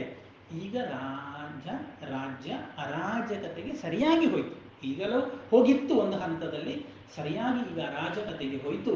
ಏನು ಮಾಡಬೇಕು? ಏನಾದರೂ ತೀರ್ಮಾನ ತಗೊಳ್ಬೇಕು. ಅದಕ್ಕೋಸ್ಕರವಾಗಿ ತಕ್ಷಣದಲ್ಲಿ ಭರತನನ್ನು ಕರೆಸುವಂತಹ ವ್ಯವಸ್ಥೆಯಾಗಬೇಕು ಅಂತ ಶೀಘ್ರಗಾಮಿಗಳಾದ ಕುದುರೆಗಳನ್ನು ಕೊಟ್ಟು ಜನರನ್ನು ಭರತನ ಹತ್ರ ಕಳುಹಿಸ್ತಾರೆ. ದಶರಥನ ಶರೀರವನ್ನು ತೈಲದ್ರೋಣದಲ್ಲಿ ಹಾಕಿ ಸಂರಕ್ಷಿಸಿಡ್ತಾರೆ, ಹಾಳಾಗದಂತೆ. ಇತ್ಲಾಗೆ ದೂತರು ಭರತನಲ್ಲಿಗೆ ಸಾಕ್ತಾರೆ. ಭರತ ಇದ್ದಂತಹ ಕೇಕಯ ದೇಶದಲ್ಲಿ ಏನಾಗಿದೆ, ಅವನಿಗೆ ದುಸ್ವಪ್ನಗಳು ಶುರುವಾಗಿದೆ. ಇದ್ದಕ್ಕಿದ್ದ ಹಾಗೆ ಅವ ಹೇಳ್ತಾನೆ, ಯಾಕೆ ಗೊತ್ತಿಲ್ಲ, ನಿನ್ನೆ ರಾತ್ರಿ ಕನಸು ಬಿತ್ತು. ಏನು? ತತಸ್ತಿಲೋದನಂ ಭುಕ್ತ್ವ, ನನ್ನಪ್ಪ ಅನ್ನಕ್ಕೆ ಎಳ್ಳನ್ನು ಮಿಕ್ಸ್ ಮಾಡಿಕೊಂಡು ತಿನ್ನುವ ಹಾಗೆ ಕನಸು ಬಿತ್ತು. ಪುನಃ ಪುನಃ ಅಧರ ಶಿರಾಹ, ತಲೆ ಕೆಳಗೆ ಮಾಡಿಕೊಂಡು ಹೋಗ್ತಾ ಇದ್ದಾನೆ. ಹೇಗಿದ್ದಾನೆ? ತೈಲೇನಾಭ್ಯಕ್ತ ಸರ್ವಾಂಗ, ಇಡೀ ದೇಹಕ್ಕೆ ಎಳ್ಳೆಣ್ಣೆ ಹಚ್ಚಿಕೊಂಡಿದ್ದಾನೆ. ತೈಲಮೇವ ಅನ್ನುವ ಗಾಹಕ, ಮತ್ತೆ ಎಣ್ಣೆಯ ಕೊಪ್ಪರೆಯ ಒಳಗೆಯೇ ಮುಳುಗಿ ಹೋಗ್ತಾ ಇದ್ದಾನೆ. ಈ ರೀತಿಯಲ್ಲಿ ಅಲ್ಲಿ ಇಟ್ಟದ್ದು ಈ ರೀತಿಯಲ್ಲಿ ನನಗೆ ನಿನ್ನೆ ಸ್ವಪ್ನ ಬಿತ್ತು. ಯಾಕೆ ಬಿತ್ತು ಅಂತ ಗೊತ್ತಾಗಲಿಲ್ಲ. ಬೆಳಗ್ಗಾಗುವಾಗ ಸ್ವಪ್ನದಿಂದ ಎದ್ದು ಬೆಳಗ್ಗೆ ನೋಡುವಾಗ ದೂತರು ಬಂದಿದ್ದಾರೆ. ವಸಿಷ್ಠರು ಹೇಳಿ ಕಳಿಸಿದ್ದಾರೆ, ಜಾಗ್ರತೆ ನೋಡಿ, ಯಾವ ವಿಷಯವನ್ನು ಹೇಳಬೇಡಿ, ನೀನೇ ಮಾಡುವಂತಹ ಅನಿವಾರ್ಯ ಕೆಲಸಗಳುಂಟು, ತಕ್ಷಣದಲ್ಲಿ ಹೊರಟು ಬಾ. ಗೊತ್ತಾಗಬಾರದು ಅಂತ ಒಂದಷ್ಟು ಗಿಫ್ಟ್ ಎಲ್ಲ ಕಳಿಸಿಕೊಟ್ಟಿದ್ದಾರೆ. ಮಾಮೂಲು ಸಂಪ್ರದಾಯದಲ್ಲಿ ಯಾವ ರೀತಿಯಲ್ಲಿ ಇರ್ತದೆ, ಬರೀ ಕೈಯಲ್ಲಿ ನೋಡುವುದಿಲ್ಲಲ್ಲ, ಹಾಗೆ ಒಂದಷ್ಟು ವಸ್ತುಗಳನ್ನೆಲ್ಲ ಕೊಟ್ಟು ಕಳಿಸಿದ್ದಾರೆ. ಅವರೆಲ್ಲ ಶುಭಾಶಂಸನೆಗಳನ್ನೆಲ್ಲ ಸಾಂದರ್ಭಿಕವಾಗಿ ಮಾಡಿದ್ದಾರೆ. ತಕ್ಷಣ ಹೊರಟು ಬರಬೇಕಂತೆ. ಭರತನಿಗೆ ಧಸಕ್ಕಾಯಿತು. ನಿನ್ನೆ ಬಿದ್ದ ಕನಸು ಇವತ್ತು ಬೆಳಿಗ್ಗೆ ಇವರು ಬಂದು ಸೇರಿತ್ತು. ಏನೋ ಒಂದು ಅಪಾಯದ ಮುನ್ಸೂಚನೆ ಅಂತ ತಕ್ಷಣದಲ್ಲಿ ಎಲ್ಲ ವ್ಯವಸ್ಥೆ ಆಗ್ತದೆ. ರಾಜ ಒಂದಷ್ಟು ಪುನಃ ಅವರಿಗೆ ಹೋಗಲಿಕ್ಕೆ ಚಿನ್ನ, ಆಭರಣ, ವಸ್ತು, ಪಾತ್ರೆಗಳನ್ನೆಲ್ಲ ಉಪಾಯನ ರೂಪದಲ್ಲಿ ಕಟ್ಟಿಕೊಡ್ತಾನೆ. ಬಭೂವ ಭರತಸ್ಯ ಚಿಂತಾಸು ಮಹತೀತದ, ದೊಡ್ಡ ಚಿಂತೆ ಆಯ್ತಂತೆ. ಏನು? ಸ್ವಪ್ನಸ್ಯ ಚ ದರ್ಶನ, ತಾನು ಸ್ವಪ್ನವನ್ನು ನೋಡಿದ್ದು, ಬೆಳಗಾದಾಗ ದೂತರ ಅಲ್ಲಿಂದ ಬಂದದ್ದು, ಇದು ಎರಡು ಒಟ್ಟು ಸೇರಿದಾಗ ಇದು ಯಾವುದೋ ಒಂದು ದುಷ್ಟ ನಿಮಿತ್ತವನ್ನು ನನಗೆ ಹೇಳ್ತಾ ಉಂಟು, ಏನೋ ಒಂದು ಕೆಟ್ಟದ್ದಾಗಲಿಕ್ಕುಂಟು ಅನ್ನುವಂತಹ ದೊಡ್ಡ ಭಯ ಭರತನ ಮನಸ್ಸಿನಲ್ಲಿ ಕೂತಿತ್ತಂತೆ. ಅಂತಹ ಭಯವನ್ನು, ಅಂತಹ ಒಂದು ವಿಚಿತ್ರ ಸನ್ನಿವೇಶದಲ್ಲಿ ಅಲ್ಲಿಂದ ಹೊರಟ ಭರತ ಶತ್ರುಘ್ನರು ಅಯೋಧ್ಯೆಗೆ ಬರ್ತಾರೆ. ಇಲ್ಲಿ ದಶರಥನ ಶರೀರವನ್ನು ಎಣ್ಣೆಯಲ್ಲಿ ಮುಳುಗಿಸಿಟ್ಟಿದ್ದಾರೆ. ಎಲ್ಲ ಜನರು ಕೂಡ ಭರತನಿಗಾಗಿ ಕಾಯ್ತಾ ಇರ್ತಾರೆ. ಎಲ್ಲರ ದುಃಖದಲ್ಲಿ ಕೈಕೇಯಿ ಖುಷಿಯಲ್ಲಿ, ಕೈಕೇಯಿ ಖುಷಿ. ಭರತ ಬರ್ತಾನೆ. ಮತ್ತೆ ಅದು ವಿಸ್ತಾರವಾಗಿ ಹೇಳ್ತಾರೆ, ನನ್ನ ಭಾಗ ಮುಗಿಯಿತು, ನಿಲ್ಲಿಸ್ಲಿಕ್ಕೆ ಆಗೋದು, ಬ್ರೇಕ್ ಆಗೋದು, ಸ್ವಲ್ಪ ಮುಂದೆ ಹೋಗ್ಬೇಕು. ವರ್ಷಗಾಲ ಭರತಗೆ ಬರ್ತಾನೆ, ಹೇಳ್ತಾನೆ, ಅಮ್ಮ ಅಪ್ಪ ಇಲ್ಲ. ಏನೇನು ಉತ್ತರ ಅದೆಲ್ಲ ಬೇಡ, ಅಪ್ಪ ಇಲ್ಲಿದ್ದಾರೆ. ಅವಳು ಏನು ಹೇಳ್ತಾರೆ, ಯಾಗತಿ ಸರ್ವಭೂತಾನ ತಾಗತಿ ಪಿತಾಗತ. ಎಲ್ಲರೂ ಒಂದು ದಿವಸ ಎಲ್ಲಿಗಾದ್ರೂ ಹೋಗ್ಬೇಕಲ್ಲ, ನಿನ್ನ ಅಪ್ಪ ಅಲ್ಲಿಗೆ ಹೋಗಿದ್ದಾನೆ. ಏನು ಭಾವ ಇಲ್ಲ, ನಿರಾಕಾರಳಾಗಿ ನಿರ್ಗುಣಳಾಗಿ ಏನೂ ಭಾವನೆಗಳಿಲ್ಲದೆ ಒಂದು ದಿನ ಎಲ್ಲರೂ ಎಲ್ಲಿಗೆ ಹೋಗ್ಬೇಕು, ಅಲ್ಲಿಗೆ ನಿಮ್ಮಪ್ಪ ಹೋಗಿದ್ದಾನೆ ಅಂದು ಬಿಡ್ತಾಳೆ. ಅಲ್ಲಿಗೆ ಬರುವ ಮುಂಚೆ ಭರತ ತುಂಬ ನಿರೀಕ್ಷೆ ಇರ್ತಾನೆ.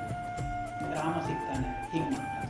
ಲಕ್ಷ್ಮಣ ನನ್ನನ್ನು ಕಿಚಾಯಿಸ್ತಾನೆ, ನನ್ನ ತಮಾಷೆ ಮಾಡ್ತಾನೆ, ಅಪ್ಪ ಹೀಗೆ ಹೇಳ್ತಾನೆ, ಹಾಗೆ ಹೀಗೆ ಅಂತೆಲ್ಲ ಭಾಸನ ಪ್ರತಿಮಾ ನಾಟಕದಲ್ಲಿ ಅದು ತುಂಬ ಸುಂದರವಾಗಿರ್ತದೆ. ತುಂಬ ಸುಂದರವಾಗಿ ಆ ಪ್ರಕರಣಗಳು ಈಗ ಬೇಡ, ತುಂಬ ವಿಸ್ತಾರವಾಗಿ ಹೋಗ್ತದೆ. ಪ್ರತಿಮಾತ್ರ ಸತ್ತು ಹೋಗ್ತಾನೆ. ಅಲ್ಲಿ ಬೇರೆ ಬೇರೆ ತೀರಿ ಹೋದವರ ಪ್ರತಿಮೆಗಳನ್ನು ನನ್ನ ಪಾಠ ಅಂತ ಇರ್ತದೆ. ಬೇರೆ ಬೇರೆ ಪ್ರತಿಮೆಗಳನ್ನೆಲ್ಲ ಇಟ್ಟಿರ್ತಾರೆ. ಅದಕ್ಕೆ ದಶರಥನ ಪ್ರತಿಮೆ ಉಂಟು, ಇದು ಯಾಕೆ ಬಂತು ಇಲ್ಲಿಗೆ, ಹಾಗೆ ಹೀಗೆಲ್ಲ ಕೇಳುವಂತಹ ಭಾಸನ ಅದ್ಭುತವಾಗಿ ಸುಂದರವಾಗಿ ನಿರ್ಮಾಣ ಮಾಡಿರ್ತಾರೆ. ಆ ಒಂದು ಶ್ಲೋಕದಲ್ಲಿ ಅವರು ಮಾತಾಡುವಂಥದ್ದು ನನಗೆ ಶ್ಲೋಕ ನೆನಪಿಲ್ಲ. ಇಲ್ಲಿ ತೀರಿ ಹೋದವರದ್ದು ಮಾತ್ರ ಹೇಳೋದ, ಬದುಕಿದ್ದವರದ ತೀರಿ ಹೋದವರದ್ದು ಮಾತ್ರ, ಬದುಕಿದ್ದವರದ್ದು ಹೇಳ್ತಾರೆ ಇಲ್ಲ. ಅಪ್ಪ ಈಗ ತೀರಿ ಹೋಗಿದ್ದಾನೆ ಗೊತ್ತಿಲ್ಲ. ಆ ರೀತಿಯಲ್ಲಿ ಅಲ್ಲಿದ್ದವ ಹೇಳುವಂಥದ್ದು ಭಾಸ ಪ್ರತಿಮಾ ನಾಟಕದಲ್ಲಿ ತುಂಬ ಸುಂದರವಾಗಿ ಹೇಳ್ತಾನೆ. ಅಂತೂ ಈ ಎಲ್ಲ ದುಃಖಗಳಿಂದ ಭರತ ಒಂದಷ್ಟು ನಿರೀಕ್ಷೆಗಳಿಲ್ಲ. ಅಣ್ಣ ಹೀಗೆ ಮಾಡ್ತಾನೆ, ಲಕ್ಷ್ಮಣ ಹೀಗೆ ಮಾಡ್ತಾನೆ, ಅಪ್ಪ ಹೀಗೆ ಮಾಡ್ತಾನೆ ಅಂತ ಎಲ್ಲ ಬಂದರೆ ಇಡೀ ಅಯೋಧ್ಯೆ ಅನ್ನುವಂಥದ್ದು ಸಂಪೂರ್ಣ ಧೂಳು ಕವಿದ ಸ್ಮಶಾನದಂತಾಗಿ ಹೋಗಿದೆ. ಎಲ್ಲಿಯೂ ಜೀವಸ್ಸಿಲ್ಲ, ಯಾವ ಮನೆಯಲ್ಲೂ ಬೆಳಕಿಲ್ಲ, ಯಾವ ಮನೆಯಲ್ಲೂ ದೀಪ ಇಲ್ಲ ಅನ್ನುವಂತಹ ಸ್ಥಿತಿಯಲ್ಲಿ ಅಯೋಧ್ಯೆ ಬಂದಿದೆ. ಅದನ್ನೆಲ್ಲ ನೋಡ್ತಾ ತನ್ನ ಮನಸ್ಸಿನ ಒಳಗಡೆ ಇದ್ದಂತಹ ಭಯ ದುಗುಡಗಳು ಇನ್ನಷ್ಟು ಹೆಚ್ಚಾಗುವಂತಹ ಸನ್ನಿವೇಶದಲ್ಲಿ ಅರಣ್ಯಕ್ಕೆ ಬಂದು ತಾಯಿಯನ್ನು ನೋಡ್ತಾನೆ ಅನ್ನೋದು